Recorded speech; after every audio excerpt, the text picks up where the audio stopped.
Heroes were people whose abilities and strength were incomparably superior to ordinary human ones. The heroes were those who volunteered to protect the peace and tranquility of ordinary citizens from the attacks of villains, who are the antithesis of heroes. Many heroes have developed their superpowers to incredible levels, destroying villains with one blow.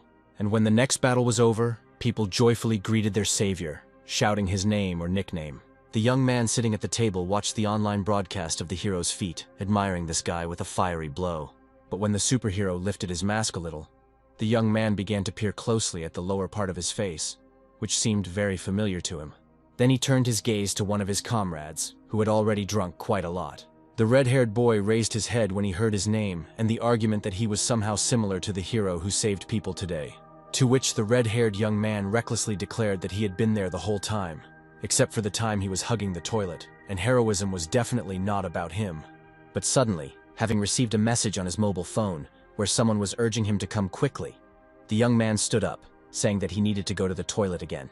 While he was walking towards the restroom, the guy was watching the news broadcast, where, as always, it was reported that the unknown hero, after his feat, had disappeared without revealing his identity. Having reached the toilet, the young man closed the doors so that no one could interfere with what would begin to happen here in the next few seconds. Standing in the middle of the room, he loudly announced that he had arrived, immediately after which the window sash creaked.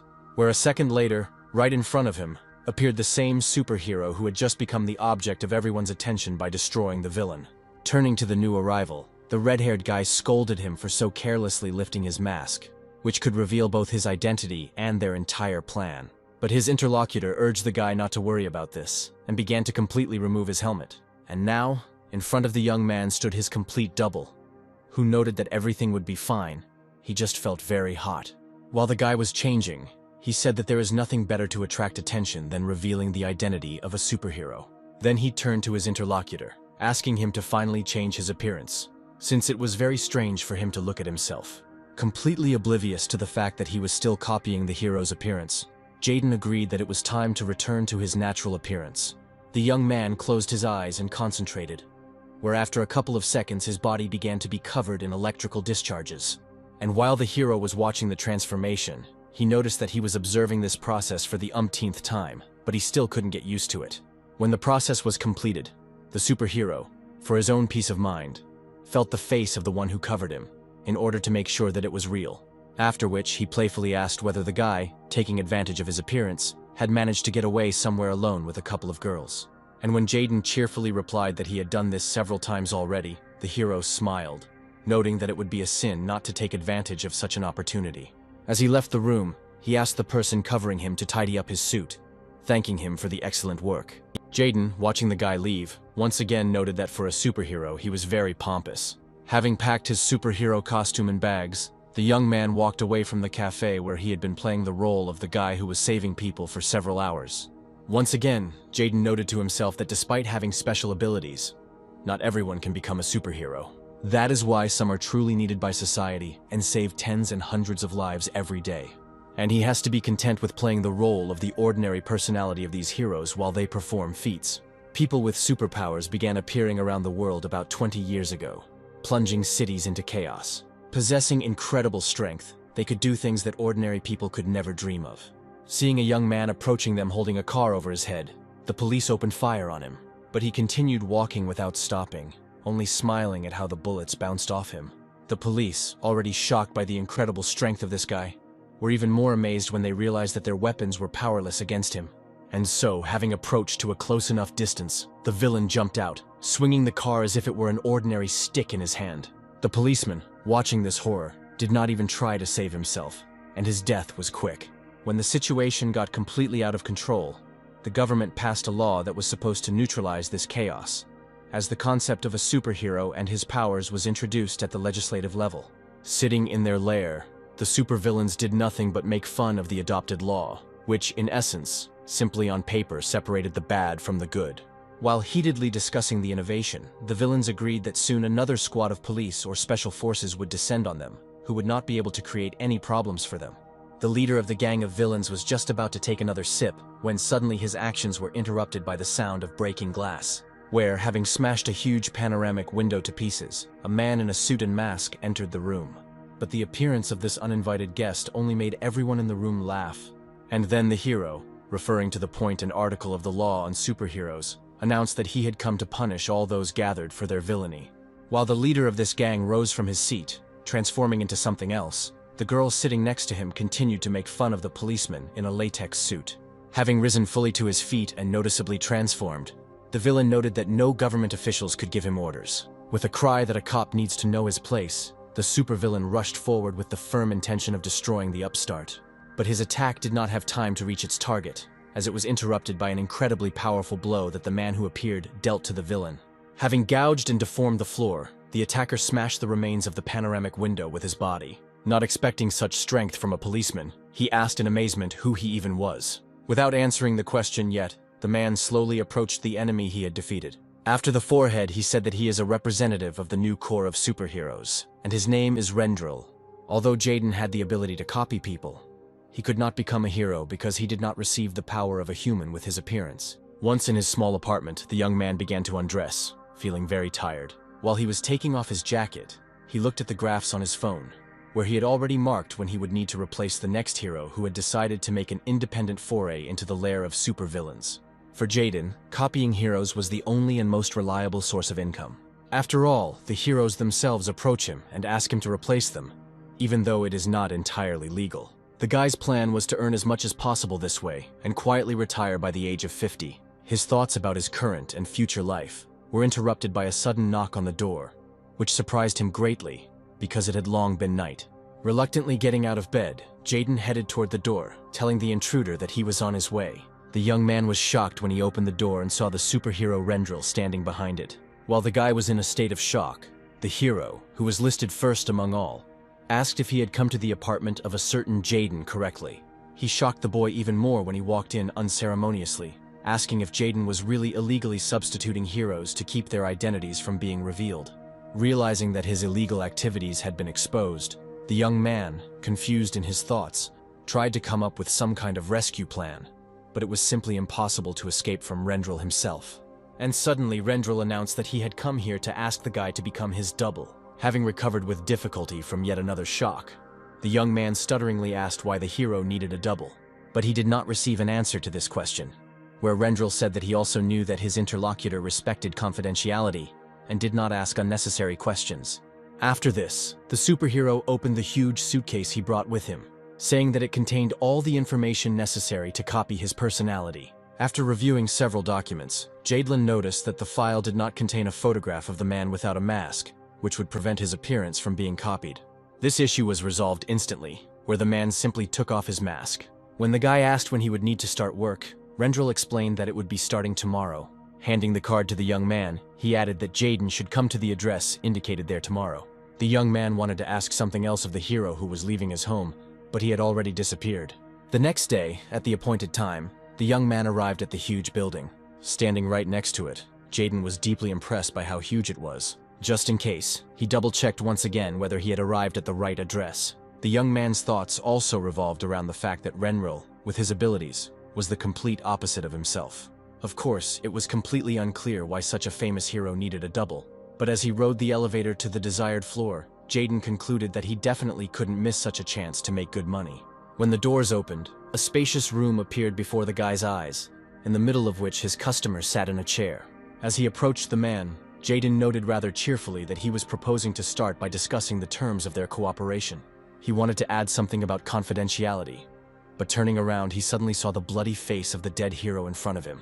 The sight of Rendel brought the guy into a state of genuine horror, to the point where he even screamed in surprise. The young man could not believe that someone could kill the hero who was listed as the most powerful. Then Jaden decided to check the pulse of the man, who might still be alive, just in case. But as soon as his hand touched Rendel's body, it was immediately struck by some kind of electric discharge. The energy continued to grow, despite the fact that the young man had already managed to remove his hand from the body. And then, finally, the culmination came in the form of a small explosion, throwing both the guy and the hero's body in different directions. Feeling pain all over his body, Jaden began to open his eyes, looking at his hand, which continued to have lightning running down it. But that was not the end, where the guy suddenly discovered that his hand, which touched the hero's body, seemed to mutate, greatly increasing in size. After a second's pause, he suddenly began to scream at the top of his lungs, not understanding what was happening to his hand. Then he turned his gaze to Rendel's body lying on the floor, through which small electrical discharges continued to run. The only solution that came to his mind was to immediately and quickly flee the scene. As he jumped over several ladders at once, all Jaden could think about was that he absolutely didn't need to get involved in any kind of showdown right now. And now the young man was already rushing down the hall, rushing past people completely unceremoniously. He accidentally bumped into a guy passing by, spilling coffee on his clothes, and stopped for a second to apologize. This guy turned out to be an old acquaintance of his, to whom he had already provided services on several occasions, and who now asked the young man what he was doing here. For some reason, Jaden was very happy to see this first-class and rather strong hero here. At some point, his customer noticed that the young man was holding his hand, and asked what had happened to him. Jaden wanted to explain the mutation of his hand, but when he picked it up, he unexpectedly discovered that it was completely fine. Since everything was in order, his interlocutor switched to his clothes, which were covered in coffee, and began to talk about their cost. But his speech was interrupted by the complete disappearance of light in the room, which attracted everyone's attention. After looking around and not seeing anything suspicious, the hero returned to Jaden, saying that he was obliged to pay for a full dry cleaning of the suit. And just as he finished his remark, something suddenly cut his right side painfully. Both young men turned in the direction in which the thing that had wounded the hero had gone, where right in front of them stood someone in a hood, from behind whose back grew huge tentacles.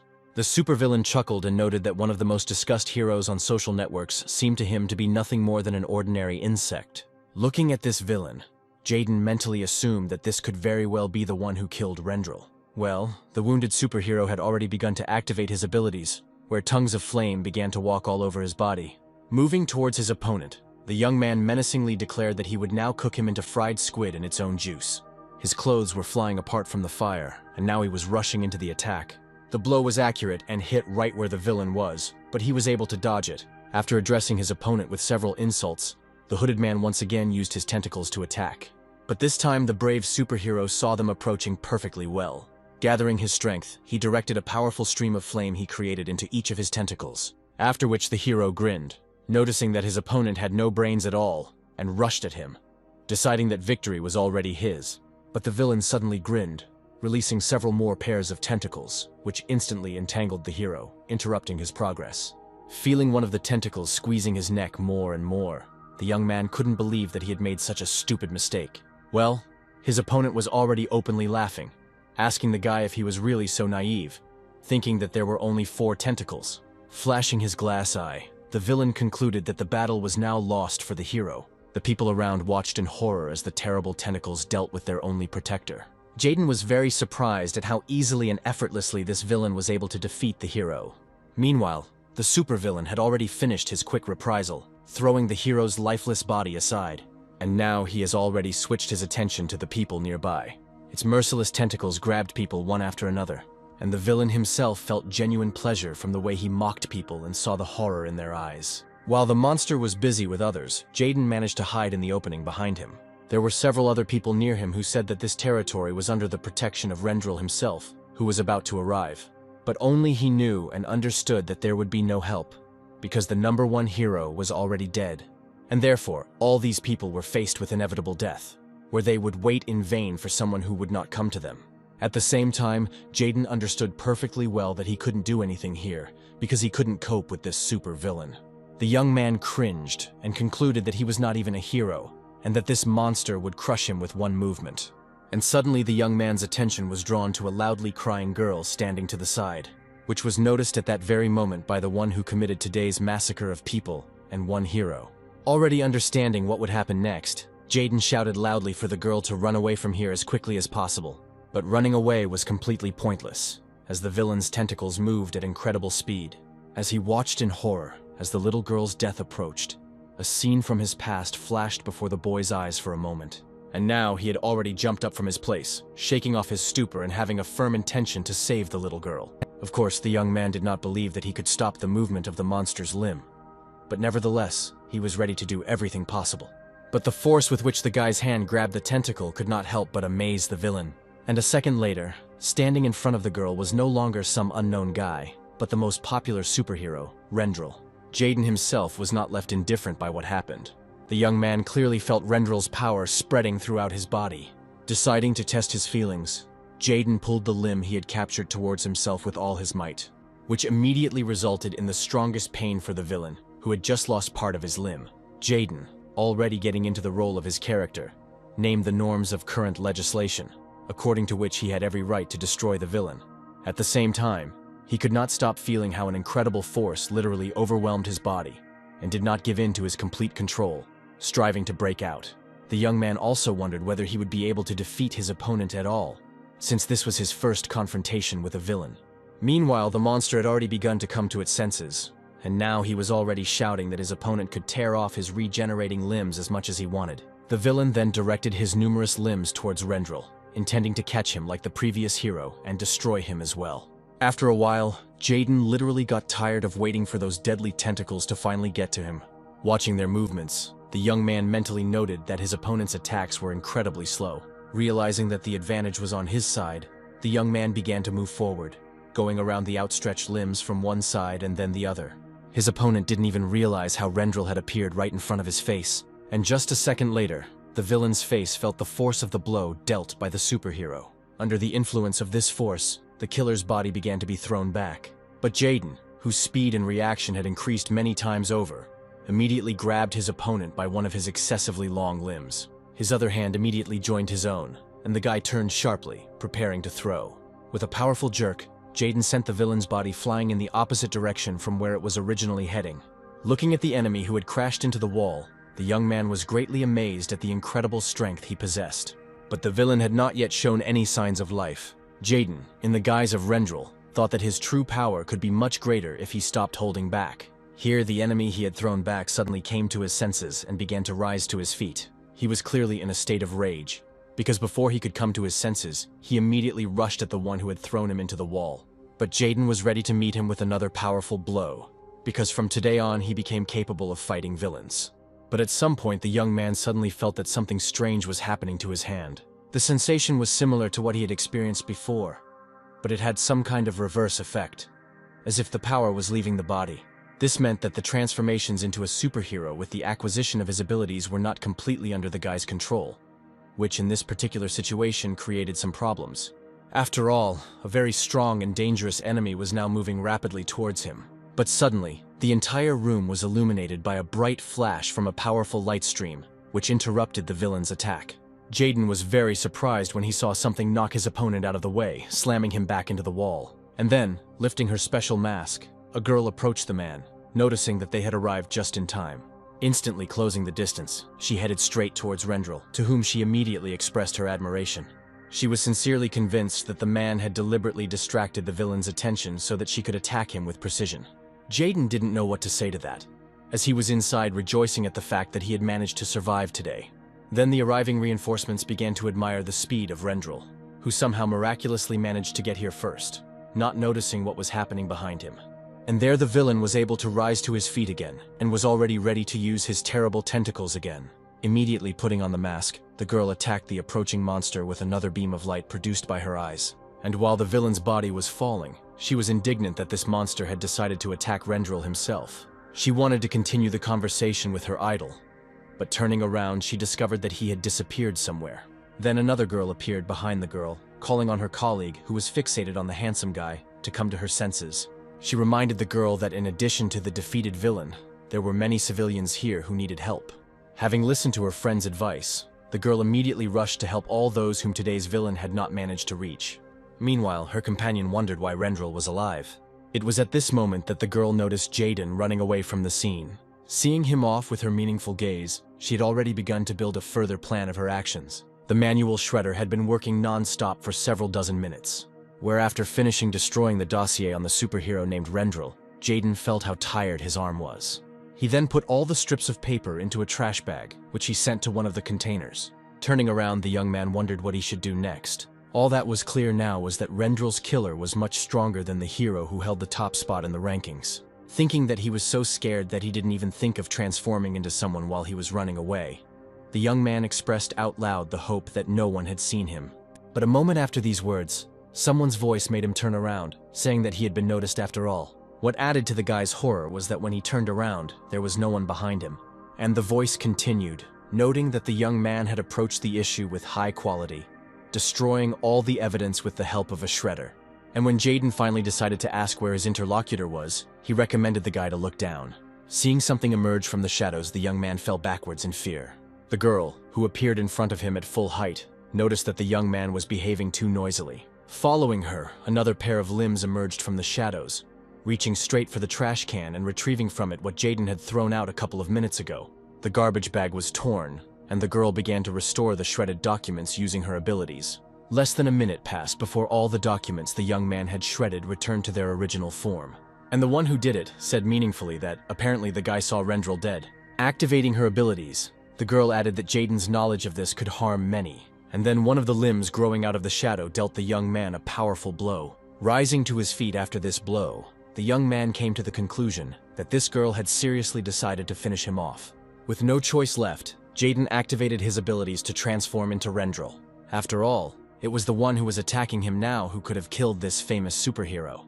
As he began to move, the young man realized that he would not be able to catch this unknown shadow substance, as he had caught the tentacles of that villain. But since the attacks of these limbs were similar to the attacks of the tentacles, Jaden decided to use a similar tactic, getting as close as possible to his opponent and then striking her. But at some point during his movement, he suddenly felt that his strength was once again beginning to leave his body. This meant that a complete forced reverse transformation would occur very soon, and now he was already in his usual form, having retained only one transformed hand. And his opponent, having hit the young man with several blows, paused for a moment, where she concluded that before her was nothing more than an inept imitator who decided to pretend to be the famous Rendel. Finding this extremely ridiculous on the part of the guy, the girl resumed her attack on him. But Jaden wasn't about to give up so easily, using one of his superhero arms to create a makeshift shield. With this asphalt shield, he was able to block a deadly attack while simultaneously moving forward. Continuing to move forward rapidly, the young man did not let go of his protection. While preparing a new attack, his opponent noticed that this guy was quite agile. Here, one of her shadow tentacles was finally able to leave Jaden without his shield made from a piece of asphalt. But the young man had enough time to catch up with the girl and strike her. The mask on her face was torn, and her gaze fully reflected all her bewilderment. The girl mentally noted that this guy was not able to make her confused for a second. Well, Jaden was only thinking about how to deal his opponent another blow as quickly as possible before the strength left his body completely. But suddenly the young man felt that he was no longer able to control his own body. The girl, standing very close, noted that the attempt was good, but now the guy was definitely finished. After all, he found himself in her shadow, which was the same as entering someone else's territory. Within a second, Jaden felt some shadow ropes begin to wrap around his body, who lifted his body from the ground, raising it before the one who was able to win this fight. One of the turns of the shadow rope was tightly squeezing the young man's throat, and the boy was already feeling an acute lack of oxygen in his body. Well, his opponent, who had already managed to remove the damaged mask from her face, watched intently as her victim writhed. But suddenly the girl snapped her fingers, and the shadow ropes instantly freed Jaden's body. The first thought of the young man who fell on the asphalt was why this killer suddenly decided to spare him. And so the girl asked the guy if he would like to continue doing what he had been doing before. And when Jaden asked her what she meant, she suddenly grabbed his face with force, after which his opponent asked again, clarifying whether he would like to continue playing the role of Rendel. The proposal was, to put it mildly, unexpected, and the young man froze, not knowing what to answer. The girl explained that if it suddenly turns out that the #1 superhero was defeated by some villain, this will sow panic among people. The guy still couldn't believe what he was hearing, and his interlocutor continued, explaining that she needed someone like Jaden, who with his abilities would give her time to figure everything out. When the initial numbness wore off, the young man instantly rose to his feet, emotionally asking his recent opponent why she had tried to kill him just then, and who she was. The girl answered the second part of the question for now, explaining that she is also a superhero from Rendel's team, and he can simply call her Shadow. Jaden was quite skeptical about what was said, but Shadow immediately added that if the guy read the documents, then there should be a record of her there. Rushing to the restored papers, Jaden quickly found the right page, which actually spoke about his interlocutor. Observing the young man's reactions, Shadow added that with her actions, she simply wanted to scare him a little. But she really shocked the guy when she said that if he agreed, he would receive about $1 million a month. After some thought, Jaden wondered what would happen if the truth were to come out, and his interlocutor explained that she would provide him with cover and ensure that something like this did not happen. Seeing that the young man was tormented by doubts, Shadow said that she had no intention of forcing the guy to do as she suggested. But at the same time, she noted that if they found out about Rendel's death, The first ones to activate would be the villains who had been lying low. The result will inevitably be a full-scale war between heroes and villains, where, because of this war, the most ordinary people will suffer the most. Concluding her speech, Shadow asked the guy to think very carefully about his decision. In his thoughts, the boy understood that by his very existence, Rendel maintained order in the world, and now he didn't want to see the death of ordinary people at all. The only question was whether he could play the role of this hero so well and be worthy of it. Shadow continued to watch how her interlocutor reacted to her words, but then she turned around, stating that he was apparently unable to fulfill her request, and walked away, asking the guy to keep his mouth shut. She hadn't even taken 10 steps when Jaden suddenly asked his new acquaintance to stay. As she turned around, the young man said that, considering all the circumstances, as well as the danger he would be exposed to in the guise of Rendel, the proposed amount did not seem reasonable to him. And so, smiling broadly, Jaden declared that he agreed to cooperate for 2 million a month. Smiling, Shadow said that the guy had signed up for this himself, and therefore she would not accept any complaints from him in the future, which was a formal agreement to the interlocutor's terms. The young man devoted the entire next week to a detailed study of the personality of the one in whose image he was to live.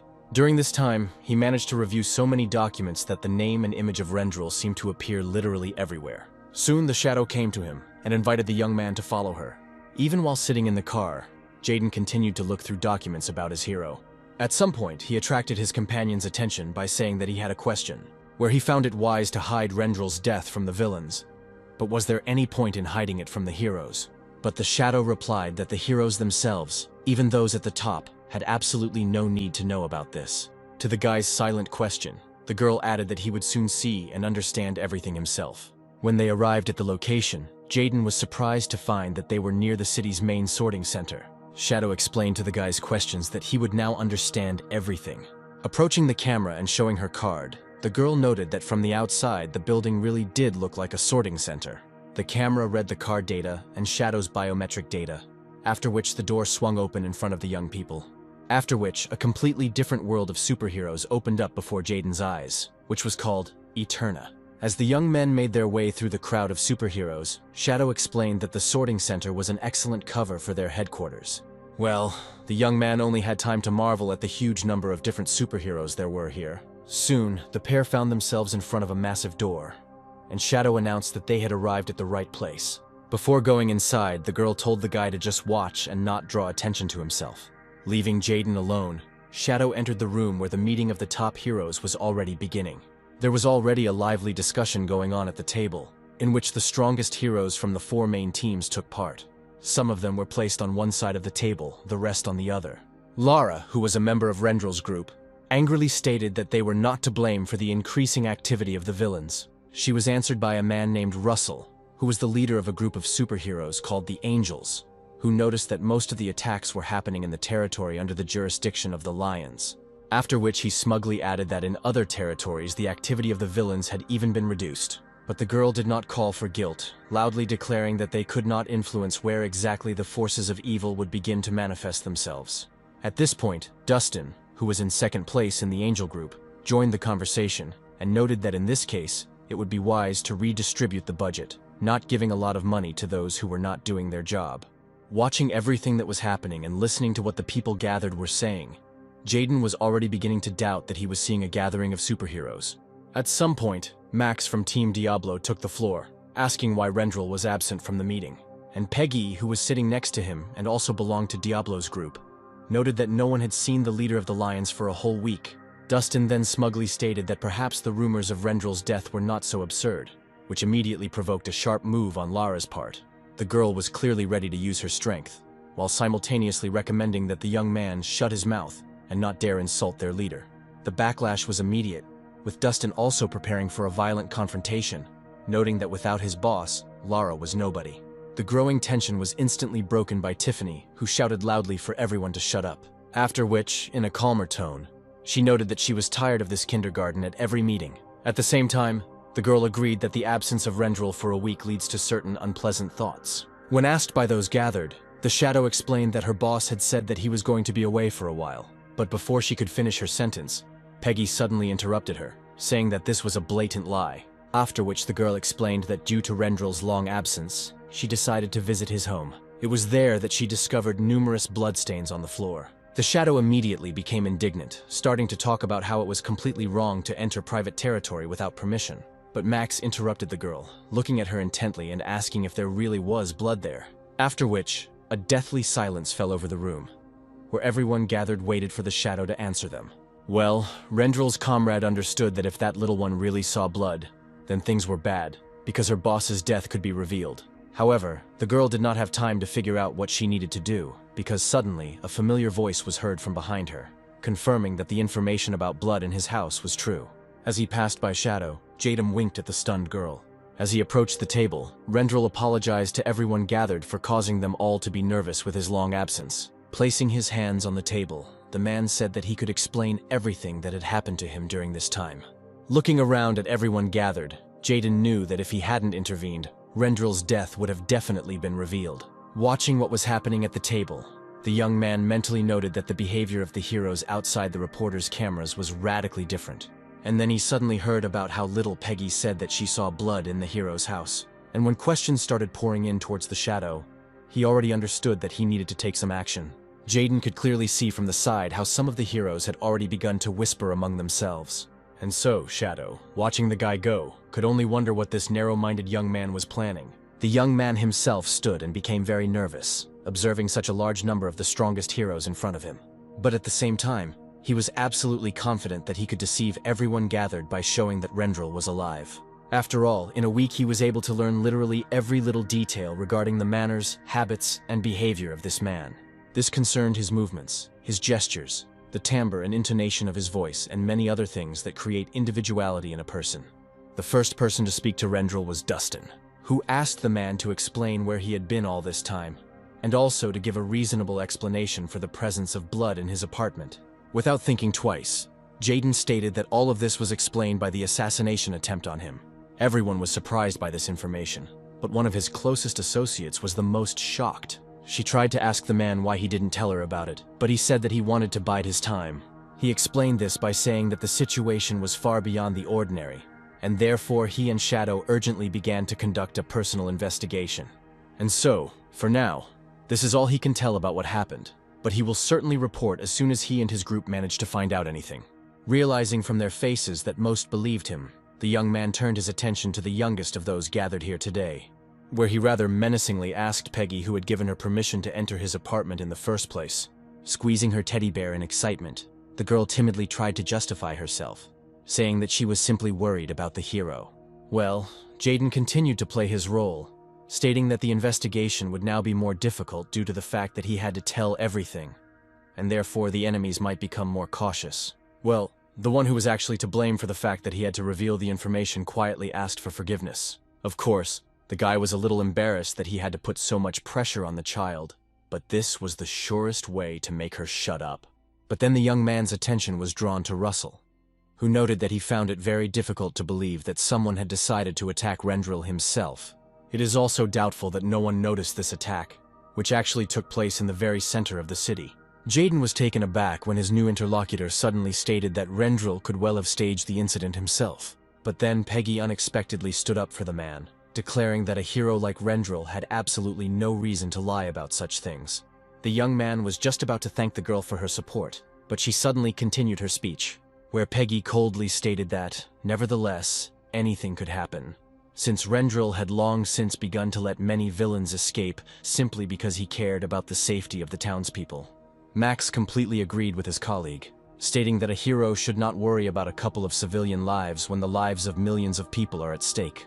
Jaden was quite surprised by such speeches of the heroes, which ended with the words that he could well have made up the information about this assassination attempt. The young man, of course, imagined that the relationship between the heroes was not the best, but he did not think that it could reach such extremes where they were ready to kill each other. Unexpectedly, the leader of the group, Equilibrium Robin, came to the man's aid and called on everyone to moderate their ardor a little. After which, the young man noted that Rendel most likely simply had a reason not to tell the truth now, and suggested moving on to another, more important issue, for the sake of which they had gathered today. The proposal was reasonable, and so all the heroes instantly fell silent, ceasing their attacks on Rendel. The other half of those gathered, who did not support these attacks, also remained silent. The one at the head of the table remained silent along with everyone else. Relaxing comfortably in the comfortable seat of the limousine, The young man noticed that he was incredibly tired. He managed to react and catch the can of soda that his companion threw to him. Where Shadow, sitting across from him, praised Jaden for his work at the hero meeting. Smiling, the young man noted that if he had not intervened, the news of Rendel's death would have spread quite quickly. When the guy asked why the heroes were so at odds, the girl explained that the personal interests of each group had long prevailed over the common ones. The Lions group, led by Rendel, puts the safety of ordinary citizens first. Team Diablo is a ruthless team of killers, whose mission is the total destruction of villains no matter what. The Angels generally imagine themselves to be the chosen ones, and each member of the group considers himself a unique individual. As for Equilibrium, all the members of this group simply keep to themselves, pursuing some personal interests, where many are simply looking for popularity. After listening to all these explanations, the young man came to the conclusion that this whole crowd of heroes was no different at all from ordinary politicians. After thinking for a bit, Jaden asked his companion to tell him what Lara was like, and Shadow explained that this girl was second only to Rendel and was known for never losing a single fight. And when the girl asked what had caused the young man's interest, he made a serious face, returning to the moment when he reported the assassination attempt. He clearly saw Lara's outward reaction to the words that he had been attacked, but if you look closely, the girl was not surprised at all. But on the contrary, she seemed to be focused. He noticed this because, due to his ability to copy, he has a heightened sensitivity to people's facial expressions. Of course, one could assume that Lara was involved in Rendel's death, but it was too early to say for sure. Suddenly the young man felt the car shake violently, as if from an earthquake, and while he was trying to figure out what was going on, Shadow said that they had come to the right place. As she got out of the car, the girl said that with the appearance of Rendel, the villains began to weaken greatly, and the heroes were putting more and more pressure on them and winning. And today, the guy will be able to personally see the end of the era of evil by taking part in the mission to exterminate evil. Walking to the side of the road, Shadow looked at the blazing part of the city, where battles were going on non-stop. Jaden already knew what was coming to him when Shadow said that members of all groups must take part in this mission, where the superhero who is in first place in the ranking is no exception. She went on to explain that the evil forces were scattered across several squares that needed to be cleared today. Each group took one of the squares, starting an attack from several sides at once, but Rendel's task was to be the first to break through and arrive at the center. Handing the young man the means of communication, the girl told him to inform everyone when he arrived at the place. But Jaden was not prepared for such a mission, because he did not even imagine how he could fight the villains. He tried to say that it was not his responsibility, but then Shadow asked if the young man needed his 2 million. After which the girl repeated that Rendel was the #1 hero, and if Jaden didn't do what he had to do now, then all their efforts would be in vain. And the 2 million he requested is not a small amount of money, and the guy will have to work hard to get it. There was nothing to do, and the young man transformed into his hero, taking the girl's means of communication and adapting it to his ear. With a final note that he would demand a bonus for the danger, Jaden took off running towards the center. Using the means of communication, the young man, picking up speed, told Shadow not to even think about leaving him without this bonus. Meanwhile, in the city, battles between the forces of good and evil were in full swing. The young man was very surprised at how easily the heroes gained the upper hand, to which his interlocutor explained that this was because there were many more heroes. And while he was thinking about the fact that he might not have time to take part in the cleanup, a girl appeared next to him. It was the same girl he had met in the guise of Rendel earlier in the penthouse. He immediately realized that she was a true fan of his character when she loudly began to complain about the assassination attempt on Rendel. The young man had no choice but to agree to his interlocutor's request to tell her who dared to attack him when the man managed to figure them out. While they were talking, one of the supervillains attempted to attack the #1 hero. Rendel's interlocutor, lowering her mask, understood that she would not have time to repel this attack. But this was not necessary, since Jaden's speed and strength in the form of a hero were enough to stop the attempt. The young man decided not to use Rendel's full potential to avoid being forced to turn back, hoping that some of the hero's power would be enough to defeat a couple of weaker villains. And his fan was amazed at how quickly and effectively her idol was able to deal with the villain. When the man asked her name, the girl hesitantly said Tara. Thanking the girl for her attention, Jaden rushed to run further, saying that they could talk another time. Soon, new villains appeared on his path, making their own pathetic attempts to defeat Rendel himself. They were able to land their blows, but everything that came into contact with the man's body immediately shattered into small pieces. Well, the young man himself, without wasting time on the fight, simply continued moving, neutralizing the enemy with the most ordinary push of his powerful body. the new enemy tried to reach the hero, rushing towards his goal with a fireball launched in his direction. But the quick-witted Jaden simply created a shield for himself out of the road surface with a kick, after which he used the same piece of asphalt as a throwing object. Looking at the defeated enemy, the guy's thoughts suddenly moved to his past. At the time when his little sister was attacked by a villain, he could not take any action at all to save the girl. At that time, he couldn't even imagine that he would be able to copy not only the appearance, but also the abilities of the heroes. And if he had had this skill from the very beginning, then the whole situation with his family could have turned out completely differently. The guy was brought out of his memories of the past, and the regrets associated with them by Shadow's voice, asking if everything was okay with him. The girl also noted that if he wasted time on battles, he might be late to the right place. Knowing he needed to keep moving, Jaden prepared to use his new power. Swiftly jumping up from his seat, he only thought about how, with the help of this power, he would now be able to save many people. The superhero rushed like a hurricane past several villains hiding on the side of the road. Having emerged from their hiding place and having noticed Rendel's appearance here, the villains came to the general opinion that they should get out of here as soon as possible. And continuing his advance, Jaden could already see the very place he needed to arrive at. And just as he was thinking that this would not be difficult for him at all, his movement was suddenly stopped by a halberd that had stuck into the ground. After which, the guy's owner appeared in his field of vision, admitting that it would be a great honor for him to fight Rendel himself. The young man's interlocutor immediately noted that someone named Gladiator most likely appeared on the guy's path. This man was very famous in the world of supervillains and enjoyed considerable authority. He kills heroes solely for his own amusement, where he has dozens of deaths to his credit. At this stage, this opponent was too strong for Jaden, where Shadow urged him not to even try to fight him. After listening to the advice, the young man decided that in that case he would simply avoid this guy. But the Gladiator, having asked the hero where he was going, suddenly used his abilities. And with the next movement, he already grabbed the superhero by the neck with his incredibly strong palm. Jaden didn't even have time to understand anything when he already felt that he was flying somewhere to the side. And his opponent suggested that the hero simply surrender if he planned to escape and was not ready for battle. After all, from this moment on they are in his world called the Colosseum, from where they cannot escape. The young man noticed that his body seemed to become heavier, which meant that the Gladiator had the ability to subjugate the bodies of his opponents to his will within his arena. The young man understood that he had no choice but to fight this enemy.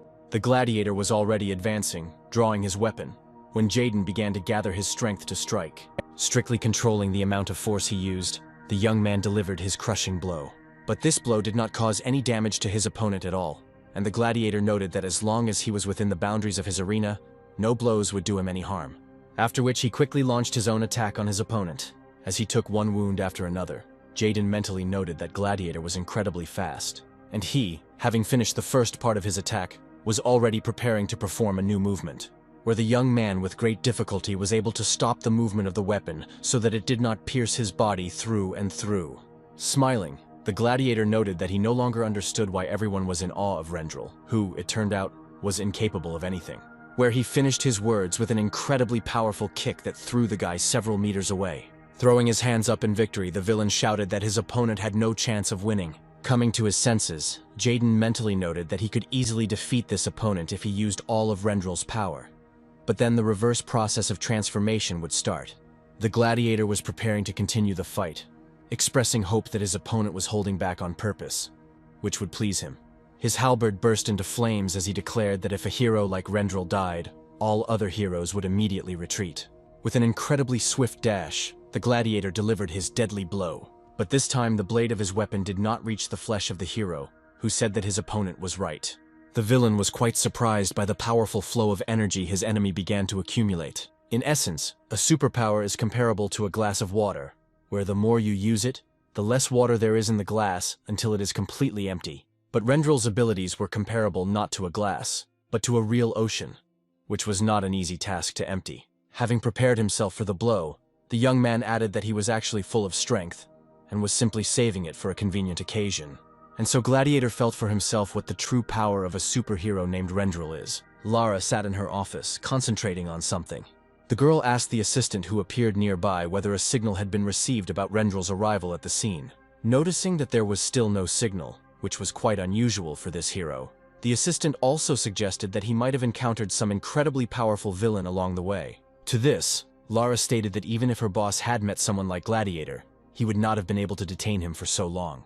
And so the girl decided to personally see what was happening where Rendel was. The superhero's powerful blow sent Gladiator flying back several meters. Feeling the deformed helmet squeezing his face, the man couldn't believe that his opponent was that strong. After all, in a matter of seconds, this superhero seemed to be transformed, turning into some other person. Jaden thought about how he always tried to hold back when using the power, but now he wondered what might happen if he released the power completely. Without thinking twice, he decided to test this by attacking his opponent, who was trying to fight off his swift and powerful attacks. But at some point, the Gladiator's speed was not enough, and he again experienced the full force of his opponent. Writhing in pain, the man still couldn't believe that Rendel was getting the better of him.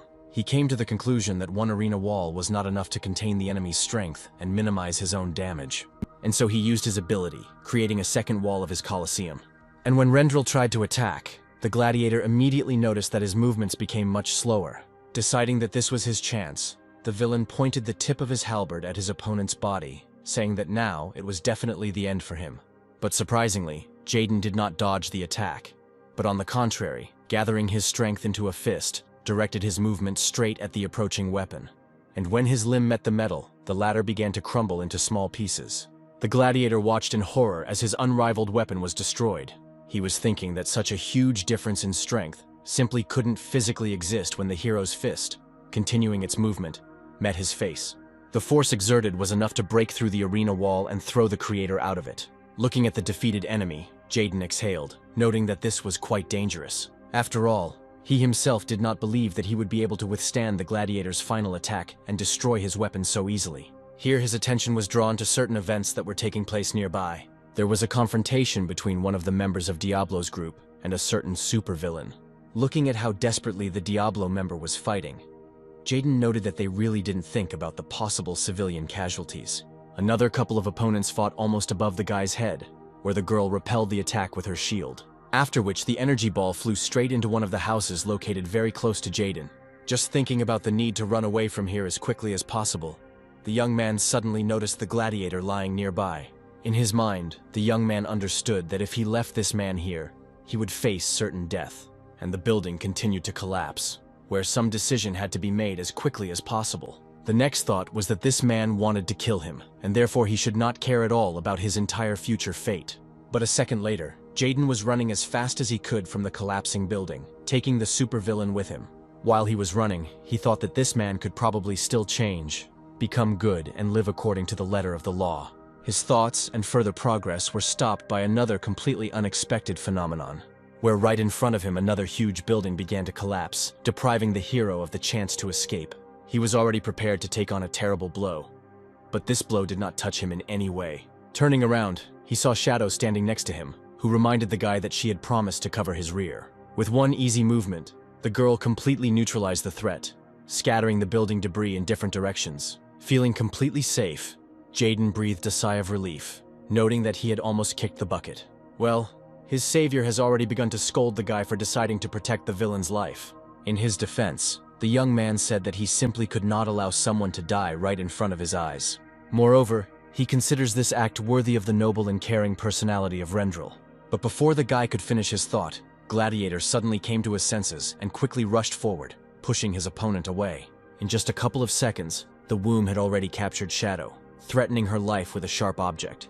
Jaden wanted to move forward, but Gladiator warned him, telling him not to do anything stupid and to obey. Well, Shadow drew the guy's attention to what his benefactor had led him to, after which the girl stated that even her life did not matter, where the young man's first priority should be to destroy the enemy. After all, in this land, Gladiator is something of a leader of villains, and if Rendel lets him go, his authority will fall. This conversation was interrupted by the Gladiator himself, tired of being ignored and reminded that he could finish off the Shadow with one move. But Jaden sternly declared that he would never allow him to do this. His opponent was very happy when Rendel turned his attention to him, starting to talk about what the hero would have to do in order to save his girlfriend. Not only he himself, but also his hostage did not have time to understand what had happened, and the young man had already completed his lightning-fast movement, slamming his opponent into one of the surviving walls. After that, a picture of the past appeared before his eyes, where his little sister and one of the heroes stood opposite the villain. In his mind, Jaden came to the conclusion that no matter what, a villain will always remain a villain. Approaching the Gladiator, the guy said menacingly that he would personally deal with everything that his opponent had done here. Standing nearby, Shadow noticed that her comrade spoke very well. But then she reminded the young man that he was already quite late in signaling his arrival. In essence, the young man was where he needed to be, and all that was left was to report on behalf of the Lions group that their leader was in place. Having finished with these formalities, Jaden cheerfully noted that earning 2 million turned out to be not so difficult. The Gladiator was, of course, a very peculiar, but at the same time a very worthy opponent. Shadow looked at the guy intently, unable to wrap her head around how he had managed to develop his skills in using Rendel's power so much in just a week. Meanwhile, Jaden was staring at his fallen enemy to make sure he wouldn't wake up again. The girl, who continued to watch him, smiled in the meantime, mentally concluding that this guy, as it turned out, could be relied upon. All this time, the hero's actions were constantly monitored from the nearest roof. It was Rendel's comrade Lara, who managed to get to the scene of events at the right time. She told her assistant that she was already aware of Rendel's arrival when she reported receiving a signal from the latter. The girl had to thoroughly clean the area in order to take the best position for observation. Continuing to examine her boss, Lara came to the conclusion that something was clearly wrong here. Meanwhile, Jaden and Shadow continued moving, where when the girl asked why he looked so sluggish, the young man explained that he was incredibly tired, where he is very glad that after using the full force, the reverse transformation did not occur. And his interlocutor found it excellent that the young man was able to control everything with the power of Rendel. Listening to his interlocutor, the young man did not understand why his companion suddenly became so kind. She then asked if the boy had ever tried to gain the power of any other dead hero or villain. There was a body nearby that could be used for the experiment. The young man remembered very well how he had absorbed Rendel's abilities after tactile contact. Approaching the dead man, he extended his hand, deciding that it was worth trying once. Just by stretching out his hand, the young man instantly felt a stream of power coming from his body, ready to burst into his body. But the sensations were completely different from before, where the young man, having just begun to feel the acquisition of power, immediately felt the loss of connection. After some thought, Shadow suggested that perhaps Jaden could only have the abilities of one hero, or that he could not gain less power than he already had. But both agreed that it was too early to say anything for sure. When the young men returned to the quiet part of the city, Shadow said that the guy had done a great job today, and every victory of the Lion Group always ends with a grand party. Jaden was very surprised when he saw how the superheroes could drink, who were happy to see Rendel, rumors of whose recent victory had already reached them. The conversation then turned to the fact that there were practically no villains left, which meant that soon all the superheroes might become unemployed. Watching everyone gathered, Jaden noted to himself that a huge number of heroes believed in Rendel. Keeping up the mood of everyone gathered, the young man also took a huge mug, inviting everyone to drink to the bottom. Those standing in the next room did not really take part in the fun. These were the main members of the Angel group, where Dustin noted with disdain how various rabble hung around Rendel. He then turned to the number one in their group, asking if he was really going to ignore his competitor's growing popularity. Turning around, Russell noted that for now his opponent could bask in the rays of glory. And in response to his interlocutor's question, the man replied that it was quite possible that he already had some plans on how to get rid of Rendel. But in any case, all these heroes and their boss won't have much longer to rejoice. With a shaking hand, the young man managed to turn off the loud alarm clock, but not on the first try. Opening his eyes with difficulty, Jaden didn't know what to do with the headache that accompanied his awakening after yesterday. Remembering the events at the party, the young man still could not believe how heroes could behave when they drank. Forcing himself to get out of bed, the young man went to inspect his new home. Of course, for a guy who had never seen wealth, Rendel's apartment was astonishingly luxurious. Then he took out his mobile phone, where he was also quite surprised by the state of his account, to which the promised 2 million had already been deposited. Literally beaming with happiness, Jaden almost screamed that he had finally achieved success in this life. At some point while walking around the house, the guy came across the very same chair in which he found the dead hero. He understood perfectly well that as soon as his killers learned that Rendel was alive, the hunt for him would begin all over again. There on the table lay a report on the secret examination of the corpse that Shadow had organized, and the young man immediately began to study it. It said there were no traces of traumatic impact on his body, and that it was not poisoning. While thinking about what could have happened, the young man suddenly heard someone entering the room. Thinking it was Shadow, he said he was just looking at the autopsy she had left on the table, but then he saw not his friend, but Lara entering the room. Not knowing what to do, the guy slid off the chair onto the floor. The young man did not understand why the girl came here as if it were her own home. and she had already entered the room, declaring that she had just heard her boss's voice. Looking behind the chair, Lara asked him what the man was doing there. Having already transformed into his character, Jaden, doing another push-up, said that yesterday he gave himself the opportunity to relax, and therefore is now getting into shape, which brought his guest into genuine delight, where Lara noted that nothing else could be expected from a man like Rendel. Having hidden the autopsy report, the young man asked why Lara had come to him without any warning. To this, the girl explained that if there were repeated attempts on the hero's life, it was necessary to discuss what countermeasures to take. This explained to the young man why Lara was not surprised by the information about the assassination attempt at the meeting. But suddenly his guest came close to the man, gently placing her hands on his chest. Looking at him with her caressing gaze, Lara noted that Rendel should have told her about the next assassination attempt. Jaden honestly didn't understand what was happening in this room between him and his guest. When he asked Lightning what she was doing, the girl said that she had already asked the man to call her by her name in private. And finally, the young man realized that there was a romantic relationship between these two, secretly from everyone else. Jaden had no idea what to do, since Lara was dating the person whose personality he was trying on. But there was no mention of this side of his life in the material he had read about Rendel. Lara stood there and asked why the man was silent, and the guy really didn't know what to do. And so he made up his mind, asking Lara for forgiveness, where he explained his forgetfulness by the fact that he rarely calls the girl by name in front of other people. At first, his guest looked at the man very intently for a few seconds, but soon softened her expression. After which she stated that she simply felt a little offended, because he began to address her by a pseudonym even when they were alone. Relaxing, the young man did not notice how Lara began to quietly remove the sword from its sheath, and then she made an incredibly fast movement, dealing a powerful blow to the one she had just hugged. After which the girl coldly noted that at first she really believed that it was Rendel in front of her. Looking at the consequences of the girl's sword strike on the furniture, the guy swallowed, realizing that his head could have been blown apart like that. But Lara was quite serious, saying that before asking questions, she would cut off the imposter's arms and legs. Lara, known to everyone as Lightning, was a member of the Lions group and was under the command of Rendel. And now the hero's #1 comrade and part-time deputy has already pointed the tip of her sword at the one who pretended to be her boss. Jaden tried to stop the girl with words, but she rushed past him like a hurricane.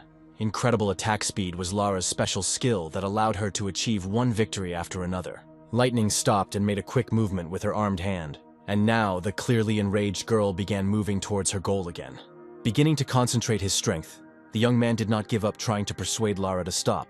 He managed to put his forearms under another deadly sword strike in time, where after the attack was over, his opponent was greatly surprised that the fake person had even managed to copy Rendel's use of abilities. But at the same time, she said that this would not help the guy, who was only wasting his energy in vain. The young man thought that it was only thanks to this that she had not yet been able to leave him without limbs.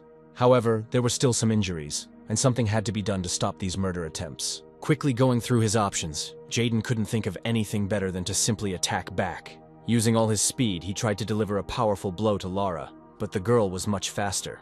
Dodging, his opponent noted that she now realized that defeating the Gladiator was nothing more than a stroke of luck.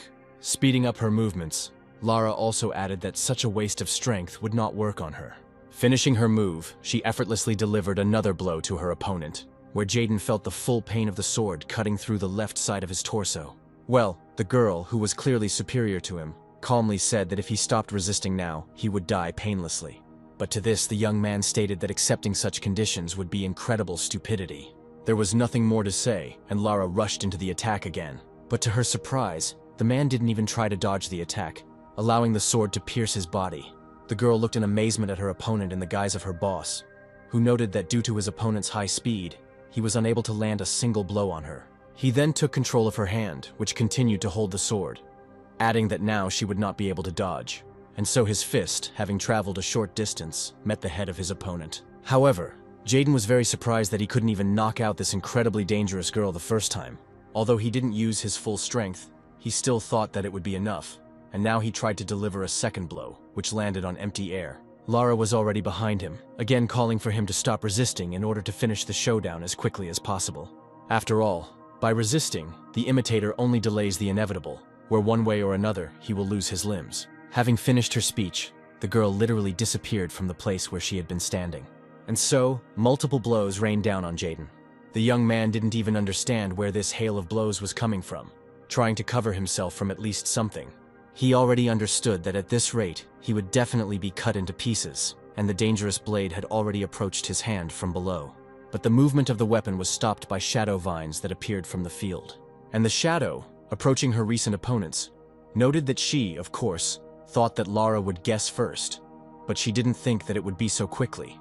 Realizing that Shadow was somehow also involved in this conspiracy, Lightning asked the girl to explain what was going on here, where she called her question just a formality, because she and the one who copies Rendel simply have no other choice. Without delaying the inevitable, the Shadow immediately announced that the real Rendel was dead. This news really shocked Lara, who found it hard to believe that someone could defeat number 1.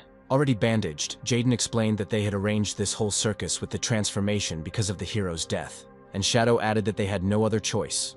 They had to come up with something, because if this had come to light, the consequences would have been much more dire.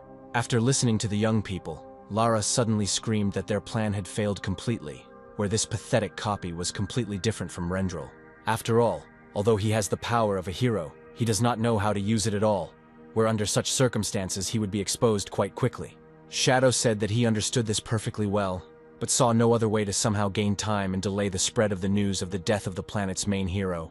Jaden supported her words, adding that they needed time to find out who killed Rendel. Well, then Lara shouted that the killer might return and make another attempt if he found out that the target was still alive. But the young man explained that this was highly unlikely. Even Shadow, who was standing nearby, did not quite understand why the guy was sure that the assassination attempt would not be repeated.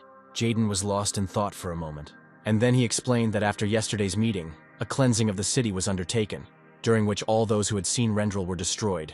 But Lara still believed that whoever killed the hero would sooner or later learn of his failure.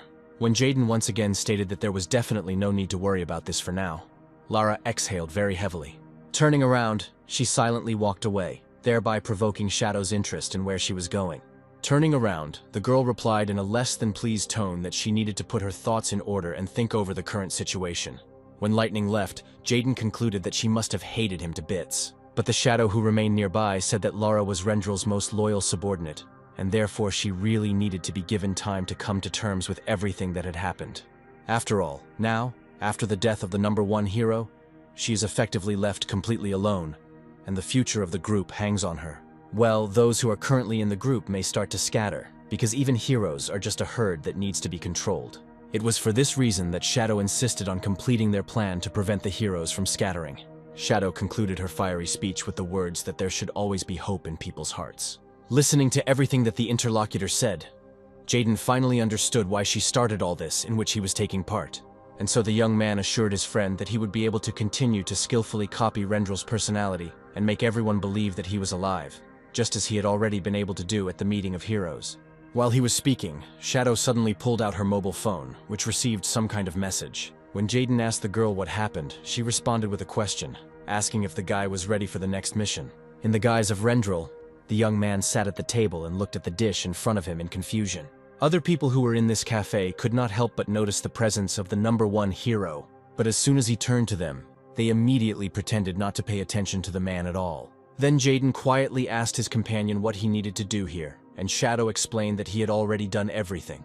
After all, the information that an attempt had been made on Rendel's life had already spread among the heroes and civilians, and so now it was necessary to show that the number 1 hero was in full health. Having grabbed a cutlet with sauce with his fork, the young man asked whether it was necessary to eat during such events, and Shadow promised that in the future there would be fewer such ostentatious events. But for now we need to be patient. The young man did not understand anything when his interlocutor added that today was especially important, since the qualifying tournament of heroes would take place today, after which she drew the young man's attention to the moving crowd of heroes, where they went to an event during which they would decide which of the 4 teams to join. The girl had already started drinking the broth from her noodles when Jaden shouted that this was an extremely important event. After thinking for a bit, the young man assumed that today he would have to fight someone again. Well, Shadow had already finished eating, inviting the guy to follow her, where she would explain everything to him in detail. Finding himself in the huge stadium, Jaden could not contain his emotions of admiration. But his faithful companion instantly brought the guy to his senses, telling him not to show his surprise, so that no one would think anything unnecessary. As he moved towards the designated places for the lions, the young man continued to be amazed at the huge number of superheroes that had gathered in this place. And so he turned to Shadow again, once again asking what he should do here. To this, his interlocutor replied that the guy didn't need to do absolutely anything here. Jaden was a little shocked by such a strange statement, because he was preparing for the next battles. And the shadow added that the strongest hero does not need to prove his strength. So Rendel's task is to simply sit and watch. After listening to the explanations, the guy noted that, in all likelihood, everything would be much more boring than he had expected. Representatives and participants of other groups have already taken their places at the stadium. Jaden immediately noticed that the Angels in Balance had significantly more members than the Lions group. To this, the young man's companion said that Rendel's group was becoming less and less popular. The young people had already taken their seats when Lara approached them. The young man greeted the girl, happy about her visit, but she coldly noted that they were not friends. The girl then added that she simply decided to play along. But this does not mean that she is completely satisfied with this state of affairs. Jaden mentally noted that he was not very happy with all this either, and also came to the conclusion that Lara considered him guilty of the death of her boss. His thoughts were interrupted by Shadow, who informed him that the event was about to begin. And so the first participants appeared in the arena, one of whom represented the Angels group and the other the Lions group. While the presenter was introducing them, the young people were in the very center of the area. But as soon as the start of the fight was announced, the representative of the Lions immediately rushed into the attack. After deftly dodging the blow, his opponent activated his abilities, striking back, which was strong enough to throw the guy back several meters. But the Lion group member was not going to back down. Also activating his abilities, and noticing that his opponent was quite a fast guy, his opponent only smirked in response, using his modified arm as a means of pushing back. And now he was already soaring into the air, ready to attack his opponent from above. When Jaden asked why the heroes were fighting each other, Shadow explained that it was some kind of PR stunt to attract people to the groups. The girl did not answer the question about whether this confrontation was some kind of exhibition, friendly match. But after a few seconds of thought, she nevertheless noticed that she would have great difficulty calling this confrontation friendly. Meanwhile, in the arena, a representative of the Angels group had already managed to knock his opponent down onto the lawn. Seeing that the guy was badly injured, Jaden literally jumped up in his seat. But the Shadow immediately tried to moderate his ardor, reminding him that Rendel's task was complete inaction, and to his arguments that real torture was taking place there now. The girl said that these fights were a reflection of the struggle of groups for power, and so, nothing was happening right now that required intervention, and as the #1 hero, Rendel should not interfere with what was happening. Well, the member of the Angels group continued to mock the opponent, who refused to declare defeat and surrender, by affecting his already injured hand. He wanted to increase the impact, but suddenly someone's incredibly strong hand stopped his movement. Both girls were shocked by what the one playing the role of Rendel had allowed himself to do. The little girl asked her brother if he was going to go to the place where all the heroes gather. To this, Jaden replied to his little sister that this place was called Eterna, after which he added that his stay there is quite possible in the near future. He brought the little girl into a state of genuine delight when he said that he could most likely take her with him. After all, his sister really loved superheroes who saved people from the attacks of villains every day. And so the young man noticed that heroes are the support of humanity, where it is completely unacceptable for one hero to mock another hero with a grin. Looking intently at the torturer, Jaden asked him if he was ashamed of behaving like that. Rising to his feet, the young man merely smirked in response to Rendel's words, after which he noted that the people from Lvov had finally softened up, and their boss should not interfere in what was happening in the arena. But Jaden continued to insist that the guy shouldn't do this to a hero like himself. But the young man did not calm down, asking the #1 hero what would happen if he did not listen to his advice. And so he activated his superpowers, intending to attack the one who decided to stop him. As he began this action, he thought that only a very simple-minded person would dare to grab him by the part of the body that generates power. The guy was already imagining how cool he could rise in the rankings when he knocked down Rendel himself in front of everyone. But all his dreams crumbled when the man simply squeezed his fingers a little tighter, depriving the guy of the ability to use force. And now Jaden was copying the torturer's actions, telling him to try to raise his right hand in order to declare defeat, where he asked him over and over again why he still hadn't done it. The guy was already starting to scream wildly in pain when another palm touched his forearm, and then the approaching man literally pulled the young man's hand out of his grip. It was the Angels' leader Russell who expressed his joy at Rendel's decision to take part in the competition, immediately after which he activated his abilities, attacking the man. The blow was strong enough to make Jaden take a few steps back, and his new opponent slowly approached, noting that Rendel should have chosen someone of his own level to fight. The audience watching the action already had an idea of how epic this battle between Russell and Rendel would be. Lara, on the contrary, was extremely worried because she understood that the guy did not know how to use Rendel's power at all, would lose the fight and reveal the hero's death. The girl's fears were fully shared by Shadow, who at the same time understood that it was no longer possible to stop what had begun. Looking at the young man, the girl concluded that he had no chance. After all, now one of the strongest representatives of the heroes came out against him. Jaden meanwhile tried to settle the conflict by saying that they didn't need to fight when the issue could be resolved in another way. But Russell was not about to let this opportunity pass, saying that his authority would be undermined if he backed down now. There was no choice left, and the young man began to activate the abilities received from Rendel. Deciding not to wait for a second attack, he rushed at his approaching opponent. But Russell was able to stop the movement of his opponent's hand without any difficulty, noticing that Rendel had become much more determined than before. At the same time, the man noted that, having tried to attack, his opponent had clearly forgotten something. And then Jaden began to feel the power leaving his body, and Russell, who continued to hold his fist, shouted that now it was his turn to attack. And now he has already dealt the #1 hero his incredibly powerful blow. The young man was able to defend himself from this blow, while feeling its full power. Without a second's hesitation, he launched a counterattack, striking the man multiple times. But not one of his blows left a single damage on the opponent's body, as if these blows had never happened. Just by raising his hand, Russell threw his opponent back several meters. Stopping the movement of his body, the young man instantly analyzed what had just happened, where his opponent used his own strength against him. Russell meanwhile chuckled, noticing that today Rendel was somehow incredibly weak. Preparing to strike again, the man shouted that the #1 hero had lost his grip, and now Jaden was already trying to block another incredibly strong blow from his opponent. Meanwhile, all the numerous witnesses of this confrontation did not understand what was happening and why Rendel was allowing himself to be beaten.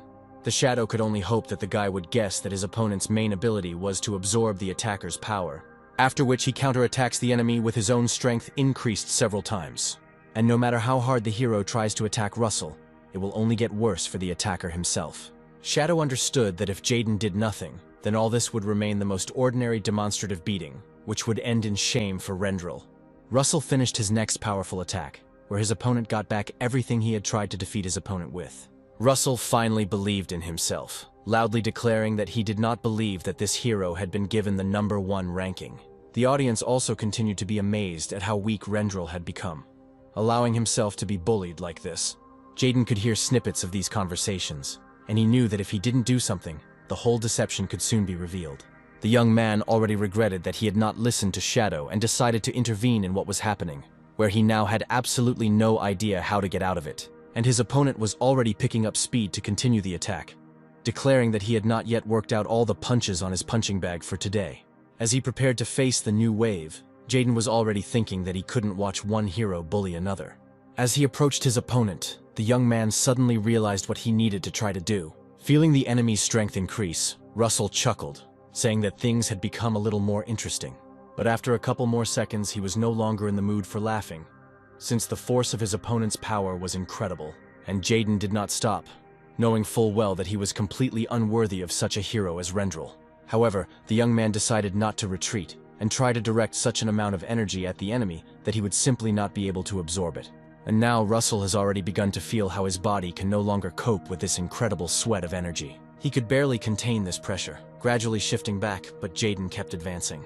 The power he emitted was so great that its impact began to be felt by everyone in the stadium. Covering her face, Shadow mentally noted that the boy was finally starting to be able to use Rendel's true power. At the same time, the girl understood that if the men did not stop now, then Eternu would be threatened with complete destruction. And suddenly the force on both sides suddenly stopped. Jaden noticed to himself that his body suddenly felt incredibly heavy, as if gravity had increased 50-fold. And then Robin, who had appeared on the field, stretched out his hand in front of him and menacingly asked the men what they had done here and why they weren't looking around at all. Jaden immediately recognized the lead member of the balance group, who used his abilities, completely depriving both himself and Russell of the ability to even simply move. While putting his powers to rest, Robin told the group leaders to stop this childish behavior and not to put on such public displays in the future. And as soon as he finished speaking, both opponents felt relief and were able to move. Looking at Rendel, Russell only smirked before turning around and walking away from the arena. Realizing that he had done too much today, the young man also headed to his place when suddenly someone's voice called out to him. It was the hero, wounded in the duel, who asked Rendel why he had decided to stand up for him. But before the young man could answer him, he bowed before him, declaring that he would never forget this act. Just as he was about to say something in response, the guy was suddenly surrounded by other heroes, praising Rendel and declaring that Russell was simply lucky that the duel was stopped. All those who remained in the auditorium were of the same opinion. After hearing generally positive reviews of his fight, the young man smiled, glad that everything had worked out. With a quick and strong movement, Lara placed a stack of papers on the table, and when Jaden asked what it was, the girl explained that it was a report on how many heroes had joined certain groups. While the young man was studying the papers, Shadow, who was nearby, noted that the situation had generally improved, but the lions were still not in first place. As Jaden continued to flip through the pages, he wondered how big the differences were between the groups. Lara answered his question, reminding him that in the duel, the representative of their group was still defeated, and therefore, in today's situation, there are not very many people who want to join Leos. And if everything continues in the same way, then the power already concentrated in the hands of the angels will only become stronger. When Jaden asked what the problem was, Shadow reminded him of the kind of people who were running the angel group, where Russell and Dustin have enormous strength, but at the same time their habits are not very different from the villains. After some thought, Jaden brought up the idea that in that case they would need to form an alliance with some other group. Discussing the proposal, Shadow noted that Diablo's group was too radical. The angels could not even be considered, and therefore only the balance remained. Then both girls agreed that the balance would hardly agree to their proposal unless they themselves became the initiators of this alliance. After listening to his girlfriends, the young man said that he did not see any difficulty in this, and so he pulled out his cell phone, noting along the way that it would be a little difficult to transform into two different people in succession, but it was worth a try. Standing behind him, Shadow watched with interest what the guy was doing on his phone, but Jaden had already finished his calculations, showing the results to the girls, which he accompanied with the words that he was ready to ensure the union of Leo and Equilibrium for a tidy sum. Another party was in full swing. Not far from this place were Shadow and Jaden, where the latter asked his companion why they were here, and the girl explained that in the Equilibrium group there is someone named Peter who occupies third place there. But unlike all other groups, in Equilibrium people are ranked based on popularity, not strength. He gained such popularity because he throws huge parties every day, and has huge connections. Today is the day their group is scheduled to vote on the issue of merging with the Lions, where Jaden's task is to capture the vote of one of the key members. Shadow had serious doubts that the young man would succeed, asking him to tell her what his plan was. Without rushing to go into details, the guy began to look at everyone who was at the party. His attention was instantly drawn to a slender, busty, red-haired girl, and so he happily announced an idea that had just occurred to him, which would help him realize his plans. The guests enjoying themselves at the event suddenly noticed the appearance of the organizer of their fun among them. Peter, shining with his chic and reveling in his popularity, moved among the guests, accompanied by some guy.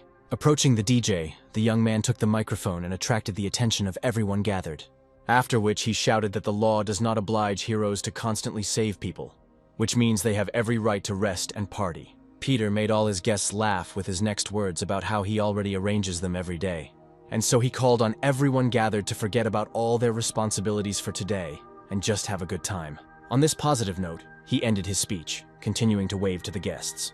His escort tried to say that the boss had had enough alcohol for today, but he proudly declared that he hadn't even started drinking properly yet. Suddenly turning sharply, Peter noted with displeasure that no one dressed like that for a party. To this, his escort replied that as a bodyguard he considered such a uniform appropriate. Peter didn't notice the girl approaching, while he was annoyed that such a boring guy was assigned to him. Turning around to continue moving, he immediately bumped into a girl who had approached, and when the contents of her glass ended up on the guy's shirt, he got really angry and started shouting that the person who spilled it on him had no idea how much the clothes cost. And the beautiful red-haired girl tried to apologize, saying that she didn't notice Peter because she was pretty drunk. Having taken a look at the beauty, the young man instantly changed his mood, saying that, in fact, nothing terrible had happened. But the girl, who recognized the host of the party, suddenly declared that she was guilty after all and wanted to help clean the shirt in a more secluded place. Peter didn't mind the solitude at all, hugging his new acquaintance and continuing on his way in her company. Well, he ordered his bodyguard to keep order while he was away. Quite quickly, the young people reached the room where Peter usually stayed. When the door was closed, he wanted to ask the girl in what position exactly she would like to start cleaning his clothes. But as soon as he finished his sentence, he immediately received a blow of incredible force. The unusual guest addressed words of gratitude to the guy, who was already lying on the floor, for letting her in personally. Transforming back into himself, Jaden wished Peter a good rest. He himself began looking for a means of communication to participate in the meeting and voting, which was to take place online. When the tablet was found, the young man noted that Peter was very prudent, as he had installed the entrance not only by fingerprint, but also by retina. But for the master of disguise, this was much more convenient than any ordinary password. And now he could see and hear Robin, who was surprised that Peter had connected so early. But then the head of Equilibrium noted that he should rather praise the guy who, because of his parties, might not show up at all. And now Robin had already moved on to discussing the main issue on the agenda, where everyone had to decide whether to create an alliance with the Lions group. The final decision will be made by a majority vote of the meeting participants. The first thing the young man did was assign each of the participants a specific number depending on their popularity.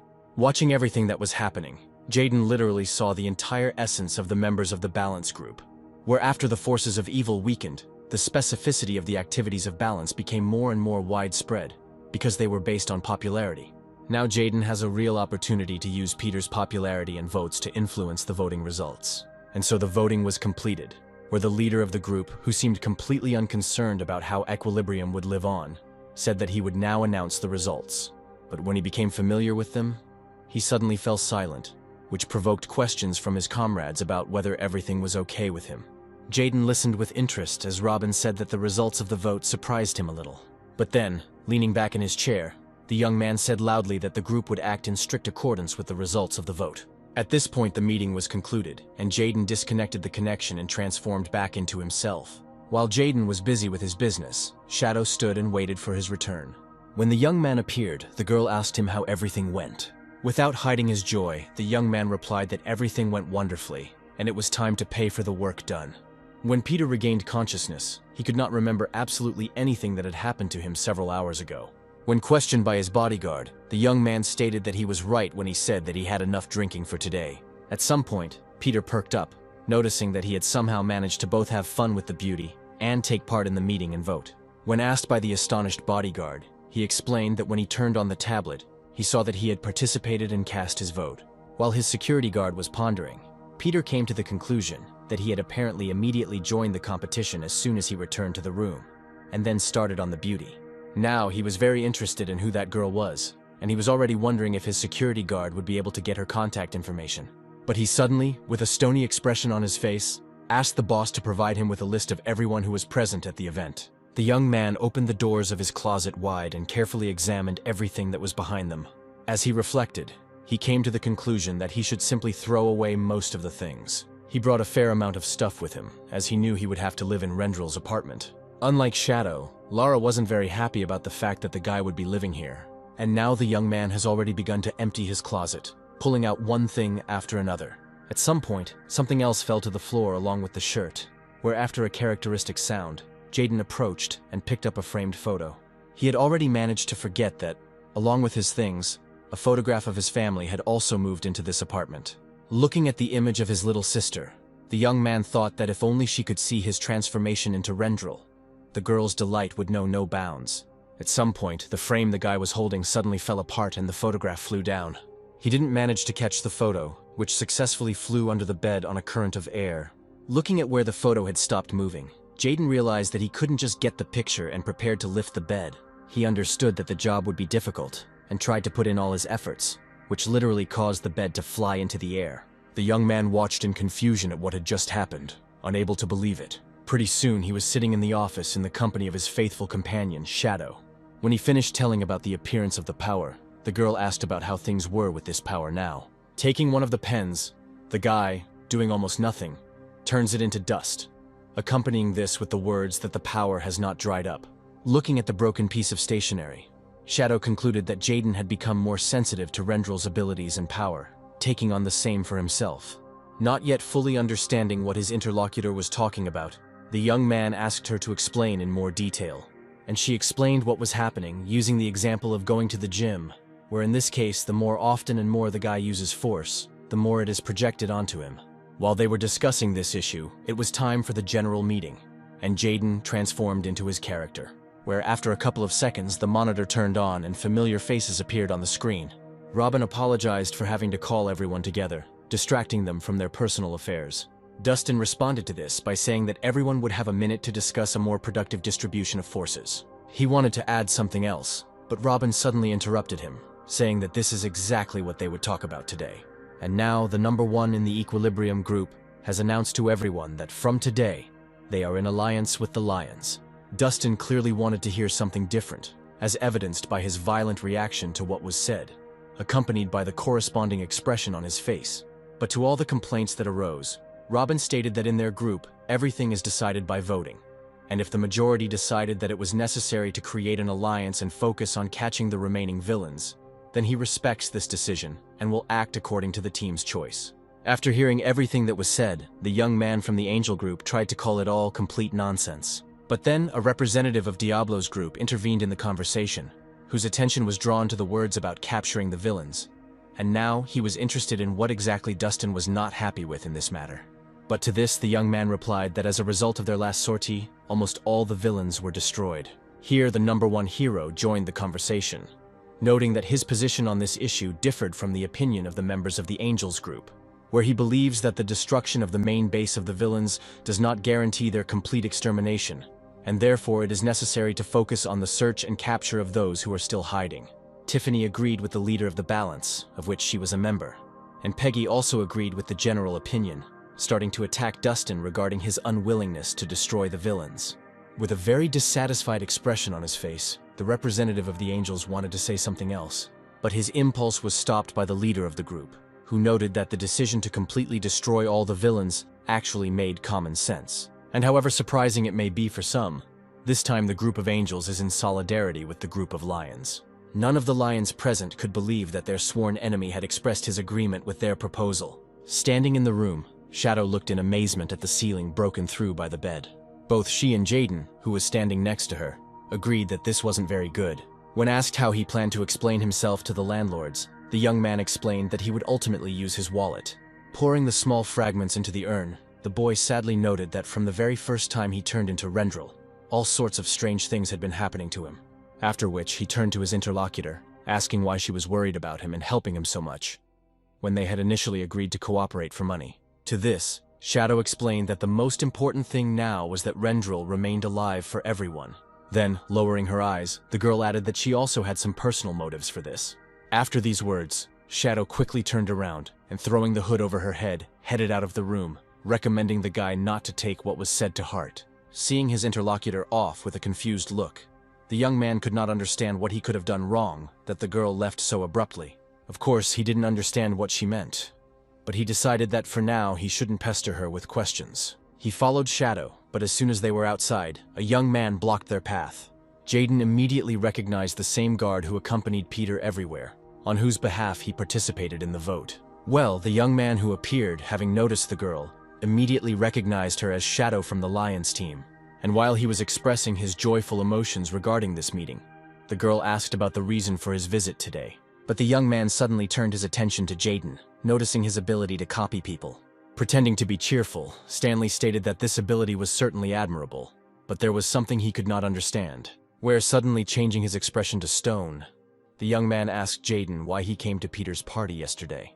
His interlocutor tried to say that he did not understand what was being discussed, but such excuses did not work, because Stanley reported that the moments of transformation were captured on CCTV cameras. Only now did the guy realize where he had gone wrong during his sortie. After this, Jaden began to talk about how he had not planned to meet Peter, but had actually bumped into him by accident and couldn't refuse when he started flirting with him. Smiling, his interlocutor laid his trump cards on the table, asking the guy how he would then be able to explain his transformations into Rendel. Jaden didn't have time to respond to this, being in a state of shock from such information from his interlocutor. But then Stanley shocked the guy once again by suddenly taking and pulling out one of his own teeth. As he watched this, Jaden wondered in his mind why this strange guy decided to pull out his own tooth. Saying that he would check everything himself now, Stanley threw his tooth in the direction where the young people were. At some point, it became clear that the guy's target was the Shadow, where the tooth flying at it had already begun to change its shape. Before Jaden could even blink, his companion's body disappeared behind a dense bone dome. Meanwhile, the strange young man was already saying that he was even ready to risk the life of his opponent in order to verify his guesses. Watching as a bone spike grew out of Stanley's hand, Jaden emotionally wondered why he needed all this. To which he very simply explained once again that he wanted to verify everything personally, because lately he has noticed a strong change in the behavior of the #1 hero, even taking into account his story about the assassination attempt at the meeting of heroes. A comparison of some facts gives two unclear results, and when he met a person who had the ability to copy appearance, there were even more questions. After these words, Stanley jumped up from his seat, attacking his opponent in order to force him to transform. Jaden tried to dodge the attack, but the enemy's hand spike still reached the guy's neck. Then the young man literally jumped back, breaking the distance. He immediately remembered all his previous confrontations with Shadow and Lara. Meanwhile, the enemy was advancing, declaring that even a child could have exposed Jaden if he had put together the right circumstances. Activating his abilities, the young man responded to his opponent that he was simply subject to some kind of paranoia. Noting that expecting a quick confession would be foolish, Stanley added that he would simply beat one out of the guy. Listening to his opponent, Jaden wondered if this young man had anything to do with Rendel's death. But it didn't matter now, because if this guy found out the truth, he would lose his source of income. He tried to attack, but Stanley was able to easily parry his blow, noting that he apparently had not yet learned to control Rendel's power. And when he stated that he could handle such power better, Jaden teased him, saying that he shouldn't be upset about not having it. The young man then prepared for a new attack, calling his opponent too irresponsible. His lunge was incredibly fast and carried incredible power. However, the young man had enough strength to stop the deadly movement of the bone spike, although this was accompanied by his fall, where the enemy literally hung over him, continuing the pressure.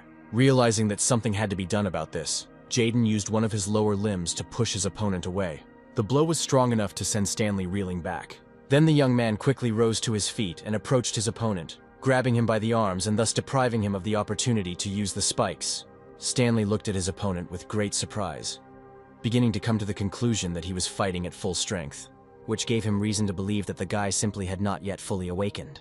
Awakening was something like a constant doping for the body, significantly increasing its indicators. But in general, the increase in the hero's strength depends only on his mood. Stanley addressed the young man that he was simply wasting such a powerful force without even knowing anything about awakening. He then added that Jaden was greatly mistaken in thinking that holding his wrists and locking the spikes would somehow hinder him. And now, two new spikes that appeared from his elbows were already heading straight for the young man's head.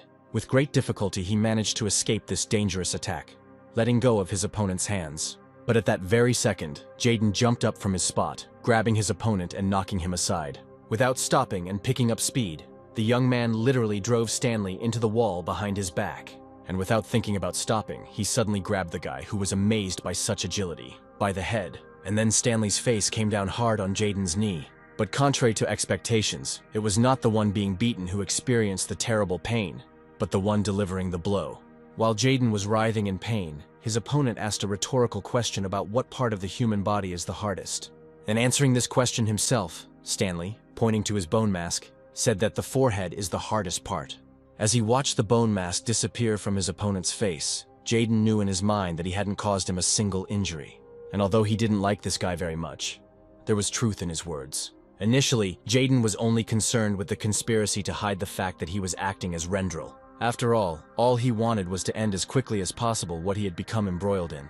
At the same time, he had always hated himself before for not having enough strength to protect his family.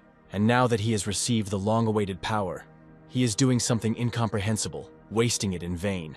While he was lost in his thoughts, Stanley managed to catch up with him, offering to stop this circus and surrender. As Jaden dodged another attack, he noted to himself that even with Rendel's strength, he couldn't defeat this guy right now. Then he decided to act differently, knowing that he had a good ace up his sleeve. Gathering the maximum amount of energy that was available to him in his body, the young man struck. By dodging the blow, Stanley reminded his opponent that he was unable to even scratch him. But to this, Jaden sarcastically stated that his target this time was not his opponent at all. And then, from under the destroyed bone dome, shadow ropes quickly burst forth, restricting Stanley's movements. And the shadow that controlled them thanked the guy for freeing them, also noting that she had many questions for the uninvited guest. The young man felt how the bonds were squeezing his body more and more. Having finally destroyed the bone dome, Shadow said that now she would knock all the accumulated nonsense out of Stanley. The girl did not loosen her grip, which already caused the young man's face to distort. At some point, he suddenly turned his attention to Jaden, who was standing to the side, noticing that his opponent turned out to be much smarter than it might seem. And a second later, a new bone grew out of his hand, which easily tore apart the shadow tentacles entangling his body. Without a second's hesitation after being released, Stanley rushed towards where the shadow was. But the girl was ready for confrontation, having already restored and directed her tentacles at her opponent. But Stanley easily defended himself from this blow, putting his forearms with bony growths in front of him. Along the way, he tore off one of the spikes on his hand, using it as a throwing object. Shadow managed to dodge the dangerous object, but she was greatly angered by the guy's approach to confrontation. This was enough time for her opponent to get close and strike, but it fell on empty air as the girl literally dissolved on the spot, reappearing right behind her opponent, from where she began her new attack on Stanley. Watching the fight, Jaden noticed that the young man was in no way inferior to such a strong opponent as Shadow. Stanley himself assessed the girl's actions after her attack with disappearance, and thus reducing the distance. Then he used his teeth again, this time pulling out two at once. Swinging his arm, the young man threw them in the direction where the shadow was, intending to bind her with the dome again. And now, as he approached his target, both of his teeth opened up, threatening new confinement. But she, having declared that this trick would not work on her twice, easily destroyed the threat. But when she finished, she discovered that Stanley had disappeared somewhere. A young man appeared completely unexpectedly right behind the confused girl. But she instantly reacted to his unexpected attack, reflecting it with shadow tentacles. Nevertheless, the guy managed to get close enough to strike, where his knee was able to throw the girl back a few steps. He tried to continue the successful attack, but Shadow reacted faster and stopped this attempt. But the tips of the shadow tentacles did not reach their target, as they were stopped by the bone shell that covered the guy's body. With his next movement, he once again chopped off those dangerous shadow limbs of his opponent. After this, Shadow announced that Stanley had just forced her to start fighting at full strength. Having gathered her power, the girl began to control the shadow flows, forming them into something huge. As she aimed another blow at her opponent, she coldly told him to try and block it. The young man watched in amazement as a real shadow tsunami approached him, ready to sweep away everything that stood in its way. He stood and looked at the huge monster approaching him, which mercilessly fell on where the target was. However, the guy managed to avoid serious consequences of this attack, where he already walked around the girl on the left side. Once behind her, Stanley began a rapid approach to respond to the previous attack.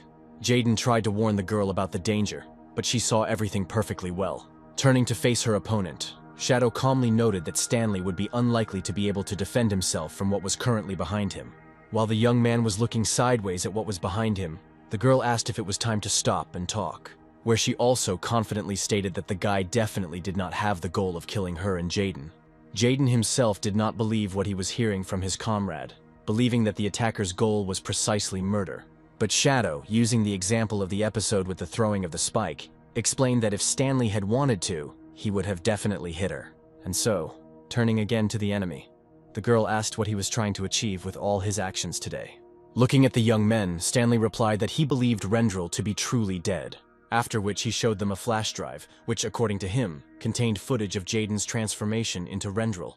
After first declaring that if this was revealed, the guy would definitely be accused of murder, Stanley then suddenly destroyed the electronic storage device, where this action greatly surprised the young man, who thought that now his opponent would begin to resort to blackmail. Once the flash drive was over, Stanley added that he had no reason whatsoever to harm his new acquaintances in any way. And now he was smiling broadly, declaring that in fact they all had a lot in common. Looking closely at the guy, Shadow asked what they could possibly have in common. Without answering the question directly, Stanley suddenly revealed that although he was a member of the Equilibrium group, he was actually a spy for the Diablo group. Such a revelation could not leave his listeners indifferent. The young man continued, noting that as soon as the fight against evil faded into the background, the personal interests of the heroes and their associations came to the fore. That is why he was given the task of infiltrating the Equilibrium and creating chaos within this group. And so finally, he came to the climax of his story, saying that he really needed allies. When Jaden asked, the young man explained that they would all have to enter the balance and create a huge amount of problems for this group. When he finished, Shadow pointed out that they couldn't be sure that the dirt on Jaden was only on the flash drive he destroyed.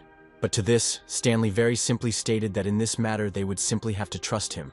He then turned to Jaden, telling him that he really liked his shape-shifting skill. The young man also stated that he does not have time to persuade his interlocutors, but if they do not cooperate, they will turn into competitors, where he is convinced that in such a case they will definitely suffer a global defeat. Taking a defensive pose, Shadow reproached her interlocutor for being overly self-confident. And then Jaden began to speak. first of all stating that he was indeed playing the role of Rendel in order to figure out who was responsible for his death. And if they form an alliance with Stanley, then he will no longer be their partner, but an accomplice in a real conspiracy. But the guy surprisingly calmly accepted this fact, noting that he might even get a chance to personally deal with the one who killed Rendel, which seemed like a very good prospect to him. Watching the reaction of his interlocutor, Jaden came to the conclusion that this guy could be useful to them as an accomplice. And he, actively and manneredly gesturing, concluded that the choice of how to act, with him or without him, remains with Shadow and Jaden. After these words, the young people looked at each other meaningfully, where each of them already knew the answer. And so the young man turned to Stanley, asking him what he planned to do, but he only smiled meaningfully in response to the question. After looking at the young man's documents, the guard realized that he was one of the group's newcomers. Leaving the checkpoint behind him, the young man was glad that he had managed to get through. After all, he had to spend a lot of time to forge the identity card of a member of the Equilibrium group. Looking around, the young man concluded that the situation here was very different from how the Lion group lived and breathed. And then he heard a familiar voice behind him, which said that everyone who is in Equilibrium cares only about themselves and does not even have a certain dress code. Turning around, the young man was very surprised when he saw the Shadow in a completely different, unusual appearance. He didn't even know what to answer to her question about why he was suddenly staring at her like that. And now the girl was in a state of confusion when Jaden suddenly declared that she was very beautiful. She literally demanded that he shut up when he started comparing her previous image with her current one. Finally, blushing terribly, she ordered the young man to simply follow her silently. On the way, they met a crowd of people who were taking pictures with some girl. As he passed by, the young man noticed that the girl's name was Haley, and that she had just recently debuted as a hero. She also runs a very popular channel where all she does is eat all sorts of different foods. After listening to her companion, Shadow noted that most of the heroes in the balance do all this for PR, and Haley is no exception.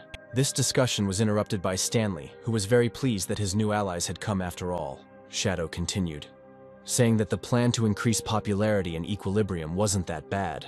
After all, by increasing popularity, you can get a larger number of votes, where it doesn't matter at all what kind of power you have and how great it is. After listening to the girl, Jaden first thought that Shadow's transition to the balance could cause suspicion, and also asked about how they could increase their popularity here. Stanley answered his question, mysteriously stating that there was a way to achieve popularity. Standing in front of the audience, the man talked about how the abilities of any hero are based on his manifestation, where the manifestation will determine how the same skill can be applied. But there are also cases when the manifestation of abilities does not occur quite as expected. Then the person who exhibits special skills loses control over himself and turns into a monster. In this state, a person completely loses his consciousness and reason, continuing to exist only on basic reflexes. The man then explained that such creatures periodically become the target of heroes' raids. And when he asked if there were any people in the audience willing to try themselves in this type of employment, conversations began among those present about how only a complete idiot could agree to something like this. Watching the young people, the man noted to himself that, as always, there were hardly any volunteers among those gathered. Having also noticed to himself that these were far from Leos or Diablo, the man began to say that the lecture would now continue. And then suddenly, someone from the farthest row attracted his attention, asking him to wait a minute. It was Jaden, who had already announced that his team wanted to take part in the confrontation with such monsters. This man did not expect such a turn of events. Other people in the audience tried to dissuade the guy and his team from this rash decision. Seeing the reaction of the others, Jaden turned to Stanley, who was sitting next to him, asking if he had accidentally broken anything. But he explained that it was simply incredibly difficult for beginners. But with Rendel's strength, the young man had nothing to worry about. When the door opened, Shadow informed his companion that the required room was here. It was a huge hall that was used for training by both Rendel himself and his comrade Lara. As the young man walked on, she asked why he had asked to be brought here, and Jaden explained that his victory over Gladiator was completely accidental and beyond his control. He is also not sure that he could have beaten Russell, and overall he was lucky that the fight was interrupted. Clenching his fist, the young man noted that until now he had only thought about money. Setting off a party popper that instantly released confetti, Jaden congratulated the birthday girl on her birthday. His little sister was indescribably delighted with the attention her older brother was giving her. She immediately threw herself into his arms in front of her parents, who also really liked everything. But then the young man said that this was only the beginning of the holiday, where the girl's dream was to personally meet one of the superheroes. And so, rising back to his feet, he advised his sister to look at him very carefully. Using his ability to transform, he turned into the very hero the girl admired so much. The parents smiled, and Diana called her little brother the best in the world. The wall shattering into pieces interrupted this small family event, and so the monster standing in front of the boy and the little girl declared that it had finally been able to find the hero. Jaden noticed with horror that a real supervillain was standing in front of him. Possessing only the appearance of a superhero, the young man nevertheless hid his sister behind his back. He understood that he simply had no other choice, because his sister and parents were in mortal danger. But the villain standing opposite him, with one movement of his hand, threw the guy aside, to whom the image of the hero did not transfer his strength. Hitting the brick wall hard, Jaden fell where his transformation ability wore off, and he reverted back to his original form. Unable to move, all he could do was whisper to his sister to run. But the monster had already managed to grab the little girl, opening its disgusting mouth in front of her. All these events flashed before the eyes of the young man who was preparing for training. Filled with rage, Jaden began his training by delivering a blow of incredible force without transforming into Rendel. Shadow, watching his actions, was very amazed at what incredible power this guy possessed. And he, turning to his friend, declared that now he wanted to learn to control his new power. The young man sitting at the monitors found it extremely funny that they had arrived at equilibrium. And when he received a call informing him that a group had already moved towards him, he couldn't help but be pleased. Leaving behind mud footprints, this strange guy noted to his interlocutor that he had already begun to get bored with nothing to do. While the conversation was going on, he managed to reach some massive door and began to open it. Behind the door there was another room, which he immediately headed to.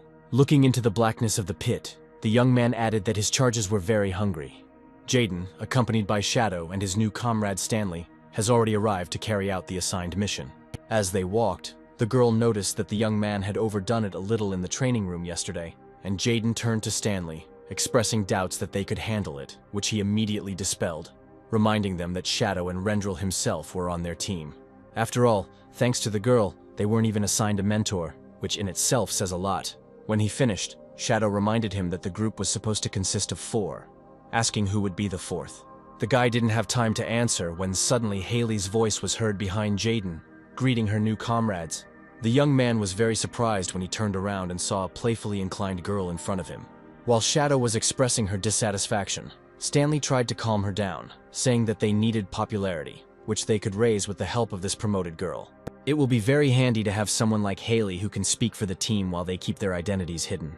The girl was very interested in the guy's last phrase about hiding identities. Jaden already understood that now their plans could be revealed by this girl. But she suddenly cheerfully declared that she too initially felt awkward in front of the camera lens. When this discussion was over, Stanley suggested that the group split up to cover as much territory as possible. Jaden tried to say that he would go with Shadow, but his interlocutor objected, where he assigned their new ally, Haley, as a partner to the young man. When Jaden asked him what he was planning, Stanley recalled the professor's words about the manifestation of abilities, where the guy hasn't had time to feel it yet, but will understand the whole difference after the manifestation occurs. And their new ally Haley will be great at helping with the manifestation issue. Watching the completely carefree girl, Jaden didn't understand what he could learn from her. Stanley also noted that, in addition to this, Shadow would have the opportunity to observe him. The young man was shocked when this guy's idea was suddenly supported by the Shadow herself, and so the group split up, where Stanley finally advised them to contact them immediately if something happened. When the young people were alone, there was absolute silence for a while. Moving after Haley, Jaden was even afraid to imagine what could await him in the company of this promoted actress. At some point, he caught himself staring at the girl in a completely tactless manner, noticing that she looked much better in reality than on the screen. The young man also wondered what kind of ability his current partner might have. Haley distracted the young man from his thoughts by asking what Stanley meant when he said that Shadow would be watching him. Without revealing the whole truth, the young man explained that what was meant here was more of an observation of progress, since the guy had only recently joined their team. He was very surprised that the girl believed it. Jaden then asked his companion what ability she had, and she cheerfully declared that she could eat any amount of food, which would make her noticeably stronger. Mentally noting to himself that this was complete nonsense, the young man wondered why Haley had become a hero in the first place, to which she, while unsealing a chocolate bar, replied that she wanted to eat a lot and become popular. And when asked how she developed such an ability, the girl replied that she had no idea where abilities do not need reasons. Watching the girl chewing on a chocolate bar, the guy realized that Stanley was simply laughing at him, saying that he should learn from this person. And then she suddenly said that Jaden just needed to think about what exactly he wanted to do. After listening to the girl's recommendation, the young man began to think about what she had just said. He could not understand why this reckless girl had any greater understanding than he did. At some point, his companion suddenly stopped and attracted the guy's attention. Looking out from around the corner, the young people saw a huge, dark silhouette right on their way. The monster stood with his back to them and could not see the young people. Immediately realizing that this was one of the goals of this sortie, Jaden urged the girl to remain silent. And when he turned to her, he saw how Haley was chaotically devouring one candy bar after another. This could not leave the guy indifferent, where he decided that this girl definitely did not have enough gray matter in her head. Grabbing Haley by the hand, he demanded that she stop this gluttony. But she did not understand at all why she could not eat.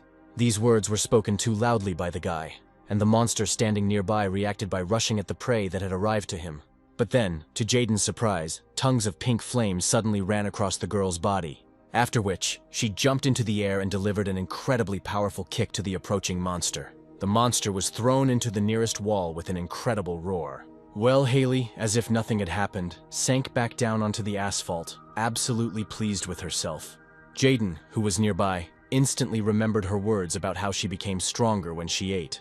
Only now did he understand the meaning of what was said, where the girl really had the ability to gain strength from burning calories. He continued to be amazed, and Haley cheerfully noted that sports activities are very good for toning the body. Looking at the athletic and fit body of his companion, the young man began to come to the conclusion that she was quite capable of dealing with the monster on her own. But the monster she had thrown back rose to its feet, clearly furious after receiving a kick to the head. Rushing forward, he attacked the girl, who did not have time to move out of the way of his movement. Seeing such power fall on the fragile girl, Jaden couldn't contain his emotions. But as it turned out, this attack did not cause any real harm to Haley at all. All this only further excited the girl, who noted that she had now spent about 300 calories, which meant she needed to eat another bar. Leaving that matter for later, Haley gathered her energy and struck back at the monster. This time the monster received something like a slap in the face, which also threw him back several meters. Realizing that he was losing the fight, the monster decided to try to hide, moving away to a fairly large distance in 3 jumps. Haley liked the idea of a game of tag, but Jaden didn't understand how the monster could even stand on its feet after such attacks. He had no choice but to agree with his partner when she told him to contact the other members of the group while she caught up with the monster. Left alone, the young man began to take out his cell phone in order to connect with Shadow and Stanley.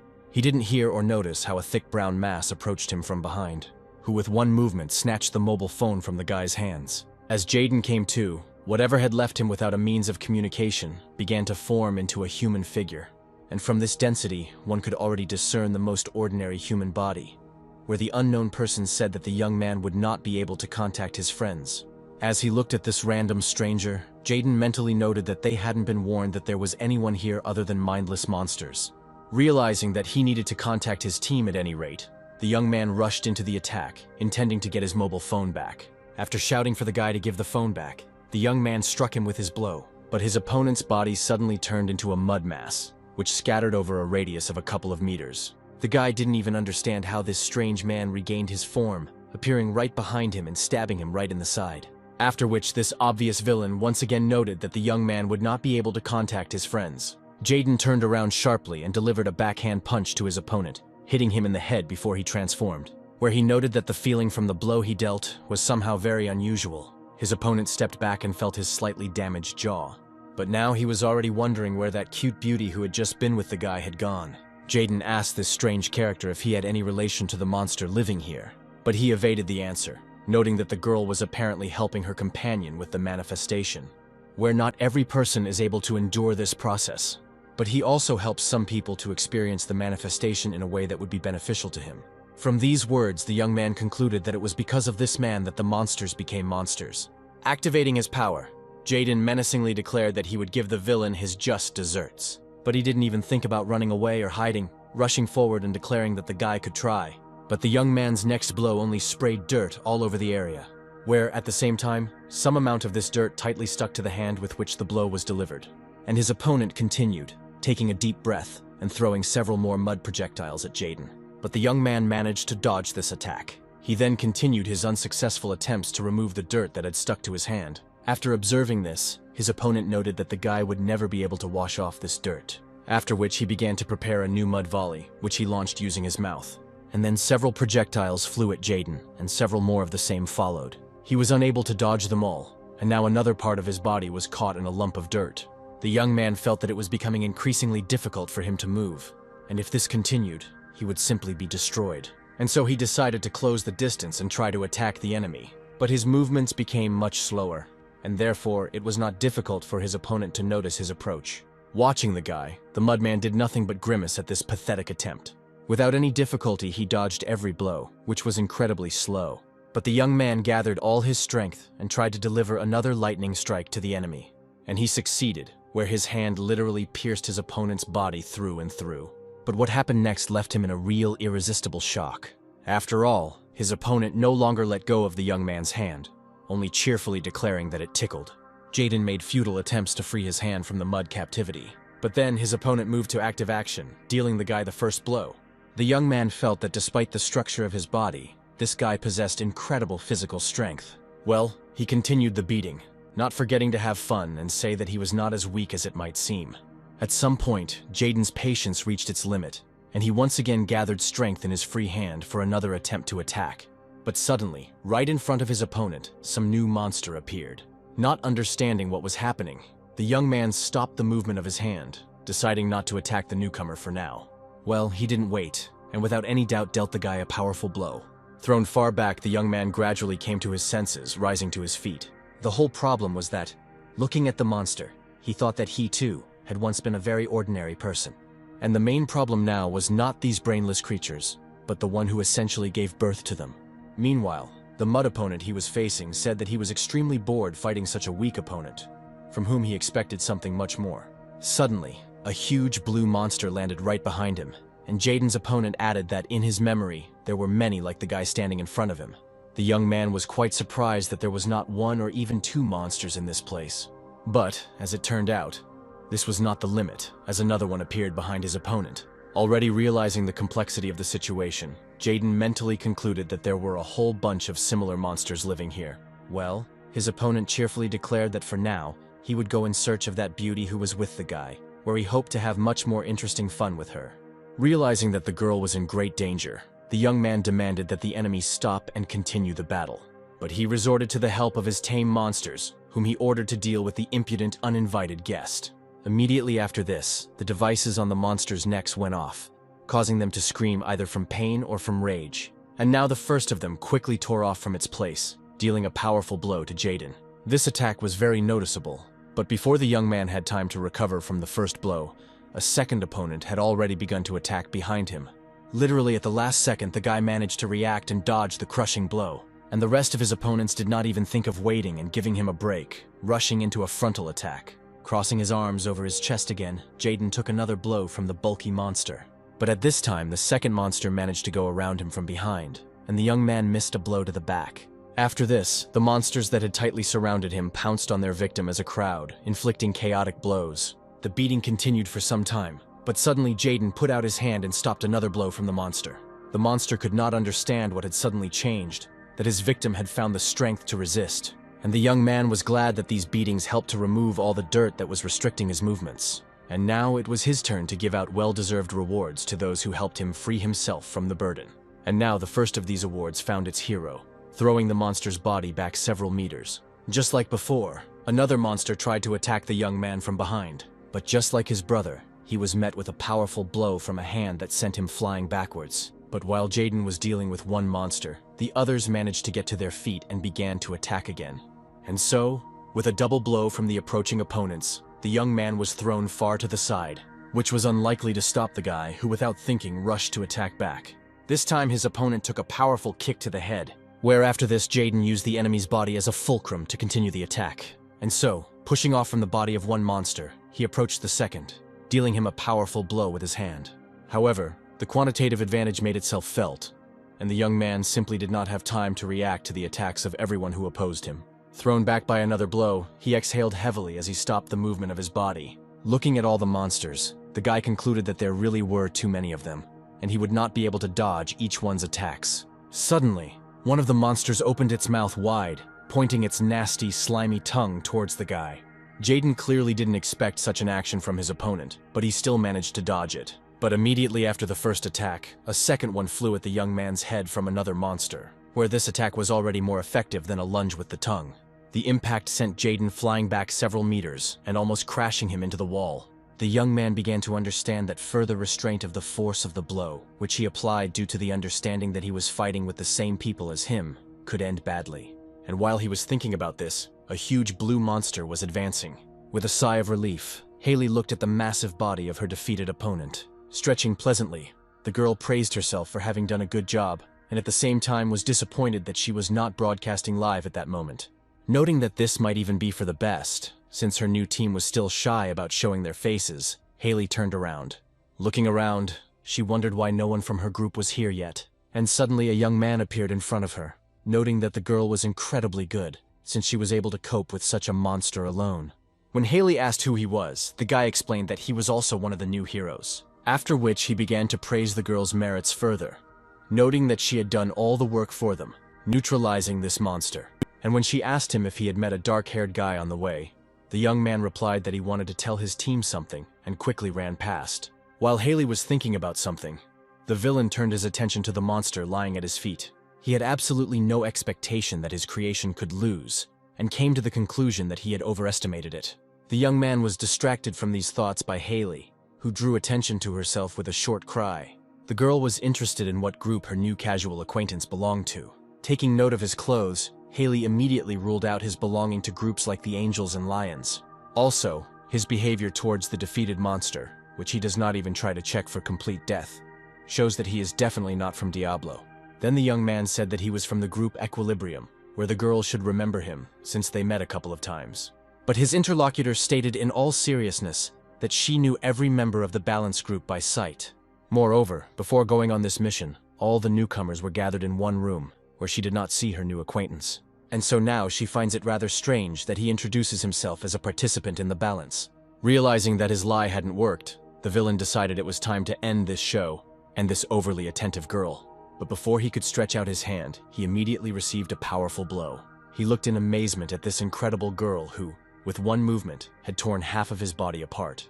And Haley moralized that touching a girl without permission was completely unbecoming of a gentleman. Without responding to what was said, the young man looked at the place where his limb had flown. Well, his interlocutor said that her random encounter seemed somehow suspicious to her. She was, of course, planning to have a little snack and rest, but it looked like she would have to work a little more. Meanwhile, Jaden continued to fight the monsters attacking him. Before he could strike one of his opponents, the second one immediately rushed towards him, pressing with all his weight. The combined masses of the two bodies broke through one of the walls in their path. Jaden stopped his body's movement quite quickly, and now he was watching as all the other opponents approached him. But the young man did not lose hope that he would be able to bring his opponents to their senses by slapping the blue one and demanding that he come to his senses. The guy managed to dodge with great difficulty to avoid another crushing blow, and the monster in front of him suddenly shouted that he was very hungry. Only now did Jaden begin to understand that these monsters obeyed only their basic instincts. While he was thinking, one of the monsters attacked him from behind, completely restricting the guy's movements, and the blue one was preparing to attack the immobilized enemy. The conclusions the young man came to made his task much easier, because now he could force himself to understand that these were no longer people in front of him, and now he has activated his true power to continue the confrontation in a more effective form. Instantly freed from the grip, Jaden loudly declared that now he would fight his opponents for real. Having activated his power, the young man stood and waited for his opponents to begin. And the monsters did not keep themselves waiting long, beginning another rapprochement. But now the young man only had to stretch out his hand to stop his movement, after which, turning to his opponent, he said that in fact the monster was not so strong. And then he squeezed the hand he had caught a little harder, where he literally howled in pain. When the young man had enough, he turned around and with a light yet powerful movement, threw his opponent to the side. Looking at the body of the monster, lifeless against the wall, Jaden noticed that the training had not been in vain. Here he remembered the conversation with Shadow, whom he asked about whether a monster could turn into a human again. After all, every monster was once a human, so perhaps there is a way to reverse the process. And then someone's voice said that after conversion, they are only monsters who can never become people. After which Stanley added that there is not a single case where a monster became a human. In connection with this, all monsters are subject to total destruction on an equal basis with villains. And so, laughing, the young man said that Jaden could kill them without a twinge of conscience, because they would not play with him. Now, standing among the monsters, The young man noticed that they had not only become like this against their will, but were now also puppets of the person who had turned them. And so he came to the conclusion that they needed to be finished off as quickly as possible in order to stop their suffering. In parallel to these events, Haley was asking her random acquaintance if he had done anything to Jaden, whom he had mentioned meeting. And he simply stated that he didn't know for sure, but perhaps his body would already be dismembered by monsters. But then he returned his attention to the girl, noticing her high talent, unlike Jaden, and offering to join his team, where he promised to relieve her from various kinds of torment if she agreed. While listening to the villain, Haley noted with disappointment that there was no real-life button to ban someone. After all, if there had been such a button, now she wouldn't have to listen to all this nonsense that the guy was talking. Realizing that his proposal had been completely rejected, the young man began to change. And now, in his full mud form, he rushed at the girl, shouting that he would enjoy torturing her even more than cooperating. Haley tried to fight off the attack by delivering a powerful blow to her opponent. But all that did was scatter bits of dirt in different directions, while the enemy himself continued his advance. Spinning non-stop, he was literally able to create a real mud whirlwind with which he attacked the girl. Realizing that something needed to be done immediately, Haley braced herself, preparing for action. Using all her strength, the girl jumped out of this mud whirlwind, and her opponent immediately shouted that breaking the distance would not change what awaited her in the end. Taking a breath, the villain used the same technique he used on Jaden, and Haley, watching the mudman's actions, just smiled and consumed one of her chocolate bars. The chocolate she ate significantly increased her strength, and now the girl was already concentrating energy in incredible quantities. When enough energy had accumulated, the girl lowered this incredible mass onto her opponent. The mud monster could only look at this rapidly approaching squall, which ended in a powerful explosion. But he was able to avoid serious consequences for himself by jumping to the side rather quickly. He also understood that such a powerful attack must have taken a huge amount of the girl's strength, and all Haley could do was eat one chocolate bar after another, without stopping the flow of energy. And the mudman had to show considerable resourcefulness in order to avoid falling under these blows. Watching the girl, the villain thought about how she would run out of her chocolates as soon as possible. Having decided not to wait any longer and endure all these attacks, the guy began to take more active actions. Watching the mud wall grow before her eyes, Haley tried to figure out what her opponent was planning. And suddenly she felt something touch both her legs at once, where the girl's movements were hindered by a real mud flow that formed on the ground. But besides this, the wall of mud that had grown up in front of her began to turn into a real hurricane. The whirlwind was strong enough that dirt began to stick to the girl's eyes and get into her mouth and nose. Activating the power, she wanted to try to break through this mud wall, but a lump of mud that burst out of it interrupted the attempt, sticking to the girl's hand. Haley watched in amazement as her opponent effortlessly took away her chances for any kind of confrontation or salvation. After making a few more final turns, the mud vortex suddenly dissipated, leaving behind only the figure of its creator.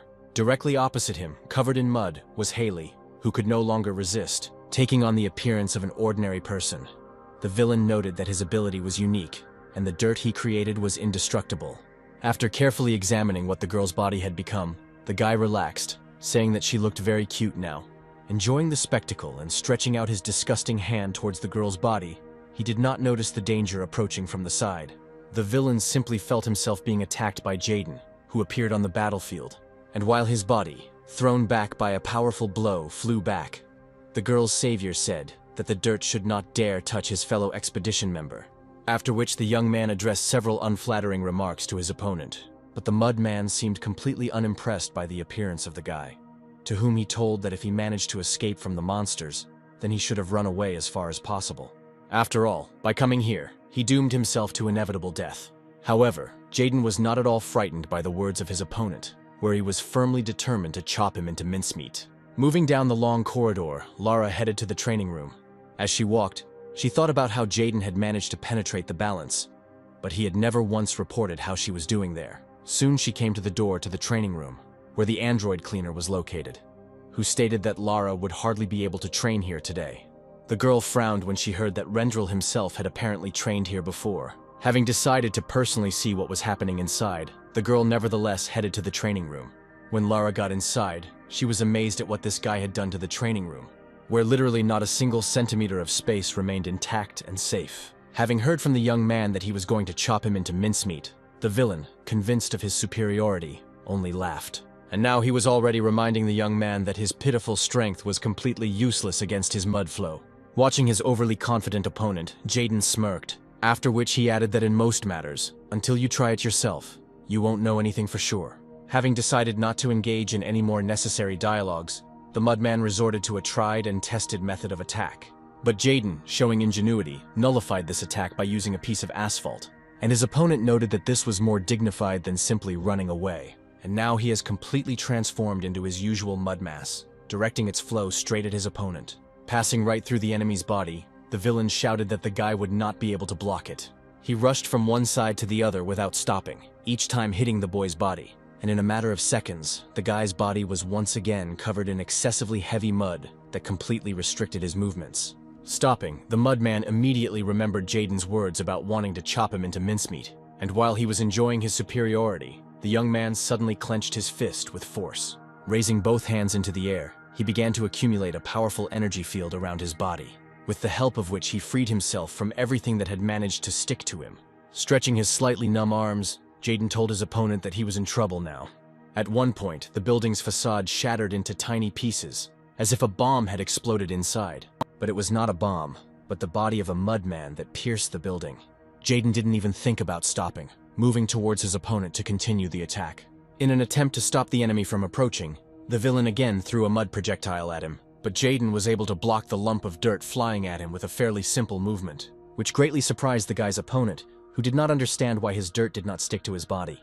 As the fist approached his face, the mudman mentally noted that even though the mud had no effect on the boy, his blows would not cause him any harm. And finally, Jaden's hand reached his opponent's body.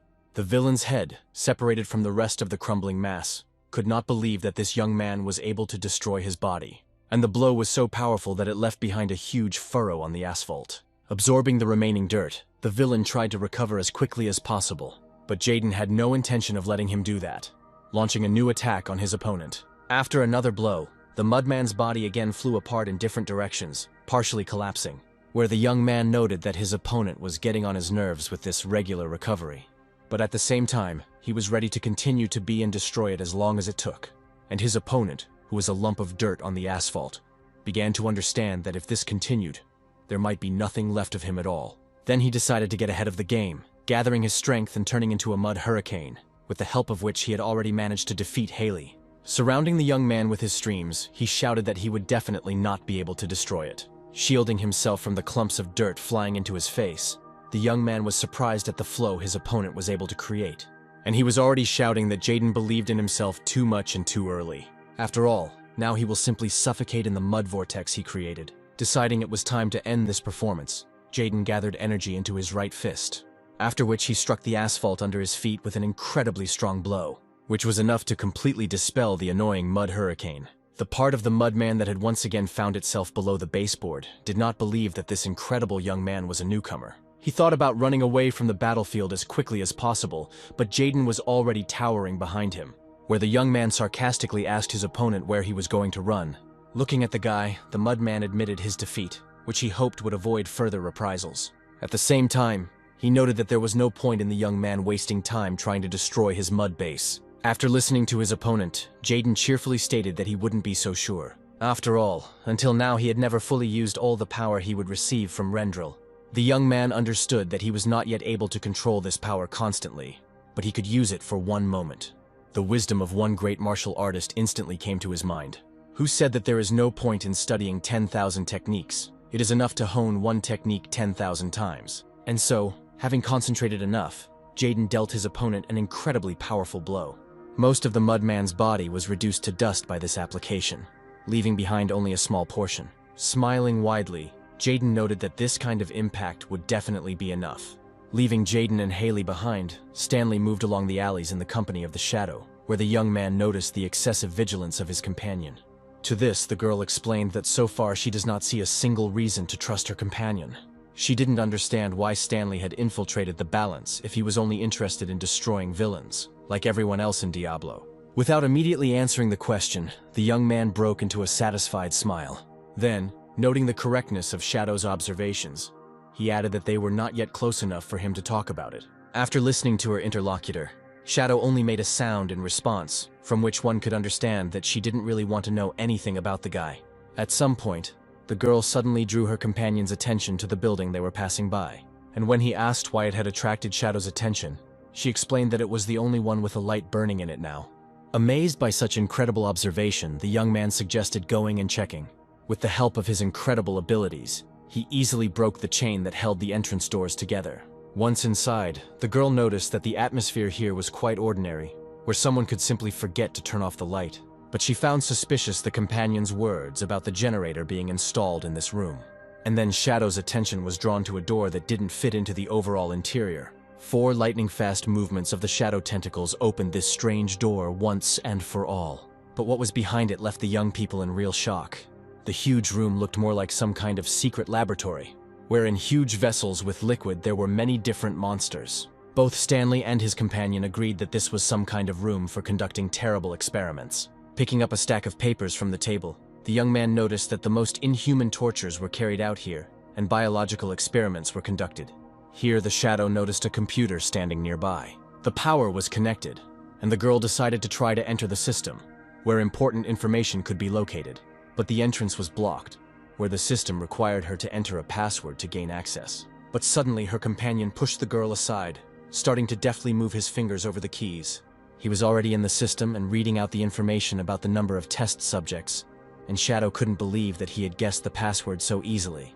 The guy continued to look at the monitor, saying that the scale of the experiments was much greater than he could have imagined. His thoughts were interrupted by a shadow tentacle that pierced the table in front of him with all its might. With a look that didn't bode well, the Shadow asked the guy how he knew the password to this computer. Jaden stood there, watching the consequences of using Rendel's power. After some reflection, he came to the conclusion that he had somewhat overdone it with force. And suddenly it dawned on the guy that he had completely forgotten about his new girlfriend, who had fought with this mud man before him. Just like before, Haley was calmly standing in the huge pile of dirt that her enemy had placed her in. Realizing that she was not yet his helper, the young man began to think about what had happened to him from the moment they came to this territory.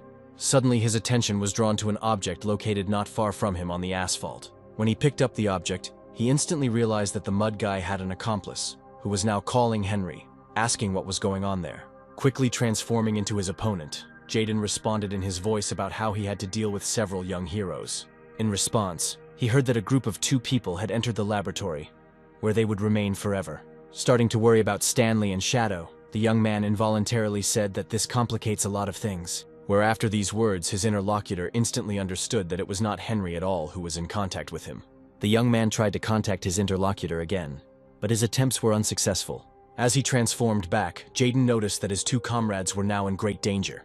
Well, Shadow, having summoned her special shadow limbs, stood ready in front of the one whom she didn't trust at all anyway. Focusing her gaze on Stanley, the girl demanded an explanation from him regarding his knowledge of the password.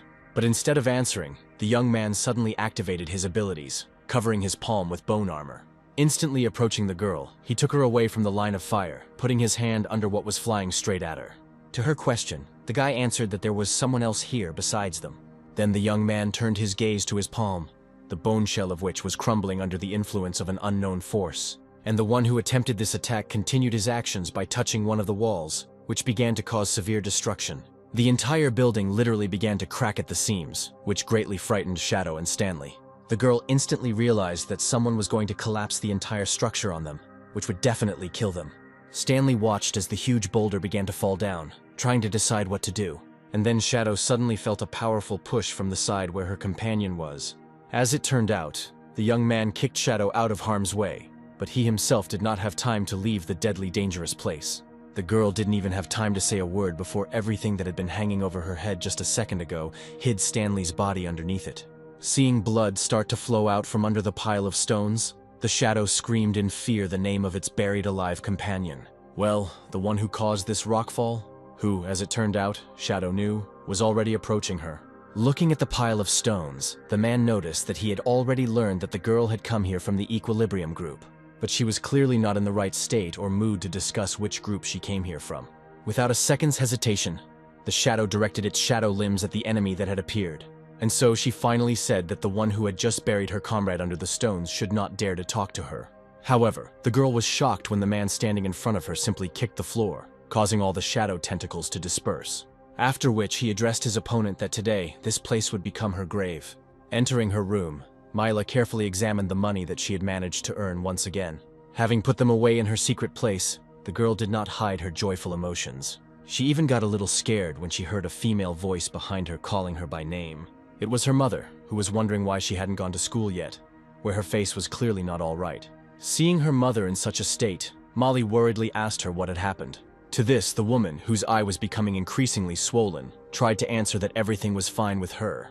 But at some point, her speech was interrupted, where after a short pause, she asked her daughter for forgiveness.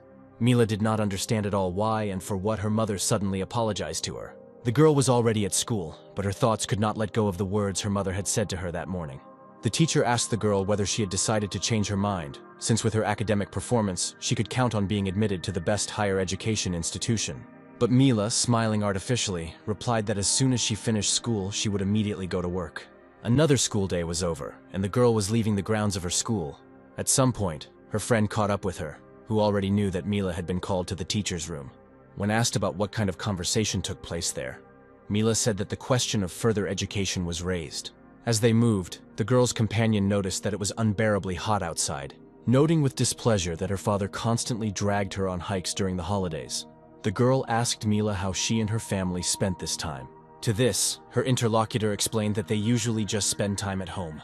At the crosswalk, the friends said goodbye until tomorrow. However, Mila did not go home after this, but to a completely different place, where she apologized for being a little late. It was one of the many public catering establishments in the city where the girl worked part-time after her studies. And so another work shift was over, and Mila, as always, received her salary. The girl was beaming with happiness, because now all the money she had should be enough to move out and rent a place to live. According to her plan, this will help her and her mother finally start living a free and happy life. But when she got home, she met an enraged man there, who had already managed to wreak havoc on the surroundings. When she asked the man what had happened, he sternly declared that her worthless mother had run away. Mila was especially offended by the rhetorical question of where she could get the money to decide to do such a thing. He didn't understand at all that the girl suddenly rushed with all her might into her room. Having reached her hiding place, Molly was convinced that her mother had taken everything that she had managed to save over a long period of time. Not understanding why her mother did this, and left her here with this tyrant, the girl did not notice how the man approached and kicked her in the head. And when she was on the floor, her father started saying bad words, where he was enraged by the fact that his own daughter dared to ignore him. And so he continued to beat the girl, asking where her mother should go, believing that they had conspired. Mila could only think about how she had to get out of this hell at any cost. At that very moment, the young girl's super abilities awakened. The man, who had jumped back in surprise, looked in fear at the shadow tentacles rising up next to his daughter. Mila herself was also shocked by what she was capable of. But then she switched her attention from her hands to the man huddled in the corner. Feeling with every cell of her body the strength that was emerging and growing inside, Mila decided that she would no longer endure this torture. And so she directed her shadow tentacles at the one who turned the girl's life into a living hell. She sincerely believed that she would be happier if this man simply disappeared from existence. The man standing opposite Shadow noted that she was popular in the Lions group, since Rendel himself recognized the girl's talent. The man was also interested in why she had allowed herself to be captured so easily by Gladiator. But Shadow had no intention of answering any of this villain's questions, saying that she was the only one asking all the questions here. Summoning her shadow tentacles again, the girl directed them towards the enemy. But he somehow wasn't scared at all, simply stretching out his hand to the side and touching the wall, after which the fallen boulders blocked the path of the shadow limbs rushing towards him. Only now did Shadow notice that this man's ability was to destroy anything with just one touch. But this didn't change anything for her, since she could manage without direct contact using her tentacles. And now her shadow limbs were able to reach the target, which again didn't cause any reaction from the man, where he simply reached out and touched one of them. The shadow looked in amazement as some green energy substance along its shadow limb got closer and closer, and now the destructive power that her opponent used struck the girl's body. Watching his opponent suffer, the man smugly noted that she apparently had not foreseen this. Well, Shadow, whose body continued to be subjected to destructive effects, realized that she was facing a very serious opponent. During this time, the man managed to get closer, intending to finally deal with his already suppressed opponent. As he prepared to use his terrible skill, he did not notice the approach of a new participant in this confrontation.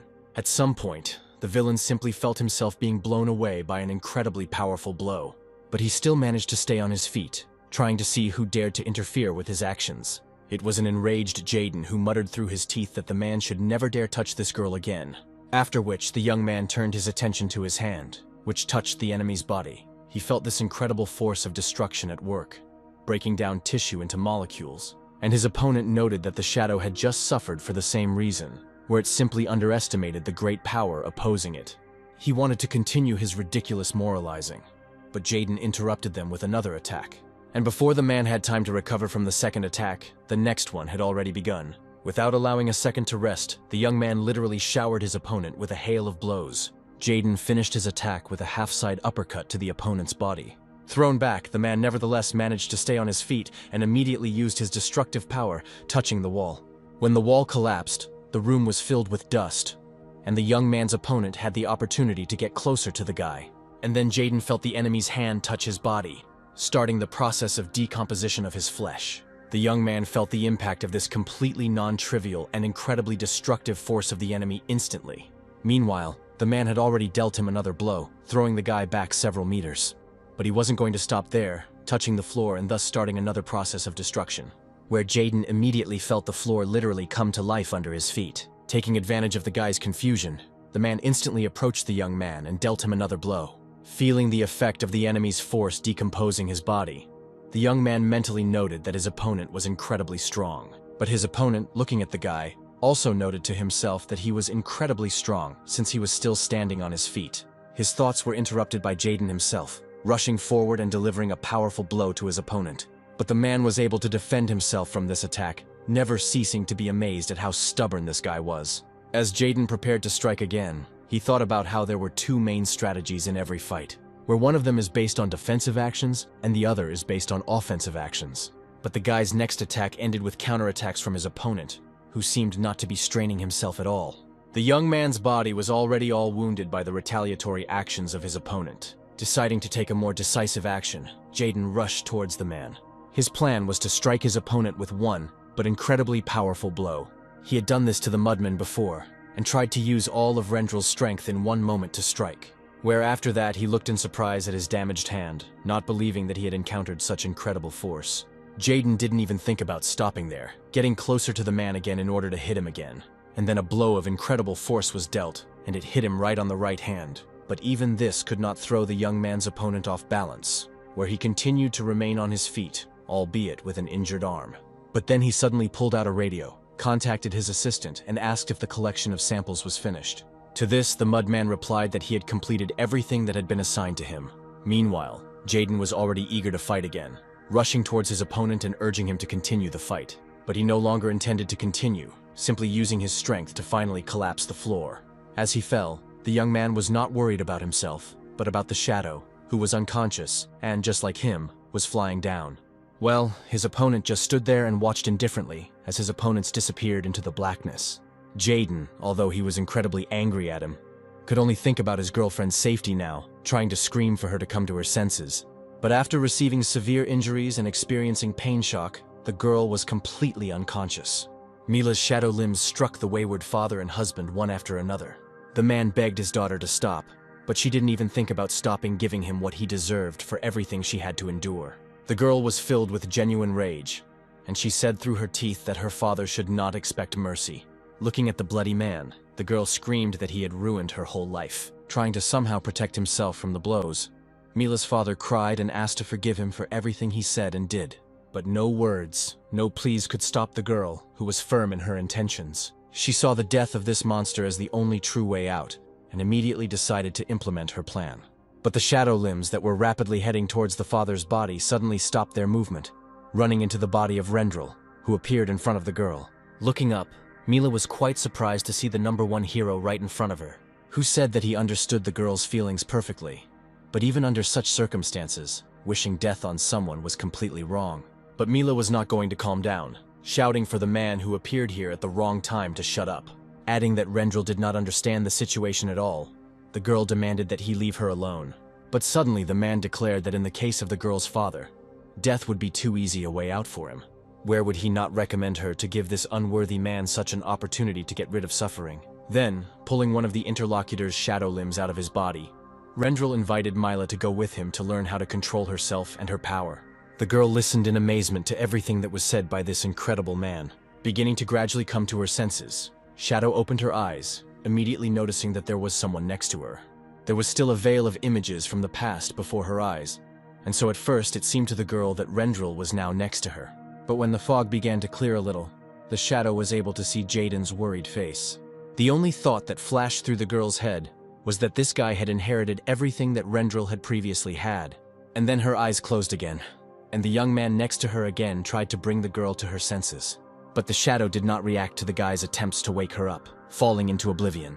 Only now did the young man suddenly remember that his girlfriend was not alone, wondering where Stanley had gone. Since the guy, or at least his body, was nowhere to be seen, the thought crept into Jaden's mind that he might have simply run away. But then his attention was suddenly drawn to a hand sticking out from under the rubble. Instantly realizing that the guy was buried, the young man rushed to clear away the rubble, shouting at the same time for Stanley to let him know if he heard him. At the same time, he understood that there was practically no chance that his comrade was alive, since an entire building had collapsed on him. Looking at Shadow's unconscious body, Jaden let out a weak sigh. At that very second, a picture from the past appeared before his eyes, in which he saw his entire family. His thoughts were now about the fact that troubles were happening to literally everyone who was around him. He was suddenly brought out of this state of despair by a familiar voice, thanking the young man for mourning him. Looking down, Jaden saw Stanley's face emerging from the rubble, noting that he was not dead yet. Overjoyed, the young man immediately began to clear away the rubble, saying that he had no doubt that his comrade would pull through. When several large chunks of concrete were removed, Jaden saw that Stanley had protected the computer's system unit from destruction. Without hiding his amazement, he asked the survivor what it was. To this, his interlocutor explained that he had saved an extremely important thing from destruction. The young man asked the nurse who opened the door if the hospital room he needed was located here. In response, the girl asked about the name of the patient the guy was looking for. Jaden couldn't figure it out right away, intending to first call the girl's superhero name Shadow, but he came to his senses in time and said that he came to Mila. To this, the nurse happily announced that this patient had already regained consciousness. Having thanked the girl for the information, the young man headed to his girlfriend's room. The second nurse approached and asked her colleague who this handsome guy was, to which she suggested that it was most likely their patient's young man. When Jaden arrived in the room, he found his girlfriend sitting on the bed. Without hiding his emotions, he fell to his knees and thanked the universe that the girl remained alive and regained consciousness. This behavior of the young man surprised Shadow quite a bit, deciding that he had gone a little crazy. And then, raising his head, Jaden laughed, noting that he was just very glad that the girl was okay. After these words, Mila's cheeks turned pink, but she, without showing it, said that there was no need to raise such a loud noise about this. When the guy asked her next question about how she was feeling, Shadow said that everything was completely fine. She wanted to say something else, but immediately coughed up blood, which frightened the young man quite a bit. Realizing that the girl was still far from completely okay, Jaden recommended that Shadow get some rest and not strain herself for now. As he spoke, Mila remembered how she woke up for a moment after the building collapsed and saw the guy's face. She put her interlocutor in a real dead end when she suddenly asked him how much longer he was going to call her by her superhero nickname. Looking away, the girl told him to call her by her first name among ordinary people. The young man said, confused, that he would try calling the girl by her usual name. Then his interlocutor changed the subject, asking about Stanley's condition. Standing in front of the window of the ward, the young people looked at the unconscious young man. Without hiding his emotions, Jaden explained that their comrade was very seriously injured. Holding such a huge weight of the building's debris, he broke his spine and also damaged many internal organs. But thanks to his sacrifice, all the materials that were in the computer's memory were saved. And when Shadow wondered why it was necessary to take such risks, a familiar female voice explained that only with the help of these materials would they be able to find and catch the perpetrators. Reminding Stanley that he was from Diablo's group, Haley appeared nearby and said that they hated villains the most. And then she added that, in addition to this, Stanley himself became an object for experiments. To the surprised looks of the young people and the question of what kind of experiments were conducted on him, the girl explained that she and Stanley grew up in the same orphanage. She managed to awaken her superpowers quite quickly. But her childhood friend Stanley never showed any super abilities. Jaden did not believe what was said, noting that he now had simply incredible strength. To which his interlocutor explained that this was the result of experiments. It so happened that at some point the villains kidnapped the guy, where, after the kidnapping, they began to conduct a variety of terrible experiments on the young man. Shadow immediately realized that perhaps he was able to find out the password then, and Jaden asked about what happened to those who kidnapped him. To this, Haley explained that those people disappeared for about 10 years. but apparently have now become active again. That's why Stanley took up this job, which gave him the opportunity to take revenge on all those who bullied him. As he listened to the girl's story, Jaden kept his sympathetic gaze on his comrade's face. Already sitting in the corridor, the young man examined his hand, thinking that using Rendel's power to its full extent was of course great, but his hand could not withstand such a load. His thoughts were interrupted by a female voice asking if he had fought the villains recently. Turning around, Jaden saw a slender girl approaching him. He immediately recognized one of the members of Tiffany's balance group, whom he had seen earlier at the meeting. Answering the question, the young man explained that they did not just suffer, but were able to obtain useful information that would help in finding the villains. Tiffany listened attentively to everything her interlocutor told her about the battle and the trophies obtained. And when he finished, the girl suddenly practically ordered the guy to give her everything they had managed to get. Hearing this demand, Jaden couldn't even immediately figure out what exactly his interlocutor wanted from him. Then Tiffany came up almost right up to the guy and repeated that he should give her everything they managed to get during the foray. Still unable to accept such a demand, the young man once again asked what he should do, and the girl explained that all the people would be very alarmed if they found out that the villains had activated, and therefore it would be better to quietly deal with this problem within the group. And when the guy tried to say that the issue of the appearance of villains should be discussed at a general meeting, Tiffany immediately categorically stated that no one needed this. The girl's mood began to change, where she, in a sharper tone, demanded that the young man not force her to repeat the same thing several times, after which she said once again that they themselves would sort out all the problems within their group. After thinking for a bit, the young man suddenly asked the girl what would happen if he didn't give back the trophies he had received. While understanding the importance of keeping this information confidential, Jaden also reminded that the balance is in alliance with the lions, where it would be bad to hide this from them. Besides, he finds the request to just give away what one of his team members risked his life for somehow not entirely fair. Tiffany chuckled and pointed out that she wasn't there to ask for a favor. And now the girl has already activated her abilities, adding that apparently only pain can make her interlocutor think sensibly. Seeing Tiffany's warlike attitude, Jaden was surprised that she intended to have a duel right in the hospital. The development of the situation was interrupted by the appearance of another character who loudly greeted everyone gathered. As he approached, the young man noticed that his colleague and comrade always behaved quite rudely. When he caught up with the girl, she asked about the purpose of his visit, and Philip explained that he simply wanted to keep an eye on his friend. Looking at the new arrival, Jaden noted to himself that he had already seen the face of this young man. This was another superhero from the Equilibrium group, whose popularity and fame grew every day. But Philip turned his attention to Jaden, noting that he was pleased to see such talent among the newcomers. After which he noted that there are many things that may not be clear to beginners, and that are better left to their older comrades. Listening to this guy, Jaden came to the conclusion that the balance was seriously intending to hide the fact that the villains had appeared, and he could not, under any circumstances, allow all the information he had obtained to disappear without a trace. Having decided to act, the young man stated that his comrades simply misunderstood him, where he does not claim that he is not ready to part with the trophies. He just really wants all the efforts not to go to waste for his team, and so he would like to ask for a small favor in return. Stanley, who had come to his senses and had even gotten out of bed, was gradually getting dressed. The concerned nurse noted that it would be better for the young man to stay in the hospital for a little while longer, but the young man explained that he was indeed fine, as his bones were healing very quickly.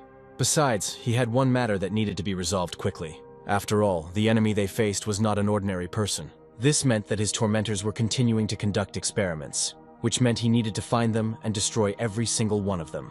He was already working out how he would act when he suddenly saw Jaden waiting in front of him. As he approached, Stanley noted that he was incredibly touched that his comrade had come to meet him. He then asked how Shadow was doing, to which Jaden explained that the girl had already been discharged. And then he handed the young man his mobile phone, offering to look at how much popularity they had managed to achieve, where Philip himself posted that he would be delighted to work with Haley and everyone who was on her team. Not understanding why a man like Philip would advertise for them, Stanley asked his friend where the things he had obtained were, and Jaden answered him, telling him that he had to give everything away. The face of his interlocutor instantly changed, becoming stony, because he did not believe that his only chance to find his tormentors had been missed. And his interlocutor told about how Tiffany threatened him yesterday, where he had to give everything in exchange for PR. Before he could finish speaking, Stanley had already approached him, quite unceremoniously grabbing the young man by the clothes. In a voice that didn't bode well, the young man reminded the boy of why he had suffered such serious injuries while holding up the building's debris. Realizing that Stanley was dead serious, Jaden urged him to calm down. Pushing his comrade's hand away from his clothes, the young man noted that he would not have given away what he had obtained just like that. Immediately after his words, the phone, which he continued to hold in his hand, began to ring, where Lara contacted him and informed him that all the data he spoke about had been copied and was already in Rendel's apartment. At the end of the conversation, the girl asked the young man to warn her in advance next time that he would need such help. After cutting off the connection, Jaden began to explain that he had satisfied Tiffany's demand by agreeing to give her what they had obtained. But immediately after that, having gone to the toilet, he called Lara, who, using her speed, managed to make a copy. Stanley's face relaxed as he realized that all the information they had obtained was now at their disposal, and his interlocutor reminded that he actually acted as a member of the Equilibrium group illegally, and values no less everything that they managed to obtain. In the final part of his explanation, the young man suddenly pulled out an ampule with some substance from his pocket, saying that he had managed to grab this with him as well. As they walked down the corridor, two scientists discussed what menu awaited them today. They didn't even pay attention to another worker from this place, one of the general laborers, who appeared behind them. Watching the men leave, Jaden activated his transformation abilities, where this time he decided to borrow the appearance of one of those he had just met. Very soon the young man arrived at the laboratory, where it was possible to carry out the analysis. Looking around, he searched for the equipment necessary for genetic research. After a couple of minutes of walking around the lab, Jaden was able to find what he needed. Taking one of the test tubes, he poured into it the liquid that was in the ampule he had picked up during his last foray. When everything was ready, the young man pressed a key to launch the program. He almost jumped in surprise when he suddenly heard a voice behind him asking why the man was here when he had gone out to have lunch 10 minutes ago. Instantly getting his bearings, Jaden explained haltingly that he had some urgent business to attend to. But as it turned out, the other scientist didn't really care what he was doing there, where he simply asked a colleague to give him something they had recently received. Having decided to get rid of this random stranger as quickly as possible, the young man took out the box he needed. He was extremely surprised when he suddenly discovered a collar on the bottom of the container. Noticing that his colleague seemed to be frozen, the man called out to him, reminding him that he had already examined this object up and down.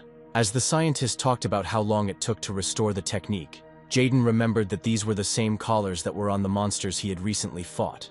While accepting the container from the guy, the man noticed that apparently someone was trying to control the actions of the monsters using such collars. When Jaden asked, he explained that it must have taken them a very long time to research to invent such a controller. Listening to the scientist's explanations, the young man became convinced that the villains had not been completely destroyed, as everyone thought. The analysis of the liquid would take some time, so the young man decided to discuss everything with his team for now. He had already left the room when the computer suddenly issued information that a match had been found in the sample being tested with a previously loaded sample. The team of heroes had been sitting for quite a long time, and sorting out all the information they had managed to obtain. Haley's appearance in the room attracted the attention of her childhood friend, where, having assessed the volume of information, the girl was horrified by how much analysis they still had to carry out. She begged the young man to let her go broadcast, but Stanley was adamant, voicing a new task for his friend. The girl needed to get to work, because Shadow and Jaden had been analyzing the information for more than 2 days already. The young man's nerves were already at the limit, where he was literally ready to scream about how tired he was of all this. He, of course, understood Stanley's desire for revenge, as well as to obtain useful information, but he didn't want to forget about himself either. When Mila asked where he was headed, Jaden explained that he had decided to spend some of his millions. Realizing that the young man couldn't be left alone in such a mood, Shadow went after him, which greatly upset Haley, who was essentially left alone. Stanley supported the departing couple's mood for rest, because if you work without stopping, you can go crazy. After that, he turned his attention to the laptop screen, looking at the area that was familiar to him. Haley, who remained with him, remained silent for a while, trying to come to terms with the fact that she would now have to work a lot. But a few seconds later, she had already opened a food delivery website, deciding that she and her friend could use a snack first. Turning to Stanley, the girl asked him if he wanted to eat and what to order for him. At first, the young man seemed not to hear his interlocutor, but then suddenly he stood up from his seat, explaining that he needed to step away for a while. As he was leaving, he explained that it would be better than any guesswork to just go and look around the area. And when Haley complained that everyone had abandoned her here all alone, Stanley told her not to worry, because he would be back very soon. After seeing her friend off and thinking for a bit, the girl quickly returned to the question of ordering food for herself.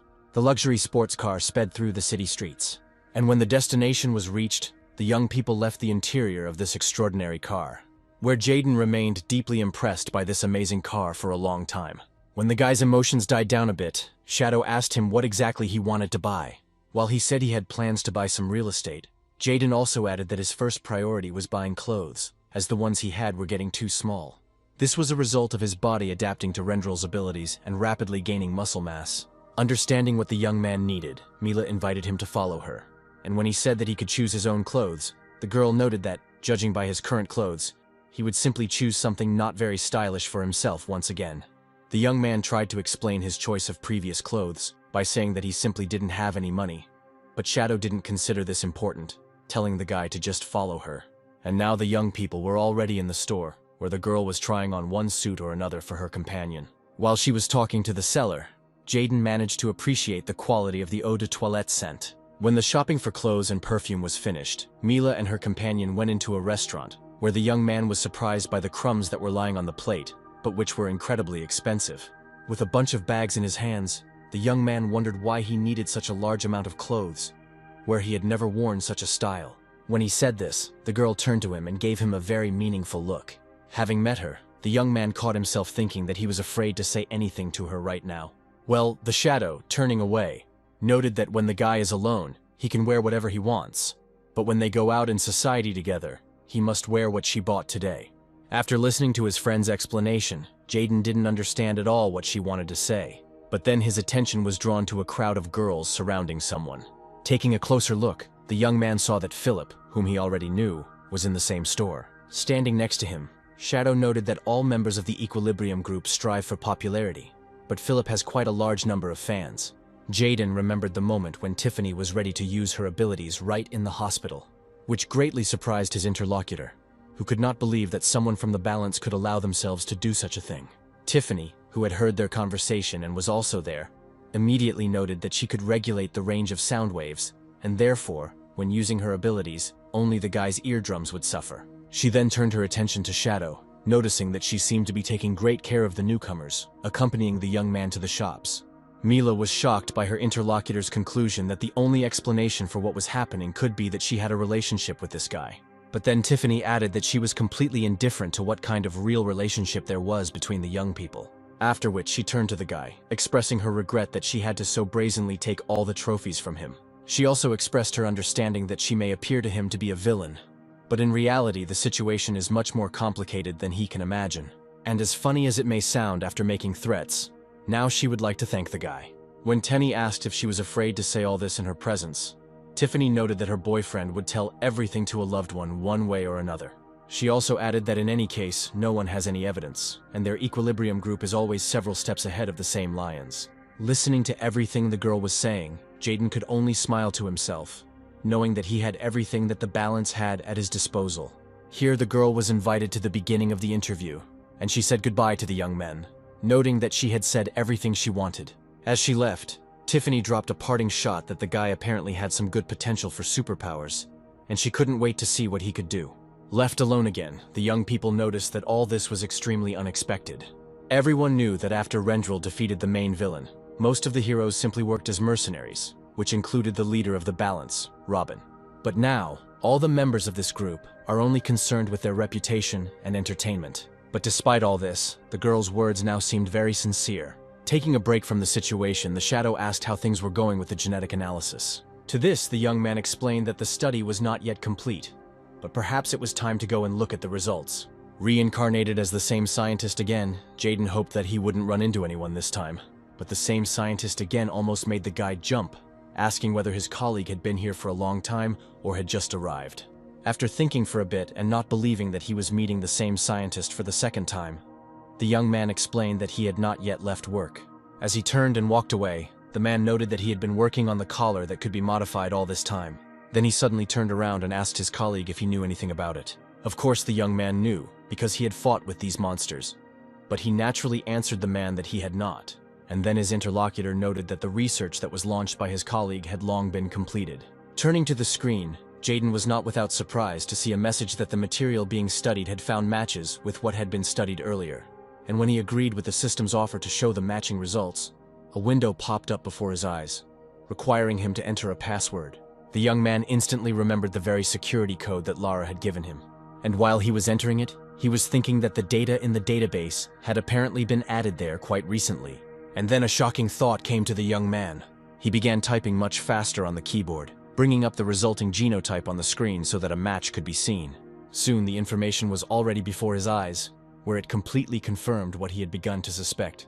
As it turned out, a substance similar to what he had taken from the villain's laboratory had previously been discovered during an examination of Rendel's body. After leaving the lab, Jaden ran as fast as he could to his comrades to tell them the shocking news. After all, judging by the results of the analysis and the identified coincidence, those who experimented on Stanley were also involved in the death of hero number 1. Deciding to immediately contact his friend, Jaden tried to call him, but he did not answer his call. Then he got to his apartment, nervously pressing the doorbell over and over again, and shouting for his friend to open the door faster. And suddenly some girl called out to him, who recognized the guy that Philip himself had talked about in his post. After introducing herself, the girl said that Stanley had left his apartment some time ago and had not yet returned. Jaden asked where he was going, but his interlocutor did not have this information. She only noted to the surprised young man that he had been absent for quite some time. After thinking for a few seconds, the young man noted to himself that his comrade had apparently gone off to take revenge alone. The transport Stanley had used to get to the right block finally stopped. After leaving the bus, the young man stopped and looked around. Before him, as then, there were only slums. As Stanley moved from one house to another, he mentally noted that absolutely nothing had changed here. Having reached the right place, he froze, staring intently at the sign of the orphanage where he had the chance to live and grow up. Approaching the building, Stanley placed his hand on its wall, as if wanting to absorb something from the weathered brick. His thoughts instantly went back to that distant past where he was walking down the street, leaning on a cane because of his injured leg. A boy suddenly appeared behind him and pushed him very hard in the back, causing Stanley to lose his balance and fall. He hit his already injured leg very hard on the paving slabs underneath his feet. Well, the one who pushed him, in the company of another bully, stood and cheerfully reproached the fallen man for the fact that he needed to watch where he was going. Without stopping the flow of barbs directed at the injured man, the evil boys left him alone. The woman sitting opposite the boy asked him how it all happened. Stanley remained silent. And then his interlocutor said that he needed to learn to get along with his peers. But he completely disagreed with this, saying that he was not to blame for anything, because it was those guys themselves who were starting to bother him. The woman then said that she had already spoken to the bullies who had offended Stanley, and they promised firmly to think about their behavior. At the same time, she added that not only those who offended him are to blame for the current situation. After all, she believes that a boy should not constantly rely on adults, but should learn to protect himself. Looking at the nearby guys who had pushed him, Stanley mentally noted that he had heard the advice. As they walked down the corridor, the boys continued to make fun of their peer, who, in their opinion, had complained to adults. Well, Stanley himself walked a little ahead of his offenders. The boys wanted to call out to him, but instantly changed their plans, simply running and pushing him. Turning around, they began to make fun of Stanley again accusing him of not looking around himself. But to their surprise, the boy suddenly silently rose to his feet, where he also amazed them by standing on his sore leg. And a moment later, one of his offenders saw a metal cane next to his face. He sank to the floor after the first blow he received, crying and screaming about how much pain it was. Seeing Stanley make another swing, he begged him to stop and not do it. Well, the second hooligan watched in fear as his accomplice was brutally beaten. Moving along the corridor, the woman who had recently held preventive conversations with all the participants in the conflict was looking for those very participants. The first thing she saw was Stanley standing with his back to her, and she was about to ask him what he was doing there. But the next thing that came into her field of vision made the woman truly horrified. After all, in front of Stanley, on the floor covered in blood, lay one of his former offenders, who himself had become a victim. The young man was brought out of these memories by a little girl who approached him. She told the guy that the building had been empty for a long time, and was generally quite old. And when Stanley agreed with his little random acquaintance, she suddenly extended her hand in his direction. After which she cheerfully said that nothing in this world is free, and he would have to pay for the information he provided her about this building. Smiling, the young man asked the girl to provide him with a little more information in that case. Having already taken out his wallet, Stanley noted that people often go missing in this area, and he was ready to pay for any information about it. After this question, the face of the guy's little interlocutor suddenly changed dramatically. On the one hand, the girl saw the money, but on the other hand, she clearly didn't want to tell the guy something. She had already started to back away when Stanley realized that his random passerby definitely knew something. grabbing her hand and demanding that she tell him everything. Suddenly, with her free hand, the girl gave him a sign to lower his tone and come closer to her so that she could say something in his ear. But as soon as she approached Stanley's face, at that very second, this cute girl at first glance showed her true essence. With her razor-sharp teeth, she practically tore a chunk of flesh out of the guy's neck. And now she was in her usual form, innocently declaring that she really knows a lot about missing people, because she is the one who catches them. And while she was speaking, the young man tried to assess how much damage she had managed to inflict on him. But suddenly his strange encounter called his interlocutor by name, suggesting that he had decided to return to his creators. And when Stanley, who was very surprised by this person's knowledge, asked her, the girl replied that of course she knew him. After all, everyone knows that he became one of the most unsuccessful experiments of those she works for.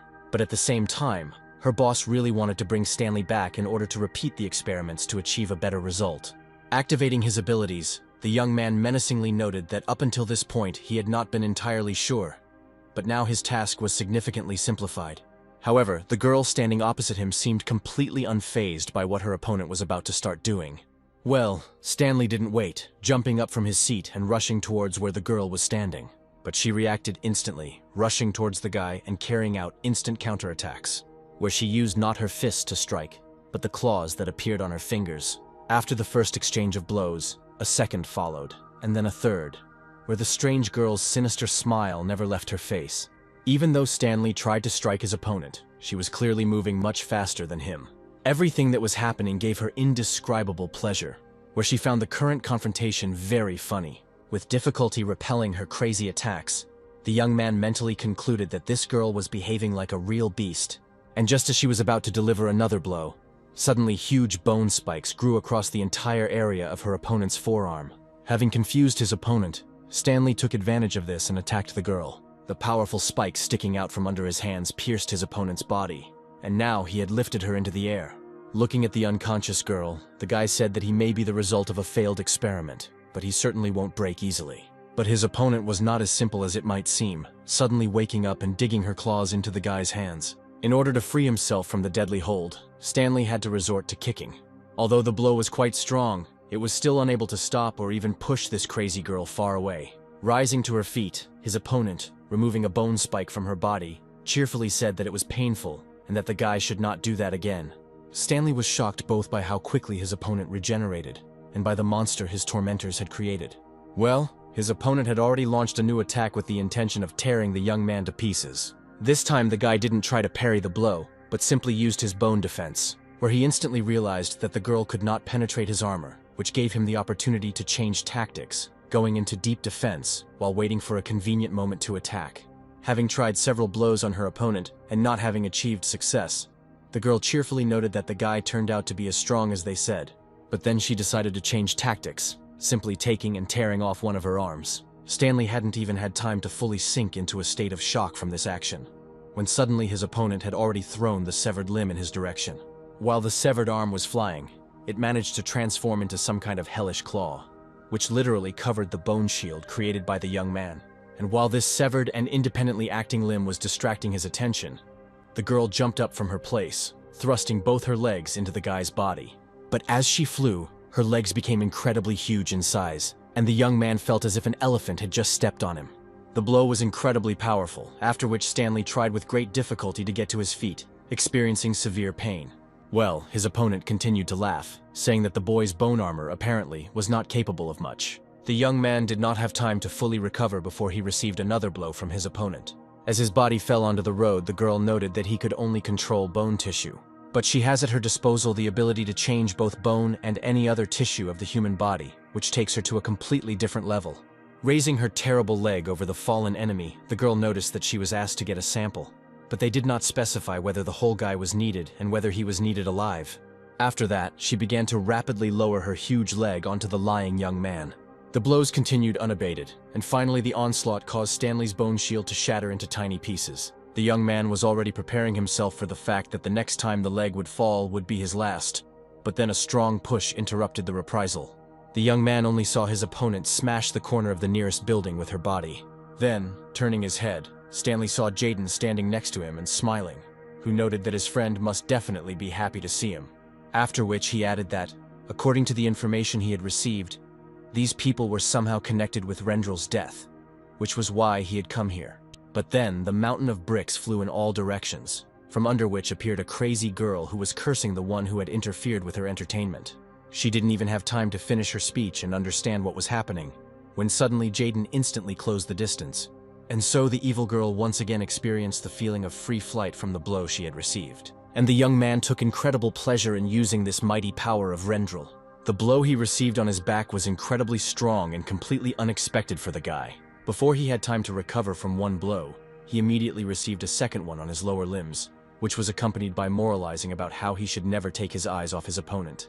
Looking at the guy who had been thrown to the floor, the girl noticed that he was completely unprepared for a violent confrontation.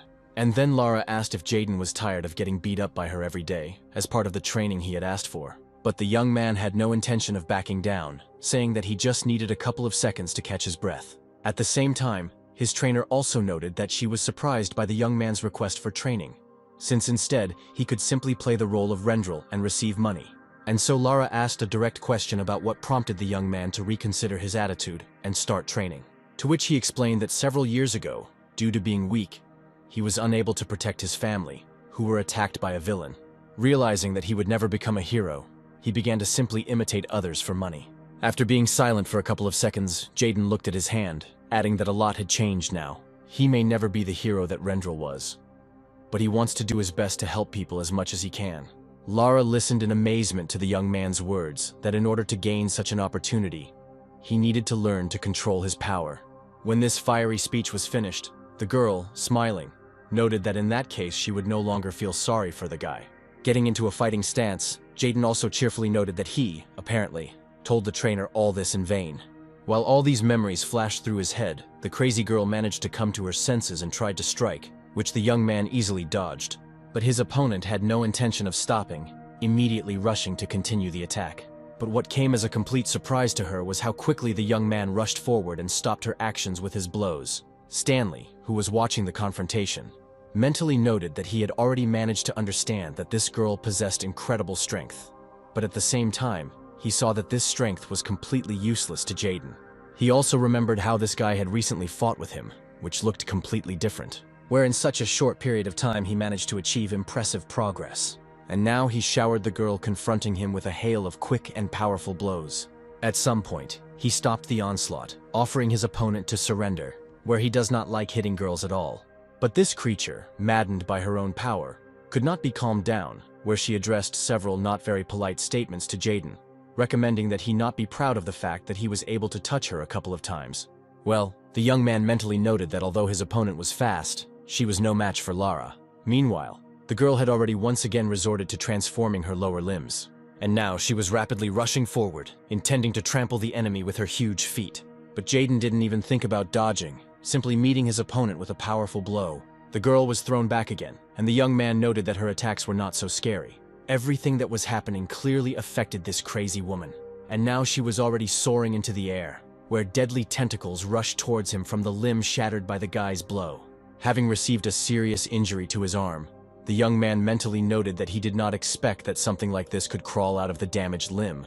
The girl found the guy's amazement incredibly joyful, but then a voice behind her said that she, too, had already managed to play herself out and had completely forgotten about someone. After which, Stanley struck his opponent straight in the back with his bone spikes. The bones continued to grow from his hand, where he noticed that this time the girl would not be able to resist. When the deed was done, his opponent found himself in some kind of bone shackles that completely restricted her movements. And when Stanley saw a scar on the girl's neck, indicating that she had also been subjected to experiments, he asked why his opponent had decided to take the side of his tormentors. To which the maddened creature just as madly declared that the defective product does not understand anything at all. She immediately reminded him that both he and she had been married among people since childhood, where the ordinary world hated and mocked them. She saw absolutely no difference in how many people died during the experiments and how inhumane these experiments were. After all, the result of all these efforts was that she was completely reborn and healed. Listening to everything the girl said, Stanley came to the final conclusion that she was suffering from real madness. But she suddenly started screaming loudly, saying that now she would demonstrate real madness, which the guys had never seen before. After which the girl's body began to change again, and the bones that were restricting her movements crumbled. where, in a matter of seconds, in front of the young people, there was no longer a man, but some kind of incredible monster. Jaden was very surprised at what this opponent of his was capable of. People who were in the nearby block saw the gigantic creature and immediately started running, saving their lives and screaming in horror. Looking at the monster, the young man noted that he would not be able to resist it at full power, as he was seriously injured after using his abilities. After all, in order to defeat this monster, he will need to use force in the same way at least twice more. But suddenly the young man noticed that his body was reacting strangely to the severed limb lying next to his leg. And now, Jaden already felt the same feeling that he had at the moment when he took over Rendel's abilities. The girl, meanwhile, maintaining the appearance of a monster, noticed that her opponent had truly frozen in horror and the understanding of his helplessness. But the young man only smiled, noting that he had not finished the previous round. However, now he also possessed a new power that allowed him to instantly regenerate. He spoke quietly, and the monster, shouting that no amount of talking would help here, rushed to attack. Well, Jaden was already preparing to use his power to the fullest, because now he didn't have to worry at all about what could happen to his hand, which would simply instantly recover. Without even trying to dodge the monster rushing towards him, the young man aimed his power-charged fist in its direction. His opponent's eyes almost rolled onto the ground from the terrible pain she had to endure, where the blow she received caused her body to instantly transform back. Looking at the enemy lying at his feet, Jaden noticed, not without surprise, that she remained alive even after such an attack, although she was unconscious. But suddenly the guy's body was pierced by an incredibly strong pain. Seeing his friend's face distorted with pain, Stanley asked in fear what was happening to him. Having gone through the process of restoring his hand, the young man mentally noted that he did not expect such severe pain. Feeling the strength leaving his body, the guy began to fall, but then someone's hand stopped the fall of the body. Turning around, Jaden saw his faithful Shadow, who explained that Haley had told her everything. Stanley, meanwhile, looked at the consequences that his comrade's use of force had left behind. He laughed, noting that the boy was definitely starting to get closer to using Rendel's power to its full potential, to which his comrade cheerfully noted that he was just starting to warm up. The Shadow, which they ignored, reminded his friends of his presence rather aggressively. In response to the girl's complaints, Stanley explained that the data he had received was not enough to understand the situation, which is why he had come here to check everything personally. Then the comrades began to discuss the fact that the guy's opponent was definitely somehow connected with Rendel's killers. After listening to Stanley's arguments, Jaden noted that the key role here is played by the drug in the ampule, which he managed to grab from the lab, and which contains poison. But then Shadow unexpectedly declared that the ampule contained not poison, but a completely different substance. And in response to the young people's questions, the girl explained that it contained an amplifier of superhuman abilities.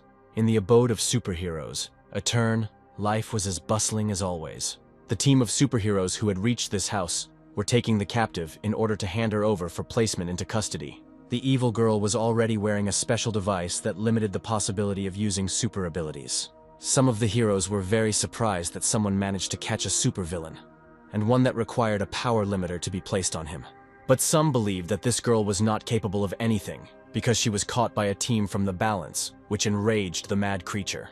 And when she barked at these grief-stricken heroes, they practically jumped up in their seats. But the girl didn't have time to express her emotions fully, as Haley snuck up on her from behind.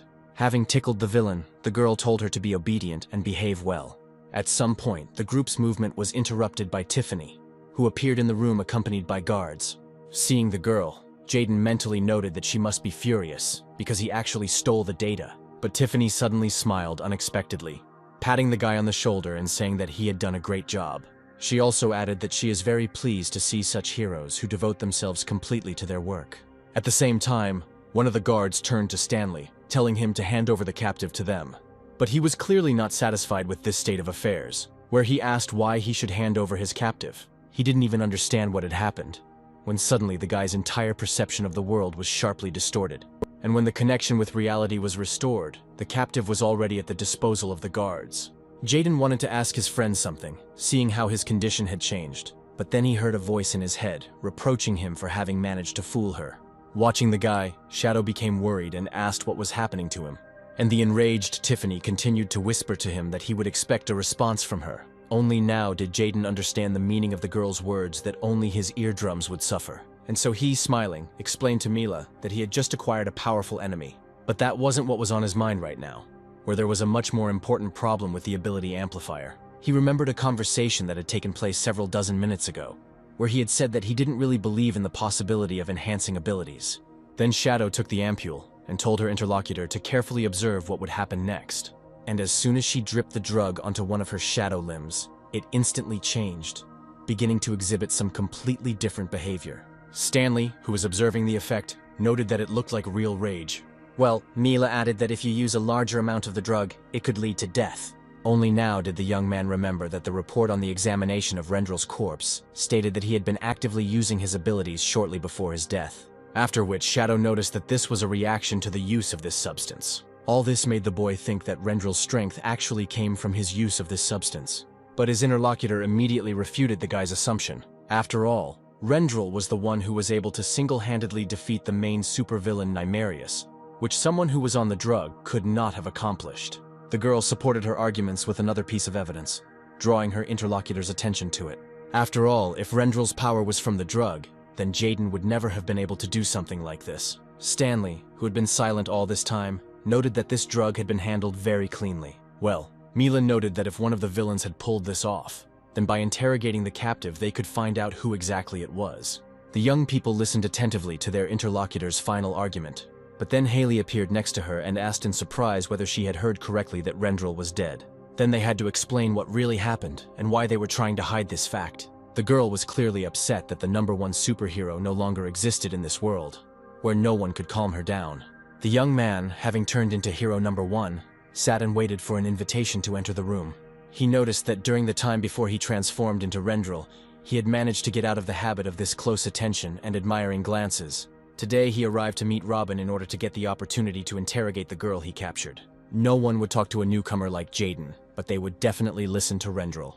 And then the door to the office opened, immediately after which the young man received an invitation to enter. Robin greeted the visitor, comfortably lounging in his chair and noting that he hadn't met the #1 guy for a long time. The young man then offered his guest tea or coffee, controlling the teapots with his abilities, but his visitor refused, leaving Robin to pour the drink for himself. After taking a sip and noting that the drink was great for relaxing the mind, the guy asked his colleague what brought him here today. Watching his interlocutor, Jaden noted to himself that he understood perfectly well, even without unnecessary questions, why the #1 hero had come to him. Then he began the conversation by saying that he had already heard about how the members of the Equilibrium group were able to detain the dangerous villainess. When Robin confirmed this himself, the man added that there could be much more dangerous villains behind this crazy girl, whom everyone called Cindy, and therefore the Lion group asks to be allowed to interrogate her. After this, Jaden's interlocutor looked closely at his guest, saying that rumors spread quickly. As he began to spin his mug, the young man initially found Rendel's request reasonable, deciding that he had learned everything from the shadow present at the scene. But then, catching the tea set in his hand, he added that he might not want to give the lions access to his captive. The young man was very surprised by such frivolous behavior of his interlocutor. He tried to bring up more arguments, but Robin stated that there was no information about the presence of any other villains, and the captive herself looked more like an ordinary mutant. And when the guy added that madness is a characteristic feature of mutants, Jaden decided that his interlocutor was simply making fun of him. He tried to reason with the guy, saying that it was obvious that this was not a simple mutant, but Robin was stubborn. And then the leader of the Equilibrium noted that the appearance of villains could only be beneficial for the lions, who would immediately gain popularity. Jaden couldn't understand what this guy was even talking about, because there were many people's lives at stake. And Robin added that after the villains were gone, the lions lost their former power and popularity, and therefore he has no reason to listen to the words and fulfill the requests of the #1 hero. Looking intently at his interlocutor, Jaden asked him about the seriousness of the words he had just said. And when he confirmed that he was completely serious, the young man noted that he had just wasted his time. Robin didn't respond to this, silently waiting for Rendel to leave the room. Left alone and playing with his mug again, he was surprised that the #1 hero had left so calmly without making any noise. Jaden was already on the phone, during which he told his interlocutor that everything went as expected. He then added that in that case he would have some extra work. When Tiffany took the captive, Haley was quite outraged by this action, because her friend had to endure serious danger in order to detain this villain. Jaden immediately noticed that Tiffany was in a hurry to pick up Cindy. He thought that she was clearly hiding something, but Shadow immediately stated that in Equilibrium they only thought about money and popularity. At this point, Stanley entered the conversation, raising the question of what they should do next. to which Jaden explained that there was nothing they could do right now. And when he suggested trying to get an interrogation on behalf of Rendel, Haley immediately said that Robin would refuse him too, where, in response to the young man's question, it was explained that although Rendel himself was the #1 hero, the group he led had long since weakened. Jaden, remembering the meeting, mentally noted his observations that the heroes had long been disunited. As for balance, there's a race for money and popularity, where no logic or common sense can achieve anything. Now the young man understood that he could not change anything by becoming stronger on his own. When he stated that he had to take action, Shadow asked what he could do, and then Jaden said that he survived only thanks to his intelligence, which he will now use to the fullest extent. Where, to begin with, he will still try to visit the balance boss. Comfortably seated at the table, Shadow sat and studied some book. At some point, the girl's attention was drawn to a female voice calling her by name. It was Lara's assistant, who was genuinely happy about this meeting. At first, the girls exchanged pleasantries, not forgetting to note that they had not seen each other for quite a long time. And then Lara's assistant said that she actually had one question for her interlocutor. The girl noted that Shadow has recently been actively helping newcomers from Equilibrium. And then she added that she recently received an offer to join a balance sheet, where the salary is much higher. Mila listened with interest to everything her interlocutor said. And when she finished, the girl stood up and said that they really did pay more there, and therefore she should seriously think about transferring. She was already leaving, listening to the gratitude of her interlocutor, who also hoped that they would remain good friends in the future. And then she received some kind of message on her mobile phone, which Shadow studied for quite a long time and carefully. As it turned out, the leadership of Equilibrium, in which she was officially listed, sent her an order to suspend her from activities, thereby limiting the opportunities of its new members. Of course, they had a trump card in the form of information about what exactly Rendel died of, but what to do with it next was still unclear. Additional questions also arose regarding Jaden's plans, the details of which he had not yet shared with anyone. Suddenly the girl saw some kind of crowd, where everyone gathered was making loud noise. When the girl approached, the young man who noticed her asked whether she had decided to feel what was happening. And when Mila asked about what exactly, the guy explained that Mr. Rendel personally conducts the masterclass.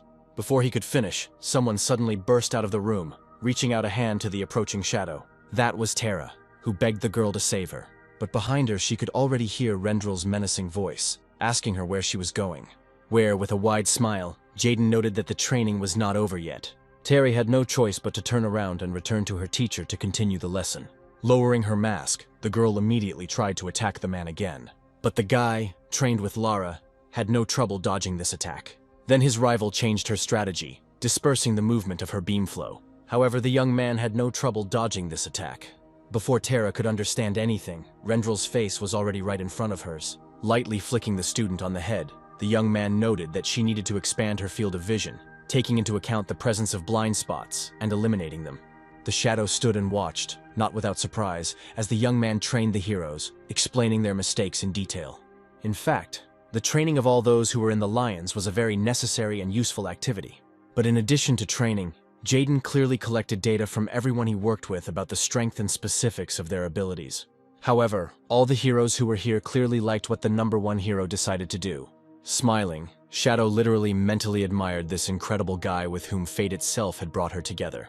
As the evening wore on, the training session from the #1 hero was completed, and he thanked everyone who came for their participation.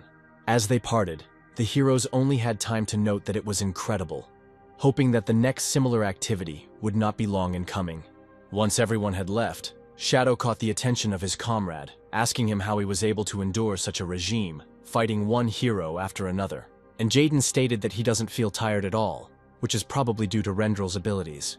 In addition, he was able to conduct research in order to understand what the people in his group were missing.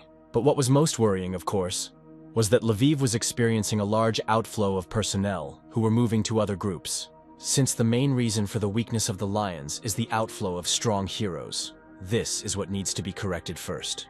But the Shadow did not understand how his training could help, which, of course, would improve the hero's skills to some extent, but would not correct the situation as a whole. Jaden, however, had his own vision of the situation, where training was just one of the ways to gain strength. He also recalled the time when he was replacing heroes, where quite strong heroes, like Jim, were not part of groups at all and worked on their own. Using this guy as an example, Jaden tried to explain to the girl that there are a huge number of independent or underrated heroes in the world. Besides, they were all suspended from activities in Equilibrium anyway, so they can get busy with the business of gaining strength as lions. After finishing speaking, the young man asked Shadow to pass on some information to Stanley and Haley, which the girl was stunned to see. And in response to her question, the young man explained that he was indeed ready to go that far. After all, his plan is to erase from the faces of the participants in the balance once and for all those arrogant notes that he saw. The driver of the high-speed train sat in his cabin, sipping hot chocolate. At some point, a girl appeared next to the train and modestly greeted the man. As it turned out, the girl arrived just in time, where the driver instructed her to do the same thing that she had done before. After which, she threw a piece of coal into herself. After which she attached a chain to the composition. Very soon the piece of coal began to act, literally turning the girl into a real tractor. Exhaling heavily, she began her work, where, without any help, she dragged an entire train of cars to the holding area. When the work was done, and payment was made, she thanked the man for this opportunity to earn some extra money. At that moment, Jaden appeared next to her and greeted her. The girl slammed the table hard and shouted that she was very tired of this unbearably boring job. After all, she had turned to the group in order to become a hero. But they told her that they could not determine the direction in which she could apply it. The young man was just noticing that the girl drank disproportionately much when she complained that all the work she was given was pulling trains. But then his interlocutor switched to questions about Jaden, asking what wind had brought him to the balance, since all he could do was transform. Laughing, Jaden explained that he had recently learned that his abilities were not limited to just shape-shifting. After listening to the young man, his interlocutor noted that she also had unique abilities, but was wasting them on some nonsense. After this, the girl's interlocutor noticed that today he came to her with a proposal. But before answering clarifying questions, he asked the hero's girlfriend to wait a little. Without arguing with the guy, his friend decided to have another drink for now. At the same time, she was thinking about how she could most politely refuse an offer that she hadn't even had time to listen to yet. But a few seconds later, it was no longer Jaden who returned to her table, but the #1 hero, Rendel himself. As soon as the girl saw the head of the lions, everything she had managed to put in her mouth from the glass involuntarily flew back out. She couldn't believe that such a great superhero was right next to her right now. And Jaden had already gotten down to business, telling Chelsea that he had noticed how unhappy she was with her current situation. And now he has already directly suggested to his interlocutor to move to Leo, leaving balance. Modestly noting that such an offer was an honor for her, Chelsea added that the lions were paid too little. But Rendel immediately declared that his girl would be paid $200 more than she was currently receiving in Equilibrium. Such a generous offer could not leave her indifferent to the offer of the #1 hero. But then she began to wonder what could possibly connect her friend Jaden and Rendel. But deciding that it really wasn't that important, Chelsea quickly accepted the offer. Sitting at the head of the table, the young man noted that the figures had also increased by more than 10% this month. Where the growth in indicators he can explain only by the stable growth in the number of participants in the Equilibrium group. Everyone else listened attentively to the report, which ended with plans for the future, where, in the absence of villains, all efforts are directed towards making a profit. When he finished, the audience could not help but notice that the leader of the balance lived up to expectations, and the speaker sat and listened to his merits being praised. But when Robin was left alone, his mood changed dramatically, where he instantly returned to his usual disheveled hairstyle. He really didn't like these reports to the board of directors, and now the young man could finally breathe a sigh of relief. An assistant who appeared in the room noted that his boss had done an excellent job of reporting to the board. While Robin was talking about how he wanted to get out of here as quickly as possible, the assistant said that he had news. The young man tried to delay receiving the information, but he was immediately stopped by his assistant's words that it concerned Lvov. Hearing something about the lions, Robin became all attention, and his interlocutor brought to the attention of the boss that recently there has been a tendency for members of Equilibrium to talk about switching to Leo. He also reported that all those who are part of Rendel's group have begun to conduct aggressive recruitment. When asked what rank the lions recruit, the assistant replied that it was below average. After thinking for a bit, the young man concluded that their last conversation must have affected Rendel, since he began to act in this way. Listening to the boss's reasoning, the assistant asked him about what they should do, and Robin responded by deciding to use their main advantage, where all heroes should simply raise their wages. If the payment is high, the lions will not be able to beat the price, and therefore will not be able to recruit. The young man was already sitting and imagining how this cunning, in his opinion, move would affect the #1 among the heroes. After hearing everything that had just been said, Jaden firmly stated that the recruitment would continue. Lara, standing opposite him, was quite surprised by the guy's open assertiveness. When the girl asked about what to do with the payment, Her interlocutor explained that everyone just needed to add another $100. The girl obviously didn't like such a frivolous statement. She couldn't contain her emotions when Jaden added that now was not the time to save money, reproaching the guy for not even understanding where it comes from. The Lions group lives on money from the government, as well as from private donations, but now there is less and less money. To this, the young man simply stated that he knew exactly where they could find the money, citing his own wallet as their source. This frankly bold statement made the girl surprised, where she even asked the guy if she had misheard by chance. And her interlocutor said that the heroes they recruit are greatly underestimated in Equilibrium, where the leadership of this group cares only about their own PR. He is well aware of how they treat most of their members, which he has seen personally. But the thing is that the talents of some of these heroes are absolutely incredible, where he finds it completely absurd that, due to some abnormal system, such individuals are deprived of the opportunity to express themselves to the fullest extent. Listening to Jaden, Lara thought that this guy not only started training low-ranking heroes, but now he doesn't spare his own money on them either. And the young man, looking at the face of his interlocutor and understanding the direction of her thoughts, immediately noticed that he was doing all this for a reason. Astonished, Lara could not understand what the guy meant. Then Jaden said that all this was his investment in the future, because if the Lions succeed, he would receive benefits 10 times greater. The girl understood perfectly well that all these were just excuses, where in fact the guy was very worried about the future of all the heroes. And while he pretended to think about what percentage he would receive in the future, Lara thought that he was acting in the name of saving the Lions. Slowly, she came to the conclusion that perhaps she should trust Jaden now, and so Lara declared that in order to increase the chances of success, the guy needs to return the red demon to the group. When the young man asked, she explained that this hero was Rendel's left hand. Many heroes followed him, and if he returns, the balance of power will change dramatically. Then Jaden asked why he left the group, to which Lara replied that it was not a completely normal situation. Returning to the recent past, the girl remembered how she passed by the office and heard a verbal altercation. As it turned out, the dispute was between Rendel and his left hand. But no matter how hard she tried to listen, she still couldn't make out almost anything of what the men were saying. When Jaden learned that this hero had a falling out with Rendel, he immediately put forward a version that he might have something to do with his death. But Lara immediately dismissed this version, explaining that the red demon was not capable of this, since he respected the boss like no one else. And despite the fact that he has now left the ranks of the Lions, he is the most consistent with the ideology of this group. Listening to the girl's explanations, the young man nevertheless doubted that this red demon could be decent. But if he really has nothing to do with it, then this hero will be a great find for the group because he is incredibly strong, since he was able to become the left hand of Rendel himself. And now he has already expressed his consent to try to bring this character back into action. Smiling contentedly, his interlocutor called this the only right decision. But then she thought for a while, and suddenly said that the guy needed to be careful, explaining to his silent question that this hero sometimes behaves very strangely. Using the navigator on his phone, Jaden, in the guise of his hero, was able to easily find the very block where the former member of the Lions lives. Looking around, the young man was very surprised that the left hand of the #1 hero lived in such a backwater. The young man immediately remembered how he used to live, trying to save every cent. A few minutes later, Jaden found himself at the house he needed, where he was supposed to find the red demon. While he was trying to find his way around the apartment he needed, someone approached him. It was an elderly woman who asked if the guest was going to the 3rd floor. And when Jaden answered positively, the old lady asked him to give a gift to the hero living on that floor. Having agreed to help the elderly woman, the young man noted to himself that the demon clearly enjoyed respect here. And the petitioner had already managed to turn around and leave the meeting place, thanking the stranger for his assistance. As he climbed the stairs, the young man continued to think about what exactly was the strangeness of this hero that Lara had mentioned.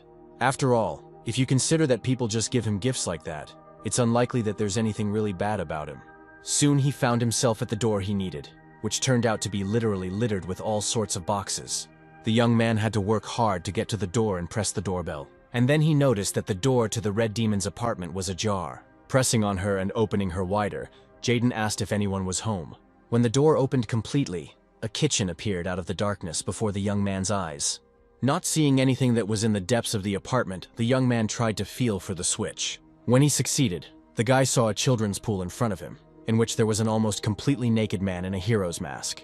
Before Jaden could say a word, the owner of the apartment suddenly raised his head and looked at the uninvited guest. The astonished young man quickly turned around and walked away, asking the hero for forgiveness and wishing him success in what he was doing. But suddenly the red demon rose sharply from his place, stopping Jaden's movement with a cry. The young man, who continued to clutch the box he had received from the old woman, stopped and turned around to watch the man approach. Seeing his decisive movements, the young man already thought that now he would have to fight, preparing to defend or attack if necessary. But as the red demon approached, he placed his wet hand on the youth's shoulder, saying that Rendel was always a welcome guest in his home. Jaden couldn't believe that this man in a mask and underwear was once the left hand of the #1 hero. The guy was still in a state of amazement, and the red demon who met him laughed, watching the shock of the boss, whom he constantly called Captain. But the man removed his hand, clenched his fist, and said that they definitely had to do this, since they hadn't seen each other for a long time. Jaden didn't even have time to ask his interlocutor about what the expression "do it" might mean, when suddenly the owner of the apartment rushed towards him, and when he got close to Rendel, he immediately dealt him a fairly strong blow. The young man felt his skin burn a little from the red demon's application of power, but he clearly did not hit with full force, and when he returned his attention to the masked man, he had already taken up a position, preparing to receive a return greeting blow. But Jaden had no desire to engage in this exchange with a hero who was apparently willing to train even by performing a simple greeting. Deciding to get straight to the point that had brought him to this apartment, the young man asked the red demon directly if he wanted to return to duty. Immediately after this question, the mood of the owner of the apartment changed dramatically, which became clear from his tone, in which he noted that something clearly happened, like that time. Of course, the young man did not understand what his interlocutor meant, and he felt the tension growing.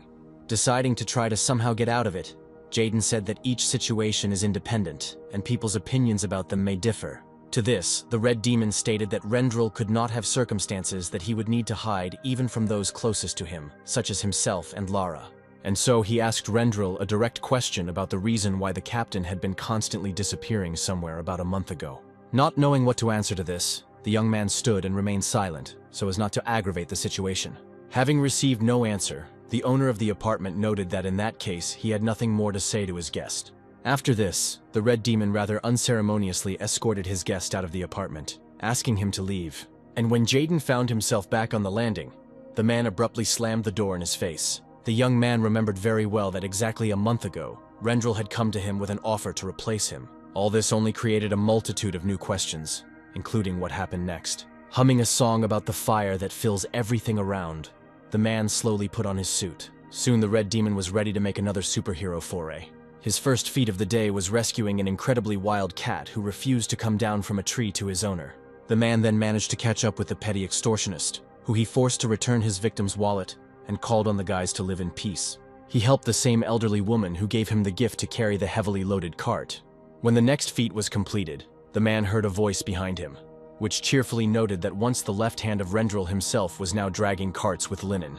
Turning around, the red demon saw Philip standing in front of him, smiling.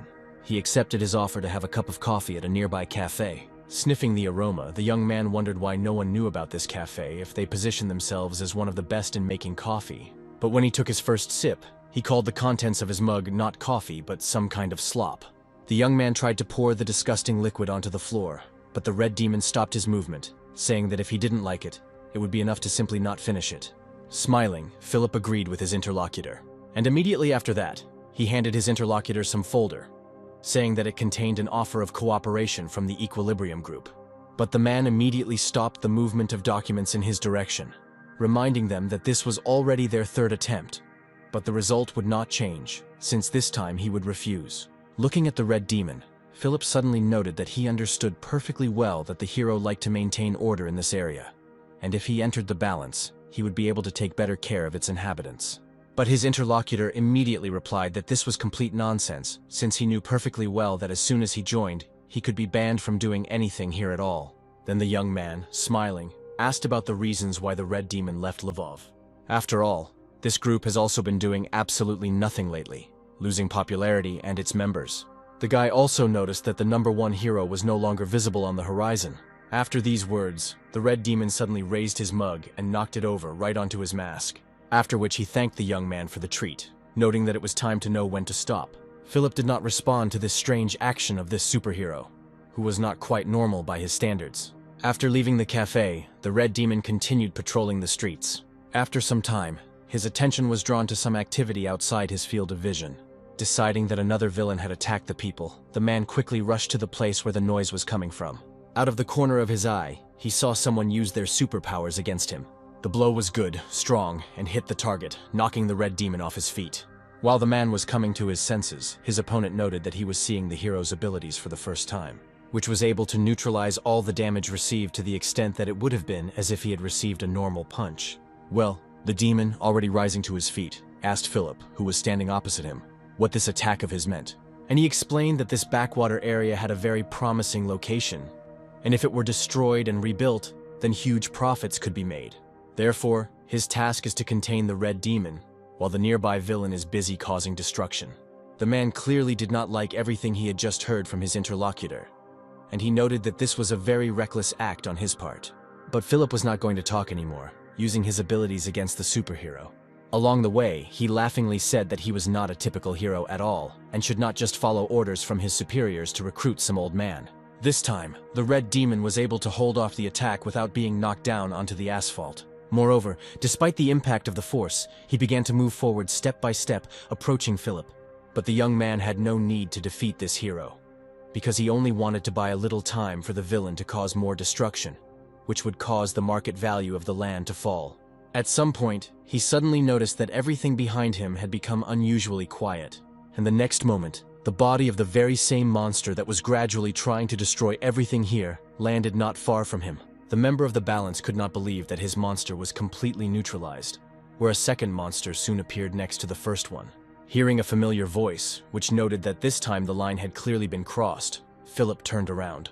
There he saw Rendel standing nearby, who ordered the boy to lower his hands. Otherwise, the man promised to break his graceful, delicate wrists. The young man found himself in a clearly unenviable position, surrounded on both sides by heroes. While Philip was annoyed that Rendel was somewhere nearby, the red demon was very surprised by the appearance of his comrade. And so the cunning member of the balance happily noted that Rendel had arrived just in time and helped them deal with the threat. When Philip pointed out that there was a misunderstanding, Jaden asked what it was, to which the young man explained that this territory was under the jurisdiction of the balance, and the red demon was carrying out heroic activities here without permission. And although the demon is not officially a member of the Lions now, he is nonetheless a former member, and therefore this could all create problems for the group led by Rendel. Based on all that was said, the young man said that it was better for all of them to reach an understanding now. But then the red demon couldn't stand it any longer, shouting that there could be no understanding with someone who had just tried to raze this block to the ground. After hearing both sides, Jaden smiled, where Philip's words about reaching an understanding now seemed funny to him. Watching Rendel's reactions, the man suddenly perked up, drawing his comrade's attention. He said that in fact, now everything that happened between them before, where his boss did not tell anything about any of his secret actions, is not important. After all, Rendel was the #1 hero, and the red demon believed that one day everything would work out and they would work together again. But now he thinks that the captain is doing absolutely the wrong thing by not taking any action. After all, they will be no different from villains if they allow someone with evil intentions to go unpunished. Listening to the red demon's speech, Philip mentally noted that it all sounded somehow very childish, which is why the lions had become so weak. After all, even children know that the world has long been ruled by money, and not by personal convictions and actions according to conscience. Having turned all these thoughts over in his head, Philip began to thank the #1 hero for understanding the situation. But he was completely at a loss when he suddenly asked him to recall the demonstrative confrontation between a member of the Angels and a fighter from the Lions at the stadium. After this, Rendel's expression suddenly changed dramatically, and he added that he would now demonstrate what the Angel fighter felt at that moment. Philip literally howled as the man took his hand and squeezed his fingers around his wrist. Continuing to scream in terrible pain, the young man tried to call on his tormentor to stop doing this. But instead, he immediately received an incredibly strong blow that threw him back. Watching him fall, Jaden cheerfully noted that it all happened by accident while he was trying to deal with the villain. Well, the red demon stood and looked in amazement at everything that had just happened before his eyes. He didn't even expect that this public relations enthusiast and glossy magazine star could turn out to be such a cunning person. And Rendel had already attracted his attention, asking for forgiveness for not telling him in the past where he had disappeared to, where he would definitely tell about it. But a little later, approaching the man, the young man added that he categorically did not like what the heroes had become, and therefore he was trying to change it. And in this he really needs the help of an old friend, whom he once again asks to return to the team.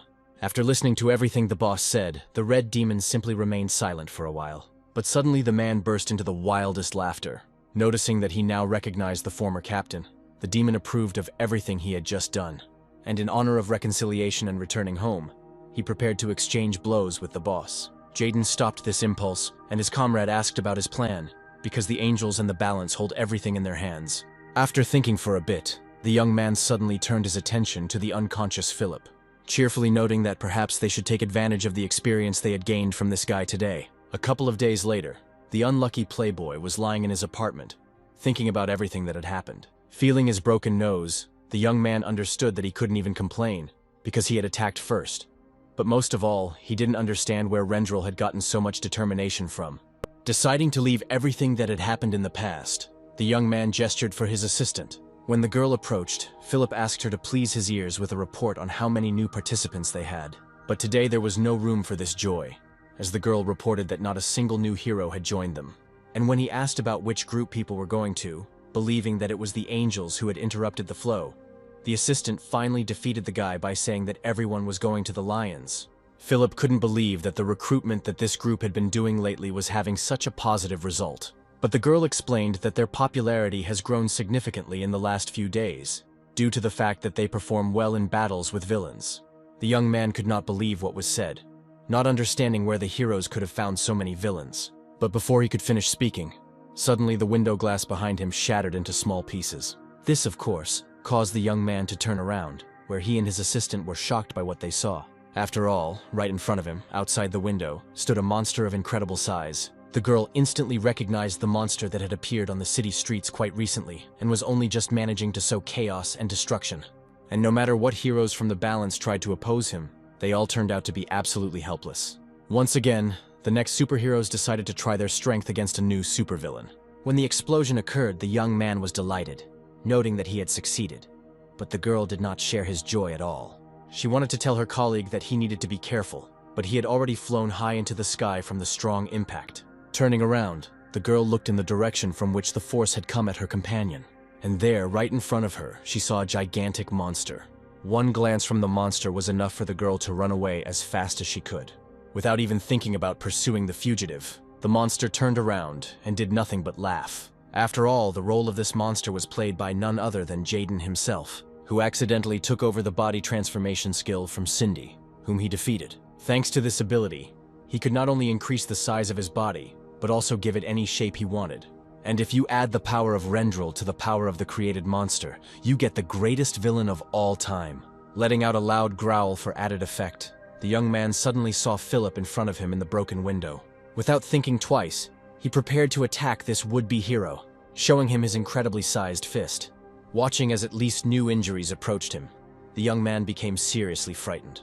But he was definitely not able to stop this giant, where the blow reached its target, completely destroying his apartments. Philip didn't even try to resist, instantly losing consciousness and falling down. Jaden was clearly in high spirits, where inside the monster he had created, he was jubilant and screaming for the villains to be given freedom. The red demon stood and watched the gigantic monster moving away from him. His recent conversation with his boss, where he was very surprised by his suggestion to use the image of a villain, kept replaying in his mind. When asked by his comrade, Jaden explained that he wanted to do the same thing as the balance. The lions always tried to play fair, but in return received only ridicule and prejudice. The young man promised that he would never harm a single citizen, where the villain's actions would be limited solely to the destruction of buildings. Looking at the red demon intently, he asked him to just go ahead and trust him. And so the monster created by Jaden walked the streets of the city, sowing fear and horror. Addressing the heroes behind him, the red demon ordered them to prepare for attack. Meanwhile, the young man had already managed to reach one of his intended targets, which was one of the buildings of Equilibrium. With one light movement of his huge paw, he destroyed the symbol located next to the building. Meanwhile, Philip was rushing forward with his own assistant under his arm. Glad to be in the boss's arms, even if only in this way, the girl remembered how they began to rapidly fly down after the monster's attack. Having regained consciousness after the impact, Philip immediately noticed his assistant flying down, who was about to be covered by concrete debris. And now he was already on a hard surface with the girl, having dodged the debris together with her. The assistant tried to thank her boss somehow, but he suddenly let her go, causing her to fall onto the asphalt in a not very pleasant way. Activating his abilities, Philip noted that he only saved her to save money for the death benefit at work. Sitting on the asphalt, his assistant watched in amazement as her boss accumulated more and more energy, where she noted that if the gentleman uses such a blow, then completely innocent people may suffer. But the young man coldly replied that this was the least of his concerns right now. Immediately after which, having gained enough energy, he directed his blow at the monster walking nearby. Jaden sensed danger approaching, but despite everything, he didn't dodge, simply turning towards the stream rushing towards him. Of course, Philip's strike was very careless and hit nearby buildings, collapsing parts of them onto the people nearby. But Jaden managed to put his paw out in time and protect the inhabitants from imminent death. He mentally noted that anyone who saw Philip's attack would assume that Diablo's group was at work here. Well, the attacker himself stood there in confusion and looked at the monster, to whom his attack had not caused any damage. The young man could not contain his emotions, not understanding how this monster was able not only to resist, but also to recover. He was just thinking about how he needed to urgently call Tiffany for help, when suddenly the heroes from Lviv appeared to his right. Watching them go, Philip shouted at them to stop, as they would definitely not be able to cope with this monster. Chelsea doubted they could handle it, but the fighter accompanying her pointed out that the training had not been in vain, and now he was already squatting down, digging his hands straight into the road surface and activating the skill, where the asphalt, under its influence, immediately began to ripple, which caused the monster to lose its balance. Then it was up to Chelsea, who had already managed to use a piece of coal to activate her abilities. Pushing off the road with force, the girl flew forward like a bullet fired from the barrel of a gun. Taking the incredibly powerful blow, Jaden noted that his girlfriend had trained well, and now, all that was left for him to do was to finish this performance beautifully, where he let out a loud cry of a dying monster. Philip, watching all this, could not believe his eyes, and the red demon had already entered the arena and addressed Chelsea, saying that she was doing well, calling her the Grey Demon. The man then jumped off the roof, intending to land right on top of the monster. When he landed on his face, he immediately shouted for the pink demon to get involved. Shouting back that her name was Tara, the girl used her attack skill. The next move was up to the man himself, where he pulled out one of his secret devices, and when the tokens were right in front of the monster's face, he acted as a detonator, directing a stream of fire at them, which caused an incredibly powerful explosion. This was enough, as the slain monster fell and showed no signs of life. Well, the red demon recommended that Terry not be ashamed of the nickname Pink Demon, because it was the most honorable, which she definitely did not agree with. Eyewitnesses to the battle enthusiastically discussed how the heroes from Lions defeated such a monster that the heroes from Equilibrium could not even scratch. Then the conversation between eyewitnesses of the events went on to the fact that the Lions are real heroes, and the heroes from Equilibrium are nothing more than a beautiful wrapper without any content. Sitting in his office, the young man watched the news story about how the heroes from Lviv defeated the invincible villain.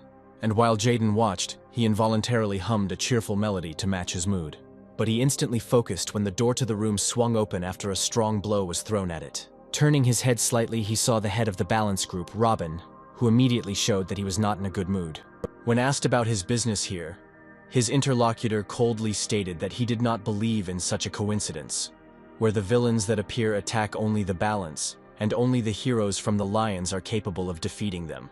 Looking his interlocutor straight in the eyes, the young man added that even a child would understand this, suggesting that Rendel stop all this immediately. After thinking for a moment, the young man noted that this request was, of course, reasonable. But a moment later, he was already imitating his recent conversation with Robin, saying that he simply did not want to stop what he had started. Robin clearly didn't expect such an answer, completely confused and not knowing what to say. Jaden continued, noting that he didn't see anything wrong with the villains only attacking people and balance group buildings, and he finished with a test shot to the head, saying that he had no desire to listen to the words of those who were weaker. While his interlocutor was digesting all of this, realizing that the previous situation had turned directly against him, Rendel reminded the guy of his own words about the fact that there were no more villains, that there were only the most ordinary mutants. And neither Rodin nor anyone else will ever be able to prove that the monster has any relation to Leos. Having activated his abilities, the young man, whose cup of patience was overflowing, recommended that his interlocutor think about what he was saying. He then noted that all the actions of the #1 hero taken by him recently lead to a direct conflict with the balance, and Jaden was just waiting for this reaction, which he actively provoked his opponent to. And now, he was already calling on his interlocutor to remain calm, saying that if Robin would meet him halfway, then he would not remain in debt. Upon hearing about the possibility of cooperation, the young man asked what Rendel needed from him. Putting on a completely serious face, the number one hero said that all he needed was a chance to interrogate Sydney. Not a little surprised by such a small request, the head of the balance asked why Rendel was demanding exactly this. And his interlocutor explained that the main task of the Lions group was and is the complete destruction of the villains, where he has no goal of in any way affecting the interests of the balance. In an equally surprised tone, Robin asked his interlocutor why he was so afraid of the appearance of villains. After all, the last villain who was more or less capable of anything was destroyed long ago by the number one hero himself. To this, Jaden noted that if villains really didn't exist, then there was no point in fearing some kind of interrogation from the villainess. The argument was obviously irrefutable, and the young man asked his uninvited guest for the last time what his decision would be. The penitentiary for imprisoned supervillains was located not very far from the city and was called Pacrium. Jaden, in the guise of his hero and in the company of his faithful shadow, moved along the corridors of this prison, accompanied by a guard. When they reached the next gate, it opened only after scanning the guard's retina. The hero's journey continued, where the shadow responded with complete agreement to the young man's words that everything was very strict here. She also added that this is a specialized prison for people with extraordinary abilities, which implies increased security measures. Jaden listened attentively to everything his companion and comrade told him about this place, where the girl listed some of the most notorious supervillains the guy might have heard about on the news, and who are now contained here. Moreover, in this very establishment, that same exceptional supervillain Nymerius, whom Rendel had once single-handedly defeated, whiled away his days. But this information made the guy amazed. Where did he think that for his crimes such a character should be sentenced to death? To this, the girl explained that the issue of human rights played a key role in resolving this issue. And when she pointed somewhere down, Jaden saw some unusual procedure that one of the prisoners was undergoing. Having observed these completely incomprehensible actions, the young man asked what was going on here. And Shadow explained that in this way the superpower of the villains is converted into some kind of electrical energy. It is with the help of this energy that special technical means can operate, suppressing the abilities of villains. After watching what was happening for a little while longer, the young man found it all extremely disgusting. Continuing on their way, Shadow suddenly returned to the conversation about the main supervillain. She explained to her interlocutor that an attempt to destroy Nymerius had been made, but it had failed completely. This surprised Jaden quite a bit, who couldn't help but be amazed that someone could have such power that it was impossible to destroy. Well, Shadow said that the details of that attempt could only be known to two superheroes, one of whom was Rendel himself. The second person who could shed light on what happened is the head of the Angels group, Russell. This information shocked the guy even more than the information about the immortality of the supervillain. After all, this man, with whom he had already crossed paths, seemed more like someone who would save himself first and foremost. While he was thinking about everything that had opened up to him today, the guard accompanying the heroes reported that they had arrived. Stopping at the next door, the man said that the villainess they were interested in was on the other side. He then instructed the heroes, saying that in general there was no need to fear the criminal, since she had a device that limited the use of abilities, but he still would not recommend getting close to her. He also said that everything that happens inside will be recorded on video. The guard had already started to open the door when Tenya asked if they were going together, the guy answered in the negative. Smiling slightly, the young man remarked to his companion that in this case one hero would be more than enough. And now Jaden was already inside, opposite the one whom he himself, but in a different guise, had managed to catch not so long ago. The little crazy villainess greeted the arriving hero with her bestial grin. She cheerfully noted that before she even noticed, she had become very famous, since the number one hero himself visited her. Without answering the girl, the young man approached and began to carefully examine the reliability of the ability limiter she was wearing, which immediately caused Cindy to react by remarking that Rendel was afraid of the device breaking. Jaden got down to business, asking questions about what kind of experiments they were conducting on people, and what they were going to do with Stanley after they captured him. But to this the girl replied that he was the same test subject as she was, so their meeting was something like a meeting of school friends who sat at the same desk. Watching everything that was happening, Shadow mentally noted that this villainess would not tell anything just like that. But even if Jaden manages to get her to talk, she might tell him about the death of the number one hero, which will expose the guy, because everything is being recorded. Well, the young man continued, saying that if Cindy started cooperating, then she wouldn't have to rot here for the rest of her days, where he could help ensure that she could see the sun again. But these words had no effect on the little villain, where the girl stated that she actually doesn't like bright sunlight at all. But when she moved her shoulder, she suddenly felt that the ability limiter was not sitting on her as tightly as before. This was a chance for her, and suddenly Cindy noticed that she didn't see anything wrong with telling the hero now about what would happen in this room. Of course, the young man did not understand at all what his interlocutor meant. Well, she moved from words to action, instantly breaking the cracked limiter and rushing at the hero who had visited her. The guard and Shadow, who were watching the events in the cell, were speechless from surprise, and the mad creature approached its victim, where it did not care at all that the #1 hero was in front of it, because it had surprise on its side. She didn't even understand what happened and when the initiative passed to her opponent, but she fully felt how her head hit the concrete. As it turned out, the young man was prepared for such a development of events and this rapid attack. Only by pressing the girl's head harder, he asked her if she had really been so naive as to believe in an accidental breakdown of the limiter. This question clearly put the crazy creature in a dead end, where she could not yet assemble the puzzle. As it turned out, Jaden was not checking the reliability of the limiter, but did the opposite, breaking it. After all, thanks to the girl's attack, it was possible to disable the video surveillance camera and now talk to her more openly and using other methods. Looming over Cindy, the young man menacingly declared that she would tell him everything if she did not want to die. The guard and Shadow were watching the events in the cell when Jaden was just asking the prisoner about what they planned to do with Stanley. Mila asked the man if they had tried to interrogate this villain on their own, to which he responded positively, pointing to the girl, and explaining that the result of such attempts was an absolutely identical refusal to explain anything. While he was telling all this, and Shadow was thinking about what was said, Cindy had just discovered a flaw in the restraining device and was preparing to use it for her own purposes. The observers only saw something like an explosion, which, however, was unable to destroy the glass. The girl tried to find out from the security guard what was going on inside, but he replied that the surveillance camera was out of order. And when he announced that all the recording devices were also broken and called a riot suppression team, Mila thought about it. It began to dawn on the girl that the young man could have completely planned everything that was happening now. Meanwhile, Jaden not only pressed Cindy's head into the concrete, but also added pressure to her body with his foot. But the captive didn't even think of telling anything yet, noticing that the hero had planned all this from the very beginning, and asking why he needed all this. But instead of answering, hero #1 jerked the girl off the floor and slammed her hard against the wall. Only after that did he remind her that he was the only one asking questions here, and Cindy had better start answering them if she wanted to live. However, all this did not convince the villainess at all that it was necessary to start cooperation, where she only laughed at such ridiculous threats from the hero. The girl noted that Rendel was not a member of Diablo's group, and therefore would never kill her, since that was not in the spirit of the lions. After listening to everything the captive said, the young man said that she was very much mistaken here. Immediately after which he squeezed her throat so hard that Cindy's face literally instantly turned blue.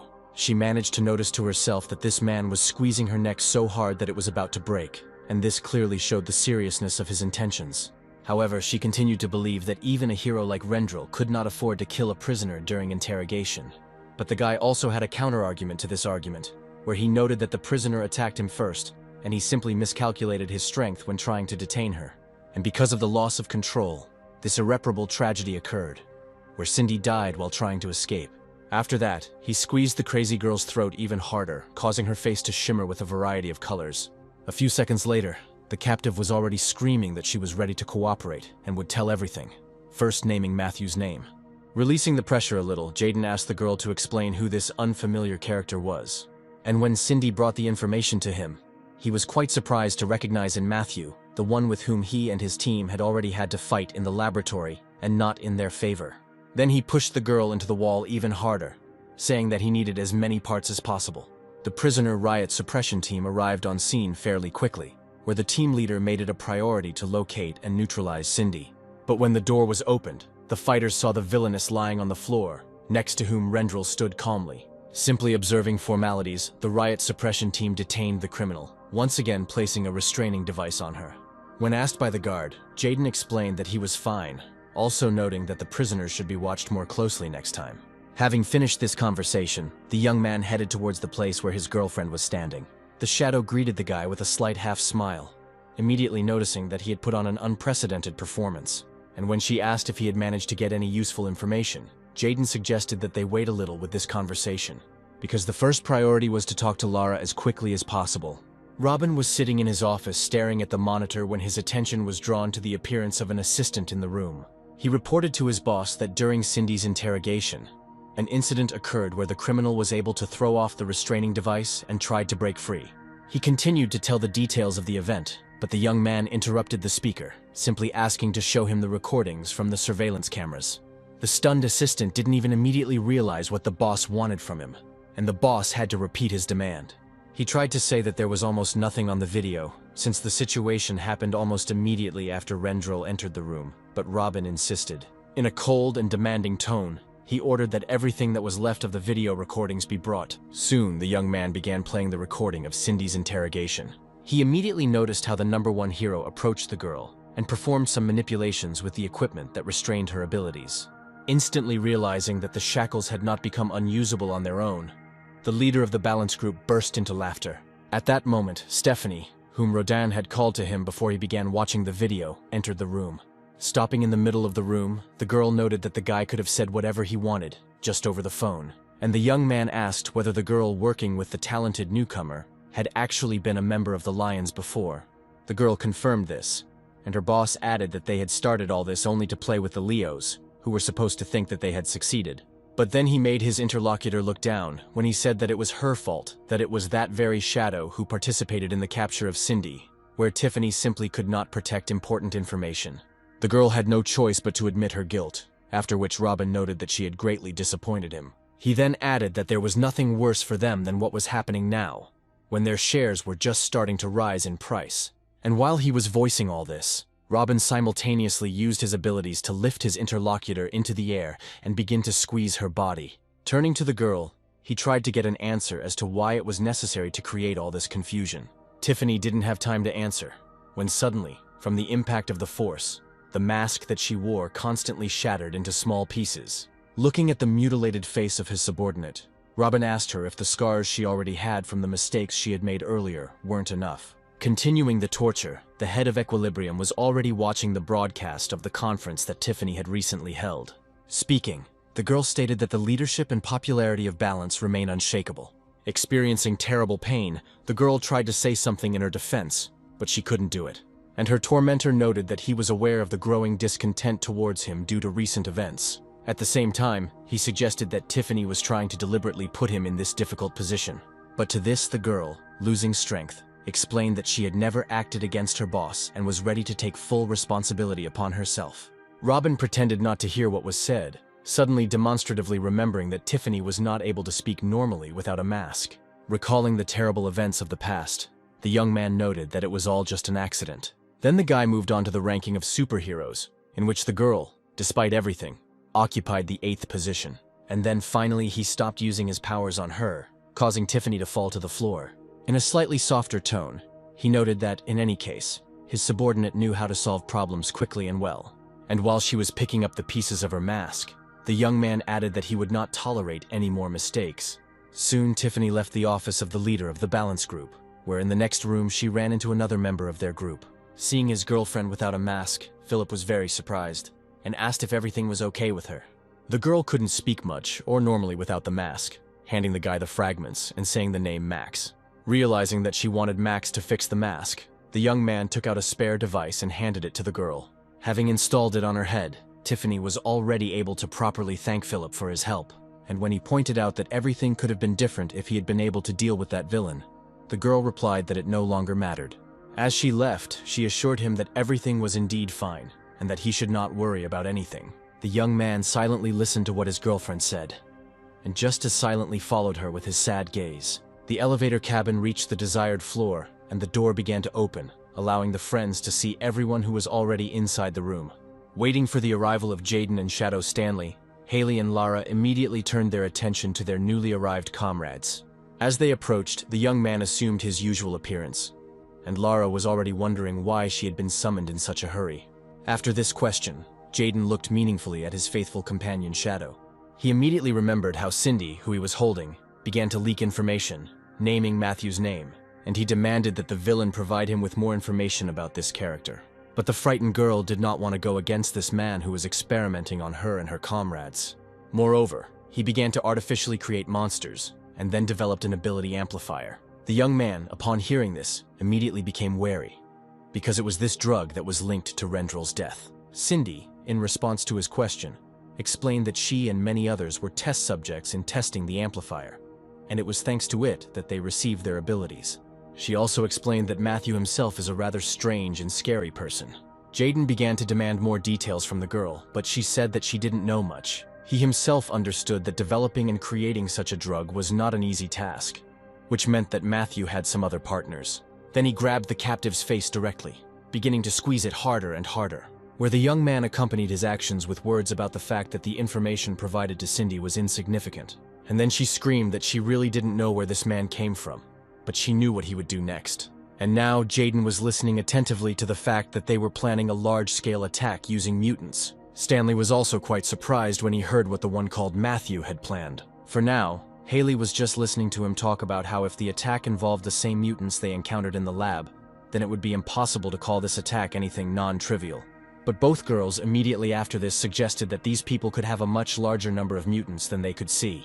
The Shadow also noted that although these monsters are strong, in fact, even a hero of average strength can handle several at once. Based on all these discussions, it was necessary to develop some specific plan of action. At the same time, Philip was nervously walking around the spacious room. Before his eyes stood the mutilated face of Tiffany, and his thoughts were only about Robert, who allowed himself to treat this beautiful girl in such a way. The young man was also very worried that he couldn't even stop this giant that suddenly appeared. At some point, his thoughts out loud were interrupted by the appearance of a certain person, whom he not very kindly asked about who had allowed him to enter here in the first place. In apologizing, the man introduced himself as a member of the research team who had come to report on a breakthrough in their developments. Having calmed his anger, Philip noted with confusion that he had not even heard that the research group had conducted any important research, and his uninvited guest had already opened the case, demonstrating its contents and explaining that it was a drug that could enhance the abilities of superhumans. Once the demonstration was over, the scientist said that he must now report this breakthrough to those above Philip, but the young man suddenly stopped his impulse, approaching at a distance that was not the most comfortable for him. Speaking in an uncomfortably calm tone, Philip noted that it would be a good idea to conduct additional tests before reporting the achievement. Taking out one of the vessels, he walked over to his large panoramic window, where in his head immediately appeared images from the very recent past, in which ordinary people so greatly admired the heroes from the Lions group. Having looked at the drug, Philip noted that if he had had this substance at that moment, everything would have gone radically differently. Also, with the help of this potion, a unique opportunity opened up for him to forever protect Tiffany from Robin's mockery. Well, the scientist, whom he forced to leave the drug, had already managed to leave the building in the meantime. There he took off his glasses and removed his mask, revealing Matthew himself, who had delivered the ability-enhancing drug to the heroes in such a sophisticated way. Philip stood in the middle of the training ground, where he decided to test the power of his current abilities. Looking at the huge and massive monolith, the young man activated his abilities. One deft movement caused the slab to shatter into many small pieces, but the young man was not going to stop there. Feeling what he was now capable of, Philip increased his impact, causing all the other slabs to crumble in an instant. When the test of the ability-enhancing drug was finished, the young man looked at his hand in amazement. Initially, he was skeptical about this liquid, using only half the dose, but the results exceeded all his expectations, and everything remained normal with the body. At that very moment, Tiffany's mutilated face appeared before his eyes again. Now Philip was overcome with real rage towards Robin, whom he began to consider a worthless hero, capable only of speaking before the board of directors. At some point, a girl appeared behind the guy and admired the results of his training, looking at the consequences of it. When the guy turned around and called the girl by name, she was very surprised and pleasantly surprised that Philip knew her. To this, the young man replied that Vicky was a very promising and rapidly growing newcomer, and therefore he could not help but notice her. When asked what she was doing there, the girl explained that she had come to train, as she had been feeling very depressed lately. And when Philip suggested that it was due to a lack of income or increased popularity, Vicky explained that it was due to a lack of progress in the use of abilities. She cited Peter as an example, noting that popularity can only grow if abilities also grow, and the latest incident with the monster showed that she is worth nothing. While the girl continued talking about the parties Peter throws, her interlocutor had already refreshed his memory of recent events. He was able to remember that on the day that this terrible monster appeared, this girl was also there, and she also couldn't do anything at all. And now he has already told his interlocutor that he can provide some assistance in developing her abilities. Taking out a bottle of the strength-enhancing drug, Philip added with a smile that he had a unique and very fast way to do this. Jaden sprawled out on his oversized bed, lost in thought, where his thoughts revolved, of course, around the fact that a villain named Matthew was planning a large-scale attack on the city. He recalled Shadow's argument that the monsters themselves weren't that strong, and considering that he himself had significantly increased in strength, there shouldn't be any problems. Besides, he is not the only hero who will stand up for the people, where Lara has already suggested increasing vigilance and organizing patrols. Moving into a sitting position, the young man noted that he felt a little uncomfortable doing nothing when a major battle with monsters was expected. Here, his thoughts switched to the words of the Red Demon, that his boss and comrade Rendel had been regularly absenting himself somewhere about a month ago. He tried to make inquiries about this, but could not obtain any useful information at all. And if you consider that the #1 hero hid things even from those closest to him, information about where he spent his time had to be sought among his most personal things. After rummaging around in the desk for a bit, Jaden suddenly found Rendel's cell phone, which had a fingerprint protection. But for the Master of Disguise, it was not a problem to pass this established protection by simply copying the hand of his hero. And now he was already studying the information contained in this mobile phone. When he went into the electronic diary, he saw in the schedule daily visits to the same address. The visits of the #1 hero to this unknown place every day at the same time could not fail to attract the attention of the young man. Stanley, not without surprise, asked his friend why he had brought him here, to which Jaden explained that he needed cover now, where Stanley wasn't really doing anything anyway. But his interlocutor objected, saying that he was currently very busy scheduling for Haley, who would be promoting the Lions Group in her online broadcasts. While Jaden was expressing his surprise that his friend had become Haley's manager, the friends had managed to get to the right address. Pretty soon they were already in the elevator cabin, which was taking them to the desired floor. At this point, Jaden wondered whether he should take on the form of Rendel now, or pay a visit in his own form for now. But then Stanley reminded him of how he himself had been able to figure out the guy, saying that the cameras could be anywhere here, and therefore it would be better to say that Rendel simply sent them here. They had not yet finished their discussion when a girl suddenly appeared behind them and sternly asked who her unexpected visitors were. Stanley, without turning around yet, mentally noted that all this was extremely inopportune and tried to quickly figure out what to do. He couldn't think of anything better to do than smile in confusion and declare that he and his friend had simply gone to the wrong floor. He was about to say that they would leave the room immediately, but when he turned around, he came across the stony face of his comrade. And while he was trying to find out from the guy what happened to his face, the girl who noticed them suddenly called Jaden by name, which couldn't help but attract Stanley's attention, who mentally wondered how this girl knew his companion. And a photograph of his family flashed before the young man's eyes. After which, Jaden's expression softened a little, and he told the girl that they hadn't seen each other for a long time. And when the guy addressed this beauty, he called her by the name of his sister Diana. Approaching the pit, the young man stood and looked at the numerous monsters swarming in it. They were becoming overly active, and Henry urged the monsters to calm down, promising to feed them. And then, through the open hatch, huge chunks of raw meat flew down, which the monsters fed on. But these brainless creatures couldn't even divide the food properly, and immediately began to fight for the right to primacy at the meal. Watching this confrontation, Henry tried to call on the monsters to stop beating each other.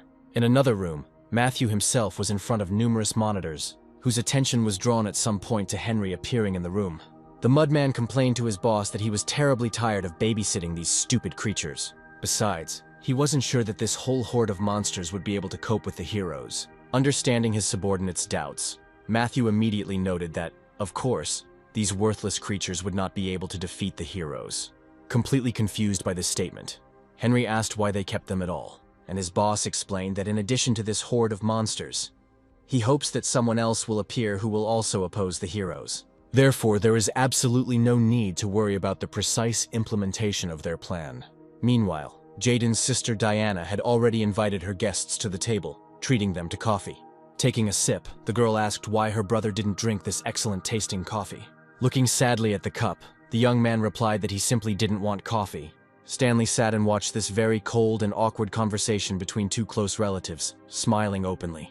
He clearly saw the gap between these young people and began to think that he was completely out of place here. And so he quickly rose from his seat, saying that Haley would soon be going on a live broadcast, where he, as a manager, urgently needed to go to her.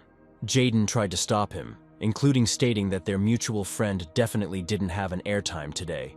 But Stanley quickly found himself outside the door, from where he said goodbye to the young people. And as soon as he left the room, deathly silence instantly reigned there. Diana was the first to start the conversation, noting that many years had passed and asking how her brother's life was going. After answering with confusion that his life was in perfect order, Jaden asked the girl about her studies. He realized the stupidity of the question when his sister replied that she had finished her studies long ago. The guy tried to find some excuse, but the girl got ahead of him, telling him not to think about this mistake, since she herself was also confused. Exhaling heavily, the young man nevertheless apologized to his sister, because he had absolutely no idea how to build a dialogue with her now. Diana sat and stared at her confused brother. At some point, the girl caught his attention by calling her by name, and suddenly she unexpectedly suggested continuing the conversation in a slightly different room. Looking around, the young man wondered if his sister really worked here, and as they moved along the corridor, all the medical staff they met along the way respectfully greeted Diana. Observing this attitude, the young man began to understand that she clearly occupied one of the key positions here. And while he was thinking about this, the girl's attention was drawn to some man who was clearly very worried. Coming closer, he blurted out in a breathless voice that the help of the head doctor was now very much needed. Realizing that something really urgent had happened, the girl went into another room where the badly injured child was located. In response to the girl's question, the male doctor explained that the patient had multiple internal and external injuries, because this guy was unlucky enough to end up under the wheels of a fast-moving car. Approaching the child, the girl placed one hand on his head, quietly saying that everything would be fine, and the pain would now go away. At the same time, the girl bent her other arm at the elbow, activating her special skills. And now the pink rays emanating from her body were already circling around the body of the injured boy, where right before the eyes of everyone gathered, all of his bodily injuries began to seem to dissolve. Very soon the child regained consciousness and sat up, not yet realizing everything that had happened to him, and Diana, pleased with her work, inquired about his well-being. Looking at his savior, the boy sincerely thanked her for saving his life. Meanwhile, Jaden simply watched, mentally noting that he hadn't seen his sister use her power for a long time, which, according to some, she was even capable of resurrecting the dead. Continuing to move, Diana at some point suddenly began to fall to the side, but then she felt her brother's strong shoulder, who held the girl, who was clearly tired after using force. Seeing that the use of healing abilities was having a negative effect on his sister's condition, he advised the girl not to overexert herself. And when he asked how often she had to use force, she urged her brother to calm down, where she spends most of her time doing research. This was news to the guy, who immediately asked what kind of research she was doing. And Diana explained that she is now trying to find a way to connect medical knowledge and her abilities to heal people without using force. Continuing to follow his sister, the young man doubted that such a thing was even possible, but she immediately noted that in order to find out, you just need to try. She then changed the subject by asking whether her brother had really reached a state of equilibrium and was even enjoying some popularity. Noting that this is all quite a long story, Jaden also added that today he has already moved to the Lions. This surprised the girl quite a bit, and she asked which hero might need a replacement. And her interlocutor mentally noted that he needed to be careful because his sister knew everything about his abilities. It was also necessary to take into account that only one hero knew about this place, and therefore the young man decided to go the way where he told his sister that she herself had long ago guessed everything, where he now works as a substitute for the #1 hero, who conveyed that he wants to meet again. From the girl's astonished face, the young man realized that he had hit the bullseye. After thinking for a bit, the girl suddenly asked the young man why Rendel had not come to see her in person. To this, the girl's brother mysteriously replied that the #1 hero had his own reasons for this. He wanted to see the girl's reaction when he added that Rendel asked the girl to look into the Lion's office, but her distorted face made the guy immediately interrupt his speech. Looking at his sister with concern, the young man asked if everything was okay with her, and Diana suddenly approached her brother, saying that if he came instead of Rendel, then she could assume that the #1 hero for today was dead. Of course, Jaden was very surprised at how quickly his sister figured everything out, but he didn't reveal all his cards yet, asking why she came to this conclusion. But the girl also turned out to be no slouch, noting to her brother that denying it in this case was completely pointless. Diana glanced sideways at Jaden, noting that the young man clearly wanted to know why she was dating Rendel, where her brother must definitely know the reason for their meetings, since he was hired to replace this hero. After this, silence reigned in the room, where the girl waited for her brother to respond to her words. After exhaling and noting that his sister was as unfaithful as ever, Jaden officially informed her that the #1 hero had died. He also said that today, he has to play the role of Rendel in order to avoid the most unpleasant consequences associated with his death. Diana clearly didn't like what her brother had gotten himself into, but the young man explained that he hadn't asked for this job, where everything had somehow worked out on its own. He also noted that he himself doesn't really like everything that's happening now. But the girl did not calm down, immediately reminding her brother of the events of their common terrible past, which divided their lives into before and after. This reminder clearly caused the guy to lose his temper, where he clenched his fists and furiously shouted that he hated his whole life. But after a couple of seconds, the young man tried to calm down and exhaled heavily. After a short pause, the young man explained that he was helping in the search for Rendel's killer, where no one was yet clear about what caused his death. And then he added that judging by how quickly the girl understood everything, she definitely knew something. When Jaden asked his sister to tell him everything, the girl thought for a moment. But she still shared information that the #1 hero was experiencing some health problems, so she used her abilities to treat him.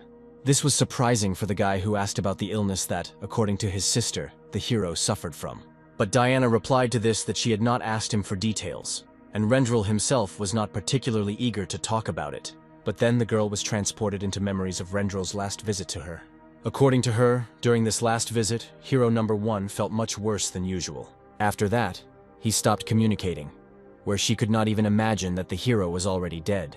The young man then asked about the drug, and when his sister responded with confusion, he explained that a drug that enhanced abilities had been found in Rendel's body. After listening to her brother, Diana explained that she had definitely not prescribed or given him any such medications. Despite everything his sister had told him, Jaden knew that he had ultimately found himself at some kind of dead end again regarding the investigation into Rendel's death. However, he was hooked by the girl's words about treatment, despite the fact that the hero, as he saw at their only meeting, was in excellent health. His thoughts were interrupted by new information from Diana, who informed her brother that Russell had approached her regarding Rendel's health. The young man was very surprised by such a statement, and the girl added that he also asked whether the #1 hero had visited the hospital recently. But this only created new questions about where this same man was next to Rendel when he dealt with Nymerius. For a while there was silence in the room, where each of the relatives was thinking about something of their own. Diana broke the silence by asking the young man if she could look at Rendel's body. Approaching the control panel, the girl deftly entered the required combination with her fingers, after which the refrigeration chamber opened, where steam immediately began to form due to the temperature difference. Looking inside, Shadow saw the body of the one who was once considered the #1 hero. Next to her was Diana, who looked at the dead hero with particular sadness. Her brother was also watching his sister from a little distance, and after the refrigerator chamber was opened, Shadow approached him. The girl was very surprised that Rendel had a personal doctor, and now she wanted to understand why she needed to see the body of a dead patient.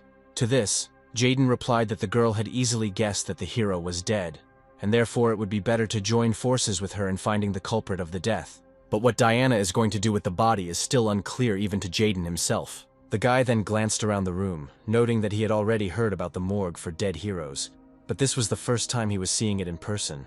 And his interlocutor explained that this is a special place, where only Rendel's body is kept in this part, which is carefully hidden, and therefore she is not at all delighted with what is happening now. Then Mila turned her gaze to the girl that the young man had brought with him, and then she immediately assumed that this cunning girl could simply be hitting on the guy, like Lara did last time, to expose him. Listening to the words of his interlocutor, Jaden noticed that during their first meeting, the same deadly energy emanated from Mila, and so he began to quickly convince the girl, who was ready to activate her shadow limbs at any moment, that he would never take such bait again. But the argument that had an effect on his interlocutor was the fact that this girl was actually his younger sister. After which the shadow looked at Diana with a completely different look. After which she turned her astonished gaze back to the young man, who was watching her reactions with interest. And then, finally, Shadow's face relaxed, where she noticed that this was where the explanation should have started. The whole thing left Jaden literally completely disconcerted, where he came to the conclusion that the girl was so angry because of the security issue. Well, while the young people were talking, Diana had already managed to activate her healing skills, directing them to the hero's body. Both her brother and Mila, who was standing next to him, were very surprised by what the girl was doing, and when she finished, the color of Rendel's limbs changed, and the dead man's fingers moved. A shocked Jaden emotionally asked his sister what she had just done, but she said with disappointment that, unfortunately, it was not what she wanted, since the #1 hero was not resurrected. The girl then added that with the help of her abilities, she was only able to give life to a few of the hero's dead cells. These cells will not live long, but for her purposes this time will be quite sufficient. And now she has already approached us with a question about obtaining permission to take Mr. Rendel's viable cells. The first to be amazed by his sister's request was Jaden, who asked why she needed it. And the girl reminded her brother about her research, where she now really needs living tissue that can withstand most negative influences, and if the experiment succeeds, it can help bring the hero back. At this point, Shadow joined the conversation and asked why they should believe the girl, to which Diana immediately replied that she really only cared about helping more people. After which, the girl gently took the interlocutor's hands in hers, begging that she be given a chance to research and develop a real elixir of immortality. Listening to everything that Jaden's sister said, Mila couldn't help but be inspired by her ideas. And now, the girl was already examining a small sample of genetic material that she had obtained after receiving permission. Closing the case, Diana thanked everyone for meeting her halfway, and thus allowing her to continue working. As she was leaving, she suggested to her brother that they meet some other time, which the guy did not object to at all. Having secured her brother's consent, the girl added that next time they should definitely have lunch together. Standing nearby, Shadow silently watched this incredibly cold dialogue between the closest relatives. And so she asked why there was such a strong tension in communication between the brother and sister, which she personally could not attribute to the long separation. The young man began to say that it was all a bit personal. But then he did tell her that once, on his sister's birthday, he took on the guise of a hero that she really liked. And right in the midst of the fun, a disgusting monster burst into the celebration. Before this incident, their family was the happiest in the whole world, and returning home every time was an indescribable joy. But after that birthday, the house became completely empty, and became an incredibly gloomy place of human suffering. Walking through the empty apartment, Jaden always reached his little sister's room, and every time he met only the girl's tear-stained eyes, filled with bitterness, regret, and despair. Overwhelmed with all these emotions, his sister's eyes grew dull, and this made him feel worse every day. And when he finished school, he went straight to the army so as not to see this empty house. When the Shadow asked for clarification, the young man explained that the villain had been caught a long time ago, but his sister had a very hard time dealing with the loss of her close relatives. However, now he saw that the girl was able to find the strength to set a goal in life and go towards it. He continued to tell his story when Shadow suddenly turned her attention to her cell phone. Noticing that this was completely out of place now, the girl showed the guy what had caught her attention. It was truly amazing, because the performance indicators of the heroes of the Equilibrium group were growing rapidly. It was obvious that the members of this group were on a real hunt for villains, especially Philip and Vicky. After some thought, Jaden noted that in that case, he would have to transform into a villain again. And when the girl asked about how everything went last time, the young man explained that he did not allow any civilian casualties. Moreover, after that performance, the popularity of even the most extraordinary and previously unknown heroes grew. That is why now we must hurry to take measures to bypass the balance. Max, carefully examining the damage to Tiffany's mask, was actively engaged in its restoration. His work was closely watched by Peggy, who urged her companion to stop working and play with her. She had literally climbed onto his neck, but the man said that the matter was very urgent, so he could not play with the girl yet. Then she jumped down, saying that she would quickly fix everything herself, and they could start playing. The girl had only just stamped her foot when the mask in her partner's hand immediately became whole, but at the same time underwent significant changes in design. But Max clearly did not appreciate such creativity, asking the girl to return everything to its original state. With a bored expression on her face, the girl activated her abilities and returned the mask to its original form. Then Tiffany approached the team from Diablo's group and said hello first. But little Peggy wasn't very happy to see the one who took away Max's time, because of which he couldn't play with her. The girl turned around unceremoniously and walked away from the guest. Well, the visitor herself approached Max, noting that they hadn't seen each other for a long time. The man noted that it would take only a little while to completely repair it, asking the guest to wait. The girl sat down, and when asked who broke her mask, she answered that at some point she simply lost control of her abilities. But the quick-witted interlocutor immediately noted that it was none other than Robin himself who had done this to her. While finishing the recovery, the man noted that the girl needed to be more careful in communicating with this young man. Taking her mask from the hero's hands, the girl thanked him for his concern for her well-being. And when she put it back on her face, she cheerfully noted that thanks to this whole situation, the balance had become stronger and had been able to catch a lot of villains lately. As soon as the conversation turned to villains, Tiffany's interlocutor showed her an image of what Jaden was turning into, asking if she knew who it was. To this, the girl explained that Philip from their group had already encountered him, and it was also believed that the lions were able to catch him. But as it turned out, this monster appears all this, where he was nicknamed the Destroyer. When the girl finished giving her explanations, her interlocutor's eyes immediately changed color, where he clearly really wanted to deal with this monster. Jaden retreated to a stall in the men's room, where he did something completely different from what the room was intended for. The young man sat and diligently drew what his monster should look like. He managed to scare another visitor to the men's establishment when he exclaimed with joy, having found the right solution. After some time, another building crumbled under the influence of the Destroyer's power. People on the street were shocked by the sudden appearance of the supervillain. Well, Jaden noticed that he liked all this incredibly, loudly shouting for the pathetic little people to run. At the same time, he thought that last time his monster turned out to be too big, where it was difficult to control it so as not to harm civilians. But now he has reduced its size a little, and now his monster has already destroyed the armored car. Of course, after talking with Robin and his loyalty in terms of interrogating Cindy, Jaden decided not to resort to the help of the monster. But now it was necessary, and hitting the ego of the head of the balance would not hurt.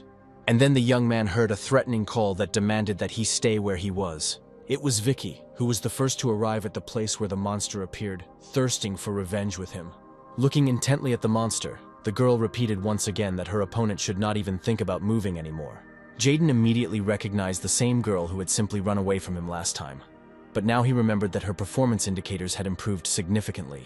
Turning to face the Destroyer's opponent, the young man decided that he needed to try and test her improved skills. But Vicky didn't even think about running away, saying that this time everything would turn out completely differently for the monster.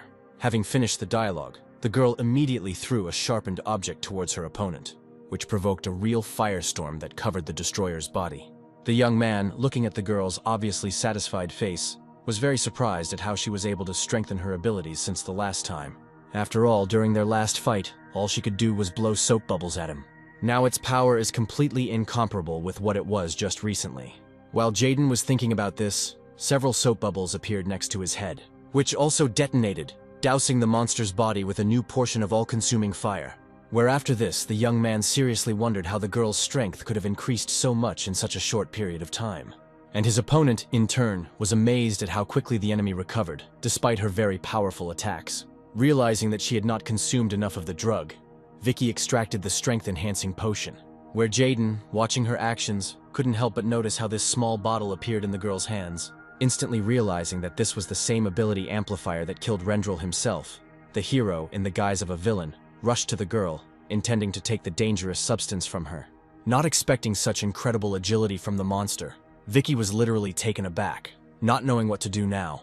The young man had already reached out his paw to the girl's hand, clutching the flask, but then the influence of some new force was activated, where a second later, Max himself materialized between Vika and the monster, who was incredibly happy that he finally managed to come face to face with the Destroyer. Vicky was surprised by Max's appearance no less than Jaden, and the leader of the group, Diablo, ordered the girl to get out of here as quickly as possible, where he also offensively noted to her that there was no place for heroes who were not capable of fighting normally. He then turned his attention back to the monster standing in front of him.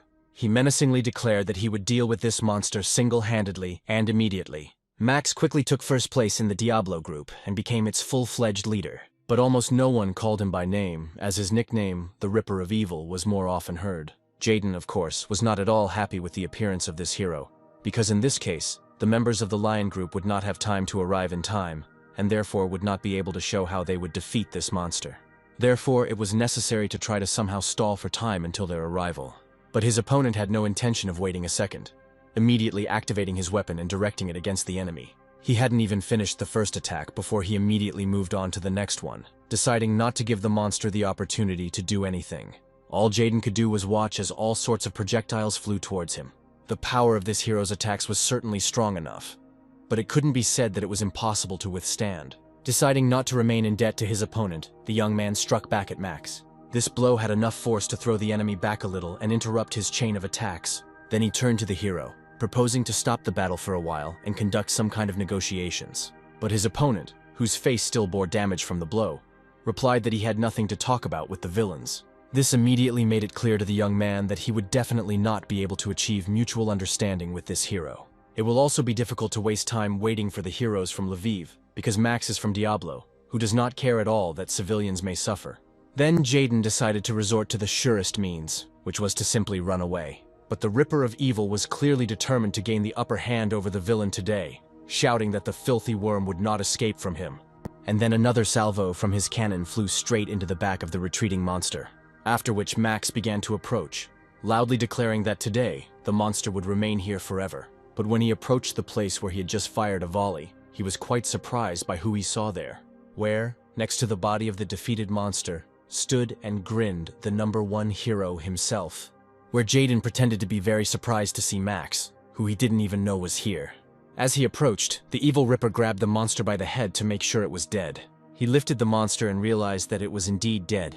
Well, the young man stood and watched the manipulations that the leader Diablo was performing. The guy mentally exhaled, because he almost got into trouble with this transformation, but fortunately he was able to get out of it. While everything around was covered in dust from Max's shot, he climbed out of the monster's body, taking the form of Rendel and leaving the monster as biological waste. Meanwhile, Max let go of the monster's body, very surprised that the #1 hero had arrived here so quickly and dealt with the threat. The Ripper noted that although the destroyer tried to escape, he could not believe that it was so easy to kill him. After stating that everything needed to be checked thoroughly, the leader Diablo suddenly released some kind of miniature drone. The young man watched closely as the small aircraft gained altitude. And now he has already started working, having received the order from the owner to analyze the situation and reconstruct all the events that occurred outside his field of vision. To Rendel's surprised question, Max noted that he had already seen this device in action, where this device helps in collecting and analyzing data from the scene and helps to see everything that happened here, where in a few minutes they will be able to see everything that happened here, as if they were in the thick of things. The young man never expected such a turn of events. After all, if this drone now recreates what happened here, then Max will find out that the villain was the #1 hero himself. He tried to stop the Ripper by saying that they needed to help the civilians, but he insisted on his own. After these words, the drone reported that the reconstruction of the events was already 90% complete. Jaden could already see the last picture, where the monster he had created was lying on the ground, and all that was left was to complete the top, where he himself would appear. The decision was made by the young man instantly, where he decided to stop it by any means necessary. He resorted to radical measures, thinking that he would have to deal with the consequences later. The evil Ripper was greatly surprised when he noticed a dash towards him from the #1 hero. Without holding back at all, the young man dealt Max an incredibly powerful blow. His opponent fell, the drone was also destroyed, and Jaden rushed to the body of the Diablo leader to assess the extent of the damage. As it turned out, Max's robotic head was thoroughly pierced, and he showed no signs of life. Apart from a few words of swearing, nothing else came to the guy's mind. After all, he had just killed the leader of an entire group of superheroes with his own hands. Thinking about what to do, the young man came to only one thought. Now, in addition to himself, Rendel, and the Destroyer, he would also have to play the role of Max. At some point, his attention was drawn to an approaching car containing a man and a woman. When the couple found themselves outside, a man named Sam, when asked by his companion, confirmed that Max had gone there. And soon, they were able to see the boss's body, which had turned into ordinary scrap metal. To Jaden's delight, they didn't notice him fleeing the scene. Having reached Aetern, the young man walked through its premises thinking about everything that had happened to him. The young man reproached himself for what he had done to the group's leader, Diablo, and then a shadow came towards him, and from the guy's face, it immediately became clear that something had gone wrong. When she asked Jaden what happened, the young man gave her a hard look. Recalling how she scolded him for his careless attitude to business because of his sister, the guy understood that she would skin him alive for killing the group leader. Shadow continued to ask what happened, and Jaden realized he had no choice. Gathering his strength, the young man told the girl that the Ripper of Evil had just died. The shadow only clarified when all this happened. And her interlocutor said that this happened at the time when he was reincarnated as the Destroyer. After making sure that no one else was hurt, Mila noted that the guy needed to be more careful next time. Jaden was completely taken aback when she asked him immediately afterwards what his plans were for the weekend. When asked why she was concerned about his weekend plans, Shadow explained that she wanted to expand the young man's wardrobe a little more. To this, the guy replied that he spent most of his time in the guise of Rendel, and therefore he did not need clothes. But as he spoke, his gaze fell upon the girl's stern and foreboding face, where she discontentedly stated that one way or another, clothes will always be useful to a guy. Jaden frankly didn't understand what was going on, because he had just told her about the death of one of the central heroes, and she was worried about some clothes. And then, behind his interlocutor, the young man saw Max approaching them. Looking at the boy's astonished face, Shadow explained that the evil Ripper was not a human, but an android, where his consciousness is always saved on the server, which is why it is simply impossible to kill him. In the past, this hero's body had already been destroyed several times, which did not prevent him from continuing to live in a new body. Of course, on the one hand, Jaden was glad that he didn't kill Max, but that didn't rule out the fact that the #1 hero had attempted to kill him, which promised big problems, and therefore their meeting now could end completely unpredictably. But then, the huge robot placed his massive hand on the hero's shoulder, thanking him for killing the destroyer. He also added that if it weren't for Rendel's actions, he could have easily missed it. Looking at the one he had just recently destroyed, the young man did not understand why his interlocutor did not remember the recent events at all. Constantly stumbling over his words, the young man asked if Max really didn't remember how he got hit. And the leader Diablo explained that each time his body is destroyed, from a few seconds to a few minutes of memories of the recent events can be lost. And so now he doesn't remember anything at all of what happened there, immediately after he saw the monster defeated by Rendel. But immediately after this, Max noticed that this was happening only because of the softness of the actions of the lions, where it was time for them to stop depending on the angels and the balance. He continued to say something else, but Jaden interrupted him, saying that he hadn't met such a strong monster in a long time. Therefore, he believes that this issue needs to be thoroughly discussed and an action plan developed, where this meant that the issue would be discussed at the next meeting of the top heroes. After all, the entire situation that had developed gave the young man an excellent opportunity to use the Ripper of Evil for his own purposes. Among the crowd of the most diverse heroes, saddened Vicky walked slowly through a turn. Max's words about how there was no place for heroes who couldn't fight continued to echo in her head, after which the girl took out a vessel she had with a drug that enhanced superhuman abilities. While she was thinking that it would be a sin not to use such a potion to its full potential, a man walked past her and accidentally bumped into her. They apologized to each other, where the man said that nothing terrible had happened. However, the girl was interested in how this hero looked, whose appearance reminded her of herself. The girl immediately noticed the behavior of many other heroes who were nearby. Gradually, it came to her that they had all tried exactly the same drug as she had. Dustin, without changing his arrogant look, asked Max what all this meant.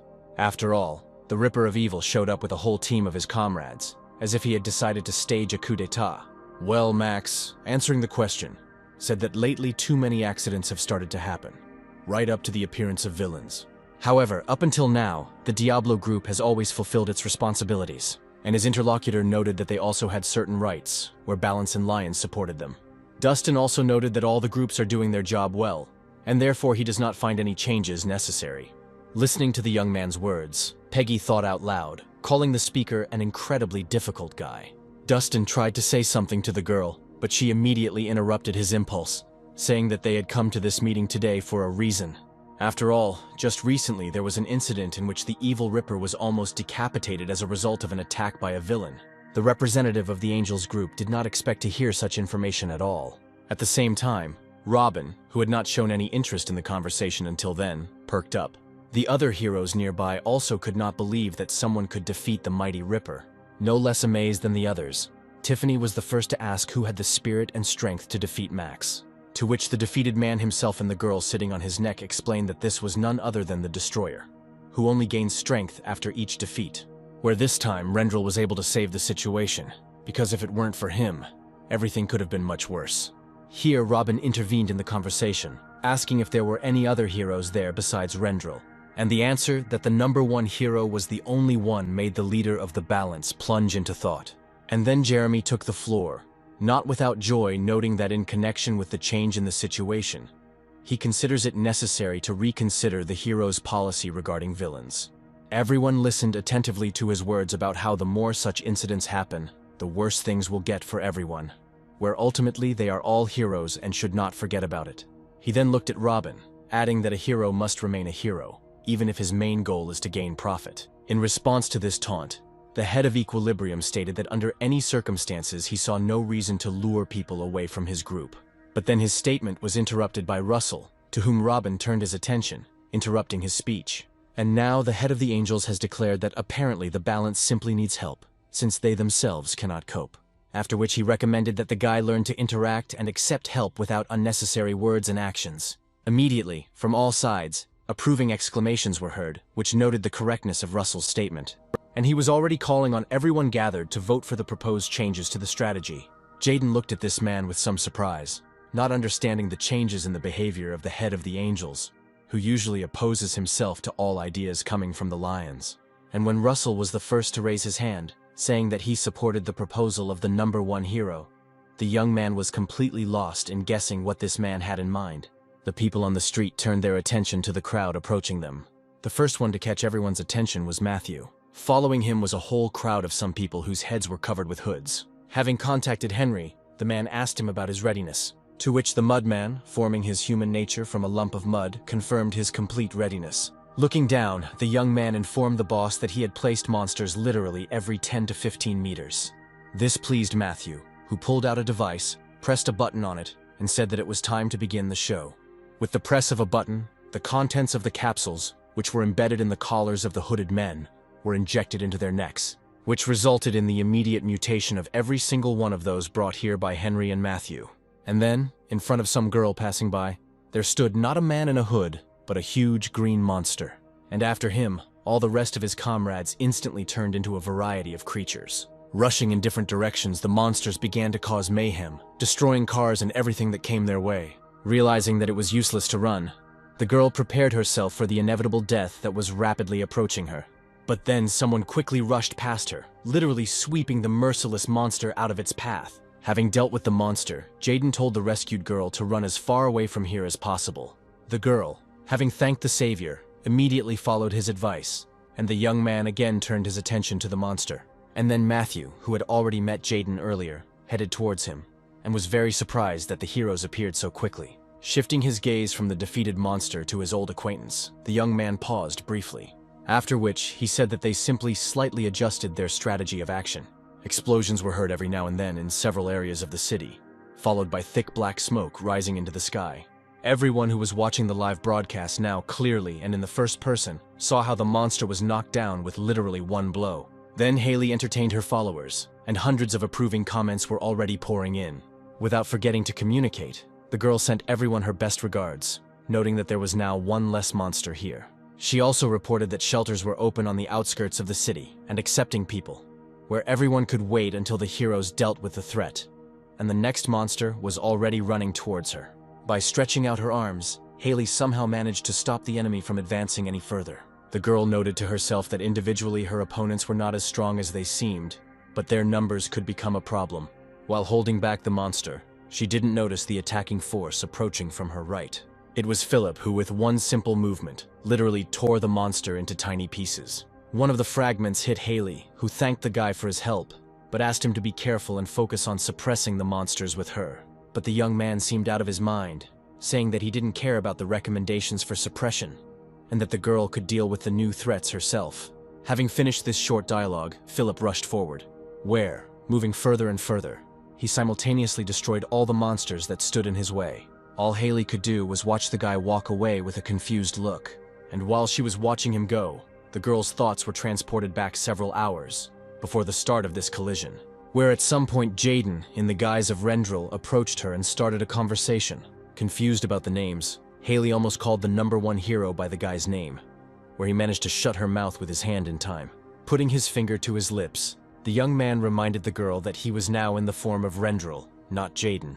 And when Haley asked what Mr. Hero #1 wanted from her, he explained that during the operation, the girl should pay close attention to Philip's behavior. And when she asked why this was necessary, the young man explained that this guy's behavior seemed very suspicious to him.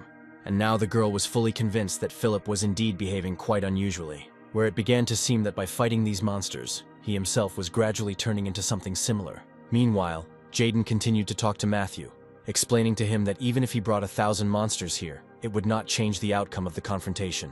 Looking at his interlocutor rather arrogantly, the man said that he was somehow overly confident in himself, considering how everything ended last time. But suddenly Jaden asked his interlocutor if his arm hurt, and when Matthew asked what he meant, the guy added that his opponent's right hand was injured so badly that it was unlikely to heal. After which he quickly approached the astonished man, simultaneously grabbing his right hand. Then the guy's second hand joined in the action, causing blood to spurt out of his opponent's hand in all directions. Before Matthew could even understand anything, he was already left without one of his 4 limbs. Releasing his opponent's severed arm from his grasp, Jaden cheerfully stated that it looked much better this way. With the help of his powers, the man stopped the bleeding. not understanding where this guy got such strength from. But at the same time, he mentally urged himself to remain calm, noting that the enemy had been strong before. He just needed to keep his distance as before. Well, Jaden suddenly made a kicking motion with his leg, sending a flurry of pieces of asphalt torn off by his kick towards his opponent. Matthew was able to stop them only by using his power to destroy everything and everyone. But while he was busy repelling the first attack, the young man had already managed to approach him, preparing to strike the next blow, which he directed straight at his opponent's left leg. The young man noticed in time how Matthew was trying to reach him with his destructive power, but he got ahead of his actions, starting to shower the enemy's body with numerous blows. Another blow caused Matthew's leg to give way, and he began to fall to the asphalt. The man clearly did not understand where his opponent got so much strength and agility, which was not observed during their last meeting. And the enemy was already towering over him, noting that now his opponent could do nothing to oppose him. During this short pause, Matthew watched the guy who was clearly superior to him in all respects, thinking about what he could do. But the young man didn't even wait for his opponent to get excited about something, adding a little more to him. This was enough to completely break the resistance of the opponent, who was driven face down into the asphalt. And Jaden's attention was drawn to a small device that his opponent dropped when he fell and lost consciousness. Haley continued her online broadcast, where she beat up another monster to the delight of her fans. Shouting that this would be enough, she used her weight to push the monster's head down into the asphalt. The monster was defeated, and the girl felt incredibly tired. Realizing that the 10 chocolates she had thrown in before the battle had already worn off, Haley began to replenish her energy reserves. While the girl was eating, she continued to move, surprised that the area was so quiet, as if someone had already cleared it out. But soon Haley came across Vicky and some other heroes, whose behavior was very, very strange. Looking up somewhere, the girl she knew made some inarticulate sounds. When she caught up with Vicky, Haley tried to ask her why everyone here was acting so strange. But she, having first placed her hand on the girl's shoulder, suddenly turned and directed a stream of fire straight into her face. This sneaky attack was over fairly quickly, leaving behind only thick smoke. And suddenly a blow of incredible force landed right on the madwoman's head, in which an angry Haley put all her diligence, knocking over her former friend. When the punishment was delivered to the addressee, the girl noted that it was extremely ugly to shoot fire directly into the face. Turning towards the approaching sound, Haley felt her energy running out again. And when she noticed the heroes around her who had gone crazy, she began to think that at this rate she might even die. Haley also noted that the strange behavior that Jaden mentioned apparently affected more than just Philip. While she was trying to calculate her strength and thinking that at least one enemy was already gone, Vicky began to stir. And when she saw that she was getting to her feet, she immediately realized that she had jumped to conclusions. And now a new attack on the girl began, where another crazy superheroine rushed towards her. Haley barely managed to put up a block in time to avoid serious damage. But before she could block one attack, another hero was literally flying at her with the next one. However, even in this case, she still managed to avoid the blow and avoid serious injuries. But these were only 2 crazy heroes, where everyone else had already headed towards Haley. Realizing that she urgently needed strength, the girl pulled out 3 bars at once, which she immediately sent into her mouth. And as soon as she absorbed the nourishment, the energy level in her body made a strong jump. Using all this emerging energy, the girl attacked with one blow all those who approached her. When she finished her blow, she looked around, noting that she had apparently overdone it a bit. She was just thinking about the fact that all her opponents, although crazy, were still heroes, and did not notice how one of the mutants approached her from behind. And just as he was about to finish off the girl, something incredibly powerful literally blew him aside. A stunned Haley looked in the direction where both the monster and her savior had moved, which turned out to be little Chelsea, who was interested in what was going on here right now. Turning to the girl, Haley thanked her for her help, managing to surprise her by even knowing her by name. And while Chelsea was touched by the fact that one of the most famous personalities in the world of online broadcasts knew her, Sam and Kate appeared on the horizon, asking the girls if everything was okay with them. The little girl with enormous strength was not happy that someone else had appeared here at such a wonderful moment. When Sam looked at one of the neutralized heroes, he was told that they had attacked Haley. Then the man approached this hero and examined his neck. Well, Chelsea continued talking, saying that no one understands anything, where the heroes suddenly just started attacking their own. But then the man, having first apologized for his rudeness, came up and examined the girls' necks. After making sure that they were all fine, he finally came to the final conclusion that the problems only arose with the members of the Equilibrium group. Chelsea thought for a moment and noticed that the members of the other groups were indeed fine, and that she had not encountered a single madman.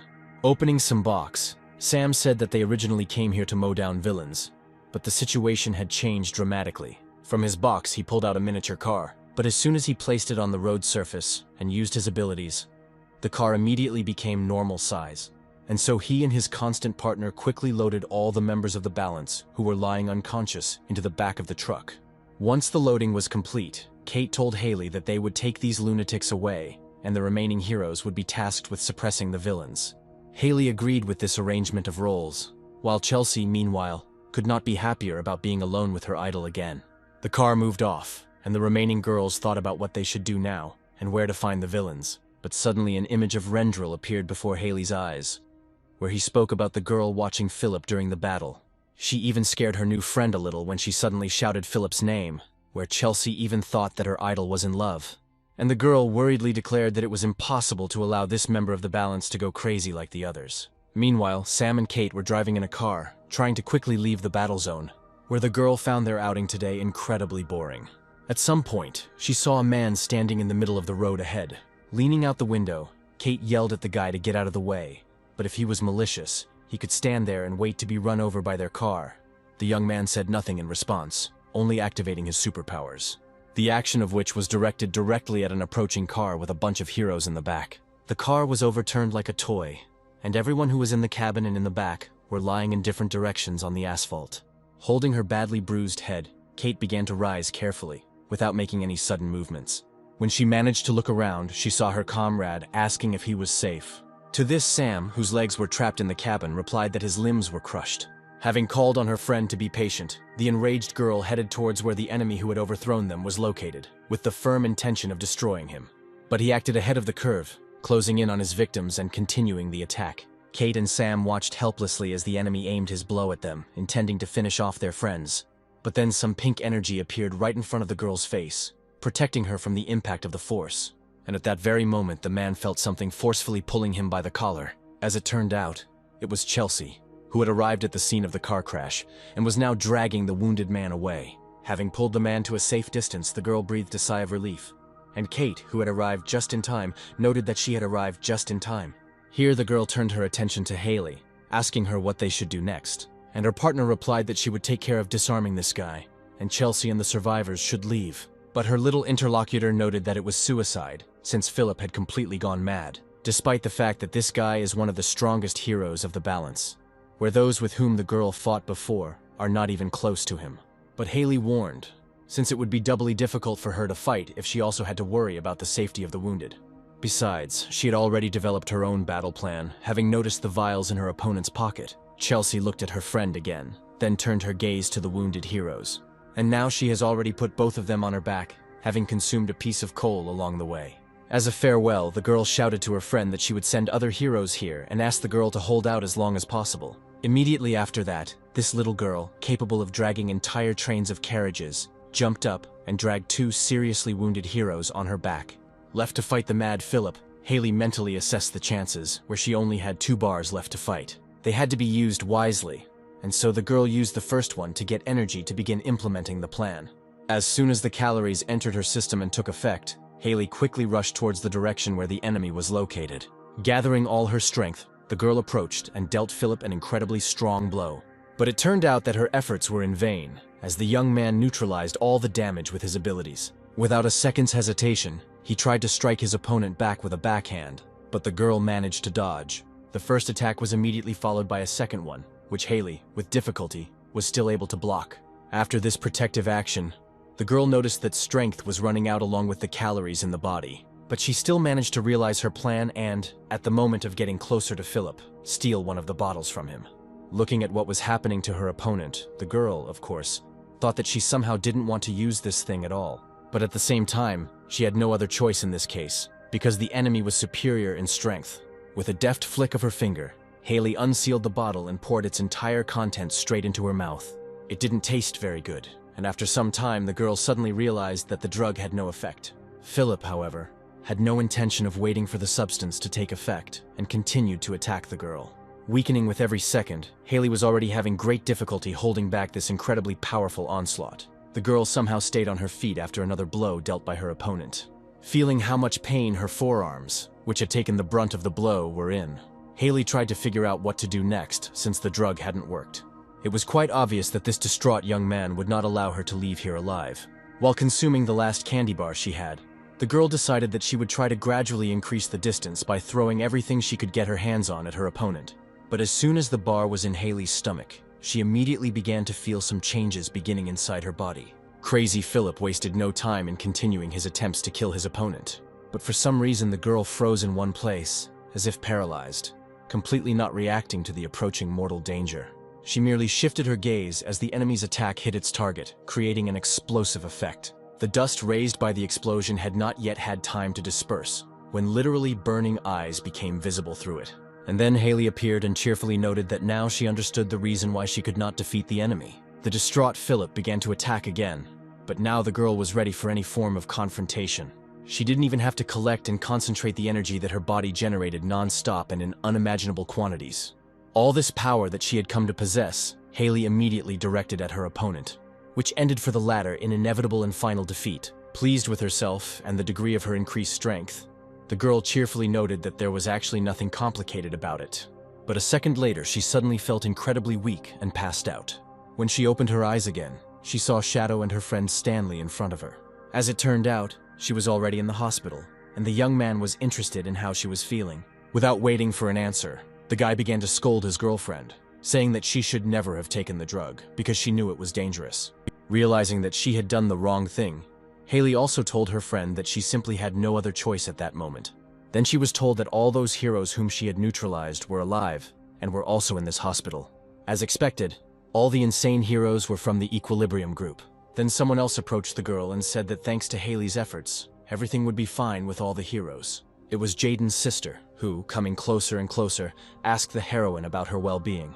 Mentally noting that this doctor was an incredible beauty, Haley wanted to reply that she was completely fine. But suddenly, the girl felt like she was starting to feel very sick. Once again, the girl's stomach emptied, and Diana noted that thanks to Haley's ability to quickly digest everything and spend calories, recovery would not take much time. Seeing his girlfriend suffering, Stanley reluctantly decided to voice his demand. According to which, in order to put her injured stomach in order, the girl will have to forget about chocolates and eat only porridge. Of course, Haley was not at all happy with this prospect, but her friend was adamant, saying that she would have to sit on this diet for at least a week. She tried to bargain for at least 2 or 3 days at most, but Stanley firmly repeated that it would be at least a week. Leaving the incapacitated Haley in the care of the doctors, Stanley and Shadow headed towards the hospital exit. And as they walked, the young man tirelessly lamented the fact that this naughty girl had worn out all his nerves. Listening to the guy, Mila noticed that he cared about Haley very much, as if they were close relatives. But Stanley explained that they were not related, but very close childhood friends. Also, Shadow's interlocutor gave an example of how closely she and Jaden communicate with each other. Even though they are not related, she had nothing to say to this, and the girl changed the subject, asking herself why the heroes were sent for treatment to this medical center despite the fact that Eterna has its own medicine. Stanley explained that it was all about Jaden's younger sister, who was working with the manifestations of the enhancing drug due to Rendel's death from it. For some reason, the girl was very surprised by this information. Her thoughts immediately flashed back to a few minutes ago, when Jaden's sister came into Haley's room, clutching a tablet in her hand, where a certain symbol was depicted on a piece of paper that she had already seen somewhere. All of the captured monsters were taken to Pakrium, where each of them already had force-restraining devices installed. Another monster was brought to a specialist, who attached a device to it. Lara closely observed the entire process of placing the detainees. The girl asked a nearby guard whether the prison had enough staff to carry out proper control, to which the man explained that there were very few people to restrain particularly violent prisoners. After which, he asked whether other heroes could help with security. But to this, the girl explained that due to the neutralization of almost all the heroes of the balance, the rest have to do their work now, because they are busy. While talking to the guard and assessing the situation, Lara did not pay attention to another prisoner who was led right behind her. It was Matthew, who had been neutralized by Jaden, and on whose body they had already managed to install a restraining device. Hurrying the prisoner, the guard pushed the villain hard in the back, causing him to lose his balance and fall, and his partner just grinned. After which the guards began to lift Matthew, whom no one pitied because of what he did to people. When he was escorted to his cell, one of the guards told the prisoner to start getting used to his new home. They removed the handcuff from him, leaving only the force-restraining device attached to his neck, and threw him into the cell. After this, the guards quickly left, as there were not enough people, and Matthew, before he could get inside the cell, suddenly felt a hand on his shoulder. His cellmate, without mincing words, rudely declared that the place the prisoner had approached was already occupied by him. Turning the villain to face him, the bully said menacingly that if his neighbor did not become an obedient dog, he would tear off his other hand as well. But Matthew seemed completely unfazed by these threats, as some kind of electrical discharges suddenly appeared near his restraining device. His cellmate even recoiled when the restraining device on the newcomer's neck suddenly came undone. The man only had time to try on a surprised expression when Matthew was already rushing at him. Roughly grabbing his new acquaintance right by the face, the man forcefully slammed him against the nearest wall. While Matthew was using his destructive power, his victim tried to scream, but the villain held the man's mouth tightly. Soon the entire upper part of his cellmate disintegrated into molecules, and he let go of his body. As Matthew watched the remains of the body dissolve into thin air, he noticed his cellmate's arm falling off from the rest of the body. Having stopped the action of his destructive power, the man raised his hand, noting that he would still need it. Shadow was very surprised when Jaden offered her to take on the task of capturing and neutralizing Matthew. And when his interlocutor asked him why he considered this necessary, the young man explained that otherwise it would become more difficult for him to carry out his tasks. After all, the laurels for catching Matthew would make him popular. But what would happen if suddenly both he and Rendel were summoned to Eterna at the same time? The girl found his arguments reasonable, and Jaden's thoughts had already switched to how he was able to catch this villain. That man was strong, of course, but not so strong that it would be impossible to deal with him, which was somehow too easy. His thoughts were interrupted by Shadow's question about how the guy was doing lately, and the young man said that during the next meeting, the question of declaring a full-scale war on the villain was considered, where no one was particularly against it based on what had happened.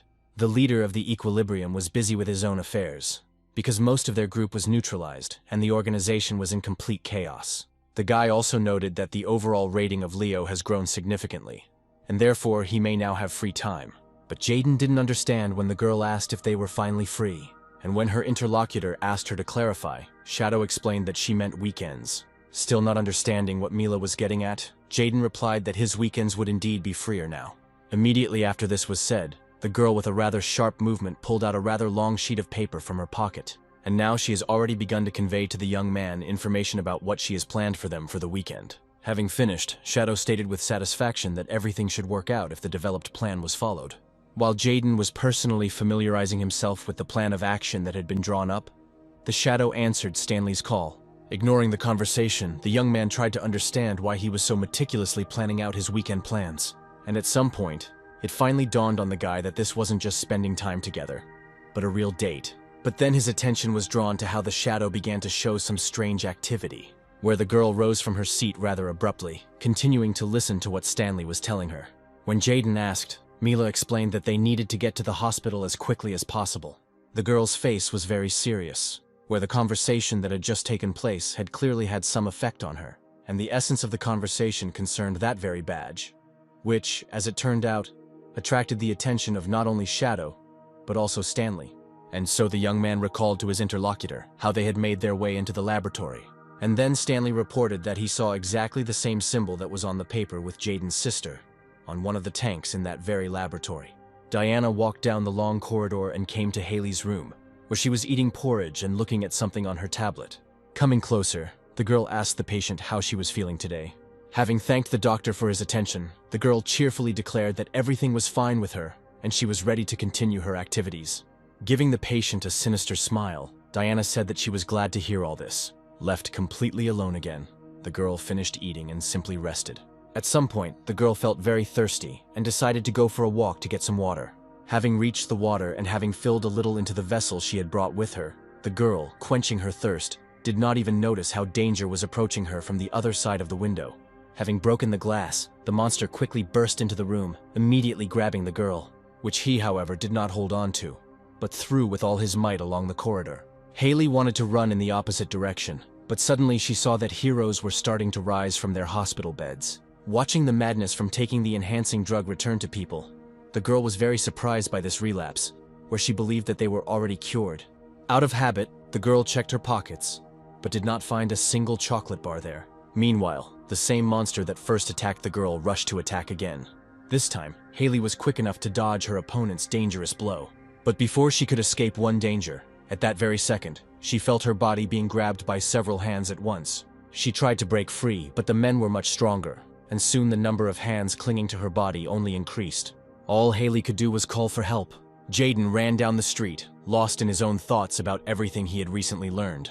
It just didn't fit in his head that his own sister could somehow be involved in everything that was happening. But the evidence showed that she had a direct connection to both the enhancing drug and the latest atrocities of the monsters, and most importantly, to the death of Rendel. Soon the young man reached the hospital, in front of which he immediately noticed his little sister. Hearing footsteps, the girl turned around, casting a surprised glance at her brother.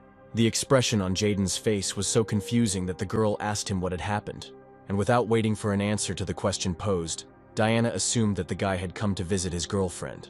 But the young man simply looked at the girl, not uttering a single word yet. Finally, having gathered his thoughts and strength, he said that very bad information had reached him about the activities of his beloved little sister, where he immediately laid all his cards on the table, saying that evidence is now emerging that she is connected to the development of a drug that enhances abilities, and therefore has something to do with Rendel's death. Looking at the girl's innocent face, Jaden asked her to deny all this, because he did not believe that she could do such a thing. The girl remained silent, and then the young man more harshly demanded that Diana say at least something in response. His interlocutor remained silent, and now Jaden, in a fit of rage, was shouting for her to start talking. But then his attention was drawn to some events taking place on one of the upper floors of the hospital building. Seeing that some kind of confrontation was clearly taking place on the floor where Haley was, the young man headed towards the entrance. But then Diana stopped his further advancement, placing her hand on her brother's chest. Jaden didn't even have time to ask any questions, and his sister was already saying that the drug hadn't worked yet. After all, it takes time for the body to absorb the drug, and therefore she asks her brother not to interfere with her research. Everything that the girl had just said gave the guy clear answers to all the questions he had previously asked. Pushing the girl's hand away, he ordered her to get out of his way, saying that he would talk to her later. But suddenly his further progress was stopped by a strong blow to the face, and while the young man was coming to his senses, trying to make out the new participant in this scene, Diana said that she had wisely used Rendel's cells, which she had taken last time, where, thanks to these cells, she was able to create what is now in front of her brother. The young man immediately recognized Jim, whom he had replaced many times before, and who until recently had been listed as a corpse. And Diana added that she knows that her brother worked with this guy, where now it is probably much stranger for him to see him again. After that, the girl asked her brother to give up his plans so as not to be injured, where Jaden does not have a single fighting skill. And when Diana mentioned the shadow, without which the guy had nothing to do here, the young man menacingly declared that he himself could easily cope with the enemy, where his little sister was very surprised when she saw the release of power produced by her brother, who could not have abilities other than reincarnation. Well, Jaden, smiling, noted that many years had passed since their last communication, and his little sister now didn't know much about him. At the same time, in the hospital corridor, the maddened heroes and the monster that had burst in continued their attacks on Haley. Noticing how the monster swung, the girl was already prepared for the fact that this would be the last moment in her life, and suddenly she felt how her body suddenly moved somewhere to the side. These were Peter's saving actions for her, winking at the saved woman and noting that this was extremely dangerous. When the girl found herself back on her feet on the floor, she expressed her surprise that her rescuer had taken the drug and not gone crazy. But he explained that he had been drinking alcohol, not the drug, and had simply passed out. And so the young man was already trying to invite the girl to dinner as a token of gratitude for saving him, when one of the crazy heroes was already flying at him from behind. The evil hero's Kulan was almost as big as Peter's head, but he continued to communicate with the girl. Literally at the very last moment, he simply shifted his body slightly, thereby failing the enemy's attack. Watching what happened, Haley was very surprised at how this pompous and seemingly incapable guy easily avoided the blow. Well, the young man, who was used to being the center of attention, took a demonstrative fighting stance, just as demonstratively saying that he would teach the local heroes good manners. Looking at the man, Haley tried to remember everything she had heard about this guy, who was in third place in strength in the balance. And if everything that was said about him was true, then he must be simply incredibly strong. But suddenly noticing that the hero was behaving strangely, the girl asked if everything was okay with him, to which the young man began to complain that his lower back was stuck, since he hadn't moved so much, and so abruptly for a long time. And while he was moaning, a monster that burst into the hospital through the window decided to attack him, which Haley was the first to notice, warning the savior of the impending danger. The monster was extremely determined and was inexorably approaching the young people. But even the monster himself could not understand how he was unable to hit the target with his blow. Following him, one of the hero girls, who were not in their right minds, tried to attack Peter, but he failed her attack too, where the blow landed right on the monster. Haley watched in amazement as the girl accidentally knocked out the monster, and Peter continued to moan, saying that he needed to warm up before the fight. She then turned her gaze to her savior, not understanding how he was able to fail all the attacks without even taking a single step. At that moment, two more heroes, driven mad by the enhancing drug, decided to attack the young man. And once again, with a bored look, he somehow made it so that the two simply collided with each other. But after that, the guy moved on to more active actions, dealing them such a blow that their bodies were driven into the wall. Stretching his shoulder after yet another action that had long been unfamiliar to him, Peter headed towards the other heroes standing nearby. All these heroes, like himself, were from Equilibrium, and so he noted that he would now teach his younger comrades a lesson. As Peter approached, he began to deal a whole bunch of the most excellent blows to his younger colleagues. Throwing away one monster after another, he did not forget to invite the next one for a punch.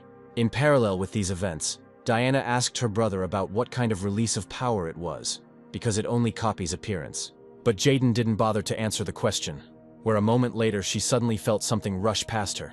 It was her dear brother, who suddenly jumped up from his seat and slammed his head into the asphalt, causing what his sister had done. But it was not so easy to defeat this monster, where Jim had already extended his limb, grabbing the attacker's hand. Jaden noted that from the outside it might seem that he was about to take out all his accumulated rage on his opponent. But when he took a swing, he said that, in general, this is indeed true. And so he dealt the first crushing blow to the head of the one whom he had relatively recently replaced during the performance of his feats. This was followed by a second, third, and subsequent blows, with which the young man awarded his opponent. By the time he had finished venting his anger, Jim looked completely unpresentable, and then Diana asked how her brother was able to obtain abilities, where he explained that it was quite a long story.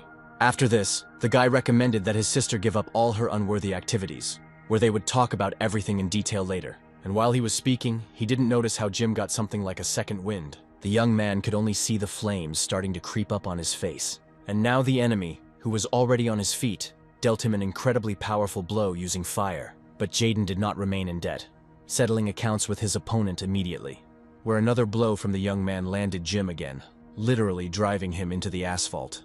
However, this time the enemy did not linger on the ground, immediately jumping up and attacking Jaden. Trying to stop Jim's advance, the boy felt the fire burning his hand. Since his hands were busy, the young man decided to use his own head as a weapon, which dealt enough damage to the opponent to stop the attack and break the distance. But everything that Jaden did not bring results, since after each attack, the enemy automatically underwent a self-healing process. Turning his gaze to his sister, the boy wondered what she had done. At the same time, it was necessary to come up with some kind of plan where he also has the ability to regenerate. But they act much more slowly. It turned out that his opponent died every time, but was reborn every time. This is where Jaden suddenly found a way out of the situation in this confrontation. Realizing what he had to do, the young man rushed towards his opponent. Noticing his opponent approaching, Jim suddenly took a deep breath, after which he directed a real firestorm towards Jaden, which was capable of melting even metal. But the young man withstood this onslaught, and moreover, was able to break through it, dealing a powerful blow to his opponent. And once again the opponent was sent into a deep knockout, finding himself on the already broken asphalt. Diana, watching everything that was happening, modestly noted that all her brother's efforts were completely useless. After all, the creature she created would simply be resurrected every time Jaden killed it. Back on his feet, Jim prepared to continue the attack using his fire-generating abilities. But when he tried to send another firestorm at his enemy, he suddenly discovered that his ability no longer worked. Not understanding what had happened, the monster Diana had created stood and looked at its useless hand in confusion. While the enemy was in a state of confusion, Jaden approached him, firmly grabbing him by the neck. Without hiding his pleasure, the young man asked if his opponent was surprised that the light no longer lit up. Suddenly, his second hand showed that Jim's ability had now passed to Jaden. Diana, who continued to watch the battle, was truly shocked by what her dear brother was doing. Meanwhile, the young man directed the full force of fire against his opponent, literally melting his body. As he watched him destroy Jim's reanimated body, Jaden asked him what his own fire tasted like. The guards, seeing off the ever-arriving monsters one after another, were amazed at how many the heroes had managed to catch. Understanding that it would be extremely difficult to keep track of everyone, the guards tried to be as strict as possible. strictly commanding the prisoner's actions.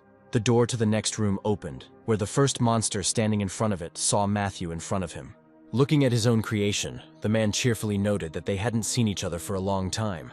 Activating his corrupting ability, the prisoner, who had freed himself from his shackles, said that he had come here to take something that he had brought with him, and so he touched the monster standing before him in order to decompose its body. As the process of decomposition into molecules began, the monster let out its last cry in this life. His body gradually disappeared from existence, leaving behind some object, where this small device was immediately taken into the hands of Matthew, who was implementing his hellish plan. Meanwhile, the guards became alarmed, not understanding why all the prisoners had stopped moving. Noticing Matthew, the guards immediately drew their weapons, ordering the fugitive to surrender and lie on the floor. But the man, surrounded by monsters, was in no hurry to carry out this order, and all the monsters just stood and watched how the situation would develop further. Raising his hands, one of which Matthew continued to hold back some device, he thanked everyone for bringing the monsters he had created here. After which, with a deft and quick movement of his finger, he pressed the button, where immediately after this, charges were activated inside most of the monsters that were in the rooms. The roasted body of Jaden's opponent finally fell to the asphalt, where Jim no longer showed signs of life. The winner of this confrontation himself examined his hand, which had just used abilities that were new to him. His sister, meanwhile, could not take her eyes off her brother, who not only managed to figure out her creation, but also took his abilities for himself. Jim never recovered again, and so she decided to help with this by using her abilities, which had a positive effect, and her creation once again began to rise to its feet. But before Jim could fully come to life, he suddenly saw a fiery fist approaching. Deciding to try to counter this force with his own, the resurrected one also rushed forward. But Jaden's blow was faster, more powerful, and carried within it the fiery essence of Jim himself, where, from the new blow received, Diana's brother's opponent almost had his eyes fall to the ground. And then his body went limp and fell to the ground for the umpteenth time. The young man's sister could not come to terms with the fact that the creature she had created was failing time and time again. Having said that this was not the end, the girl again resorted to her ability to resurrect, but suddenly she felt a strong weakness throughout her entire body, realizing that she could no longer control the use of force. It was the impact of her brother's power that stopped the new resurrection, telling his sister to stop at last. At that moment, the young man's attention was drawn to a familiar female voice behind him. Turning around, Jaden saw Haley and Peter approaching him. The girl was sincerely glad to see her friend, whom her savior discontentedly mistook for her boyfriend. And once again, the young man had to shut his girlfriend up, because she almost called him by his name, Rendel. But now the young man was in his natural form, which is what drew the girl's attention. And so he began to inquire about how Haley had managed to cope with the problem that had arisen in the hospital. But instead of the girl, her companion answered the question, saying that Jaden no longer had to worry about the madmen who lived there, where he made every effort to calm them all down. The young man was a little amazed that this pompous hero, who did nothing but throw parties, could do something like that. A hero that most people thought was just a nobody, only having a high rank because he was so popular. Well, Peter had already noticed how the young man was holding the doctor's girlfriend, and was very surprised that it was this beauty who was behind everything, where he immediately remembered an incident at one of the parties with a certain beauty, who ultimately turned out to be completely different from who she claimed to be. The one who took the form of that very beauty, of course, hid his gaze from the interlocutor, white appearance that he was listening to him attentively and sympathizing. Then Haley approached the young man, asking what they should do next, to which Jaden explained that they needed to contact Etern and move all the distraught heroes to their medical center for treatment. He then turned his attention to his sister, who was behind most of the events that had taken place. He then added that the organizers of this whole mess must first be taken into custody. As soon as he finished speaking, everyone suddenly felt the ground literally shake under their feet.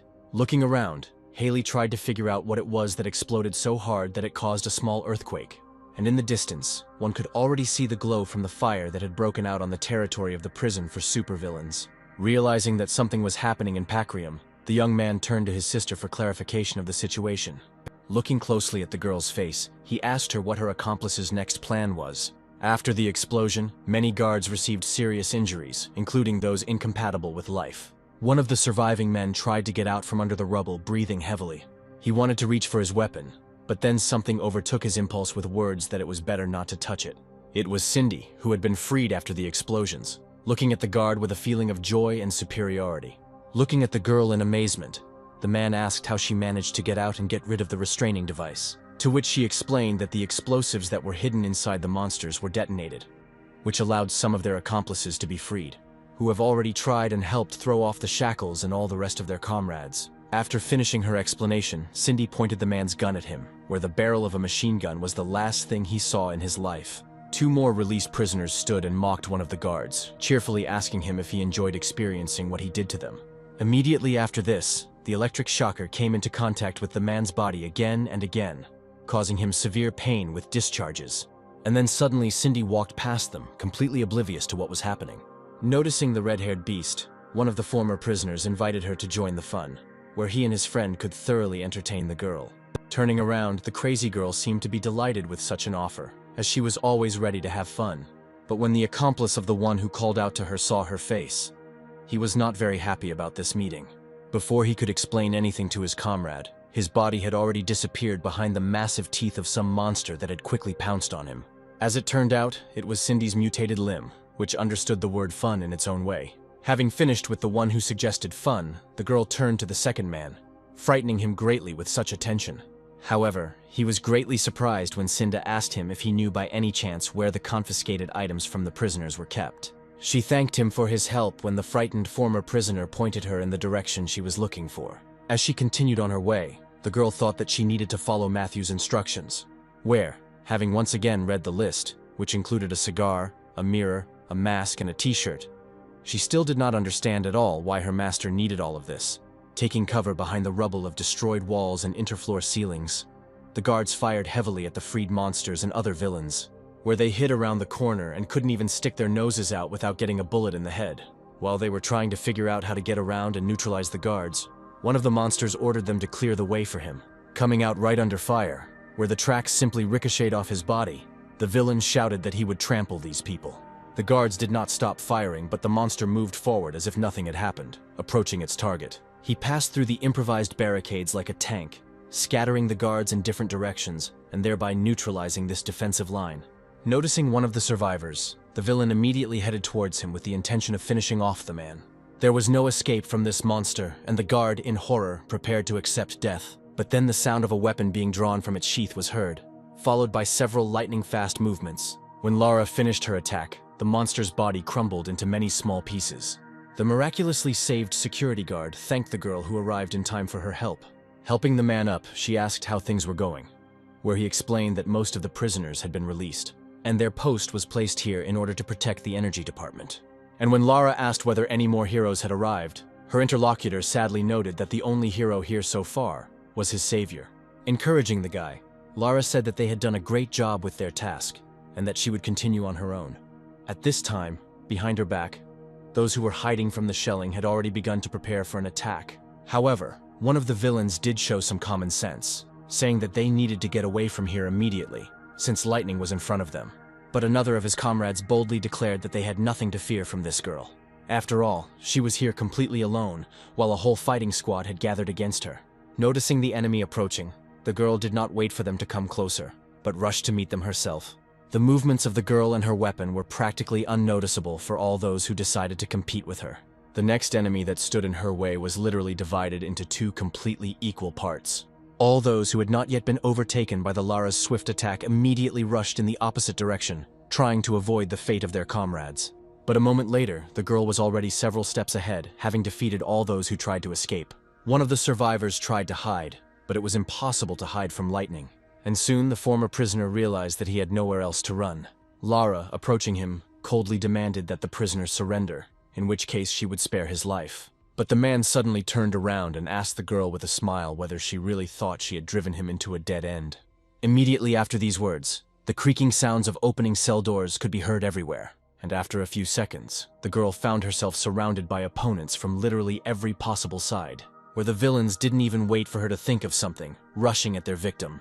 Everyone understood perfectly well that being in a tight circle, her incredible speed would no longer help Lara. But the brave heroine was not going to give up, cutting the villains' bodies in half even as they approached her. One of the opponents stopped the movement of her weapon with his steel claws, and then he pressed his weight on her, causing Lara to shift back to avoid falling. But there was another enemy there who immediately hindered Lightning's movements. Now the girl could only watch as inevitable death rapidly approached her. But then she suddenly heard a familiar voice, which was humming a familiar melody about how everything was destroyed by an all-consuming flame, and everything that was directed at Lara's body stuck and became stuck in the body of her mighty savior, where after he neutralized the danger to the girl's life, the red demon prepared to strike back, which was felt to the fullest extent by the one of the attackers who was closest to the others. The demon used his body as a projectile, which struck all the other approaching enemies. The savior himself was quite pleased with how he carried out his defensive and counter-attacking actions. The door to the special control zone was tightly closed, but there were no guards nearby. When the last barrier fell, Matthew walked inside the chamber, turning his gaze to its farthest corner. He told the chained gentleman that he had come today to free him from his shackles. And now he had already approached Nemerius, who, like all the other prisoners in this dungeon, was wearing restraining devices. Lara, who was still being held by the huge monster, was incredibly happy to see her former comrade here. Suddenly, the monster who was holding the girl felt something begin to entangle his body. His captive could also feel the changes, as the limbs that held her began to lose their grip. The shadow tentacles that appeared everywhere captured several other villains, where the shadow that appeared on the battlefield noted that it was not the red demon's business to deal with everyone alone. And while she was noting that the demon was indeed a reckless creature, Lara wondered how they were able to arrive here so quickly. Thinking for a moment, Mila's thoughts were transported to the recent past, in which she urged Jaden to immediately go to the hospital where Haley was. The surprised young man asked what the rush was about, to which Shadow explained the situation with the same logo in the lab and on his sister's documents. It was for this reason that it was necessary to urgently move first and foremost to the hospital. But Jaden suddenly stopped his friend's impulse, noting that she needed to head to Pacrium right now, because there are too many prisoners but too few guards, which creates a dangerous situation.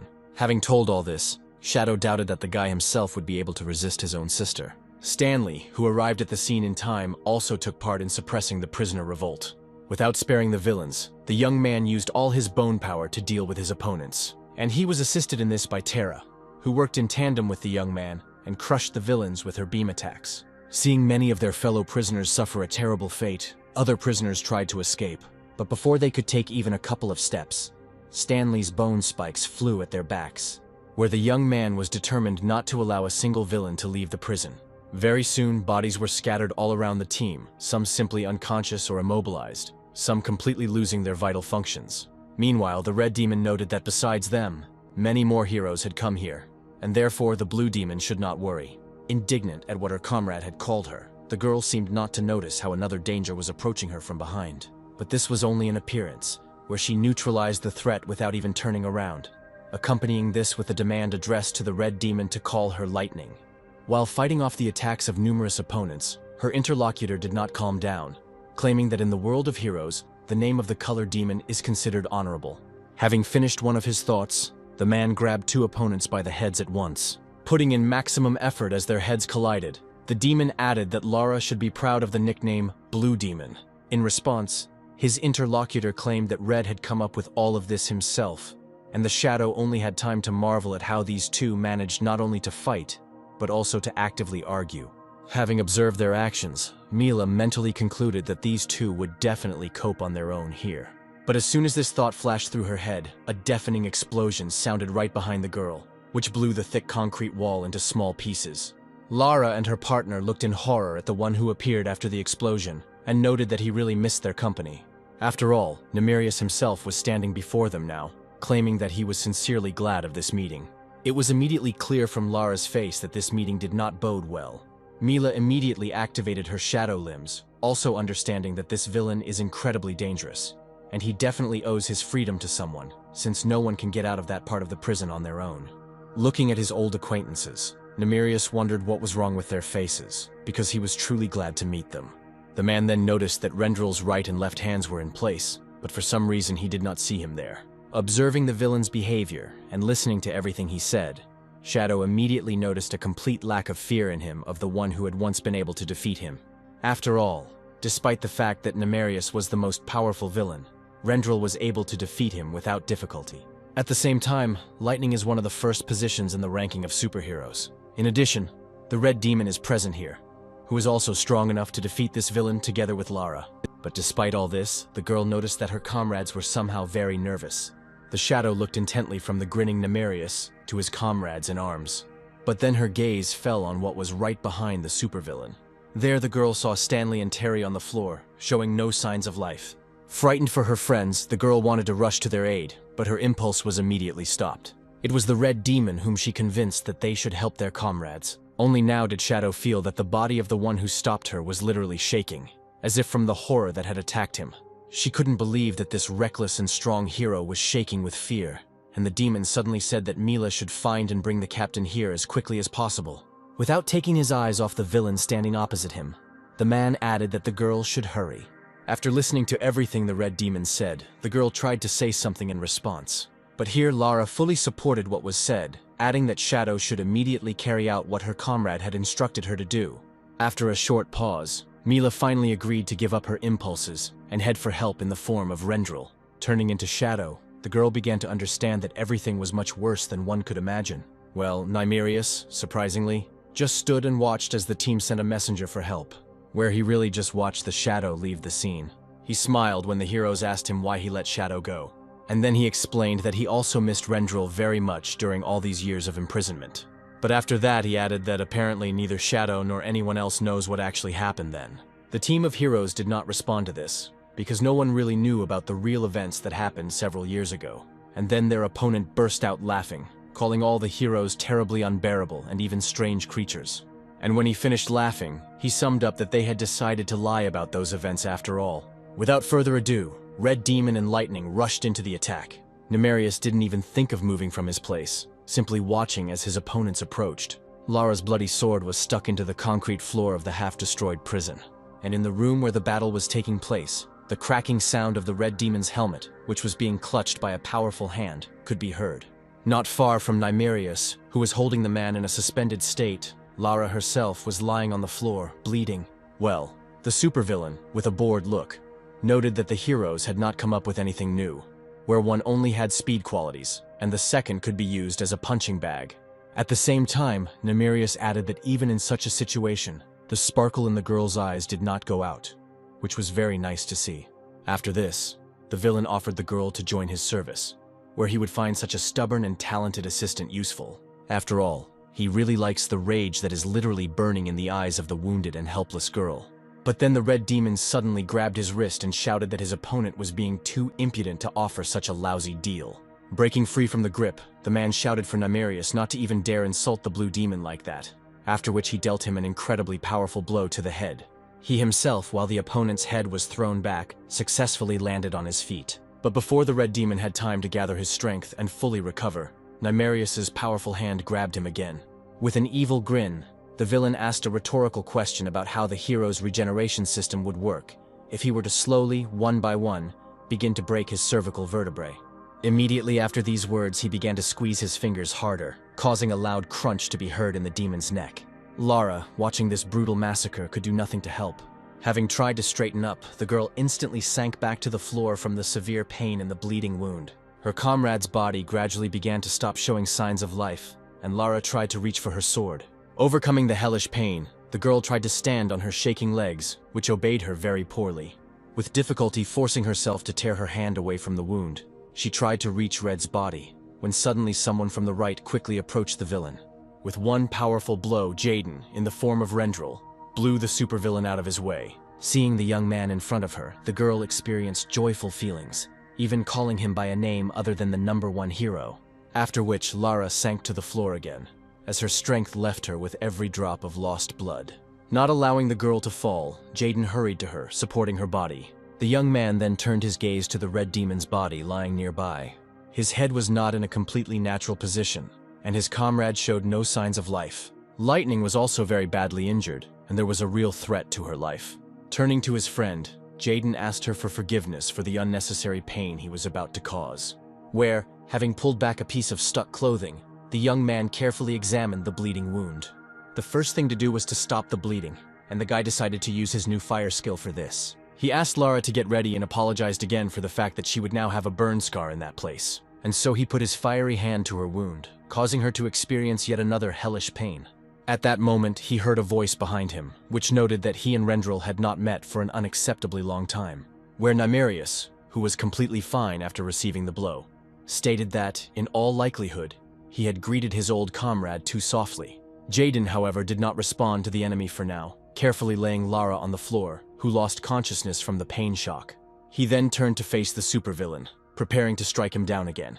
His eyes literally burned with rage, where he promised not to disappoint his opponent with their new meeting. Russell stood in one of the rooms, spending time carefully studying the subject of the painting. He was just finding this creation excellent when one of his assistants suddenly burst into the office. The man angrily reminded him that he had to knock before entering. But the assistant explained his oversight by the urgency of the message, where he immediately brought to the boss the information that a powerful explosion had recently thundered in Pacrium, after which most of the prisoners had been freed and escaped. The matter was indeed urgent, and Russell decided to rush to the scene. As they moved, the man asked how things were going with the main villain, to which the assistant explained that Rendel had already moved to the scene to stop this monster. After all, he was once able to deal with Nimerius, and he will be able to repeat his feat. However, this information did not seem to please his boss at all, who was shocked that the #1 hero would rush to fight such a villain alone. After hearing the hero's promise not to disappoint him, Nimerius cheerfully asked him to fulfill this promise, where he, without ceasing to smile, noted that now almost everything is the same as last time. Not wanting to continue the conversation, the young man stood at the ready and jumped up from his seat. Having reached the enemy's level, Jaden dealt him an incredibly powerful blow.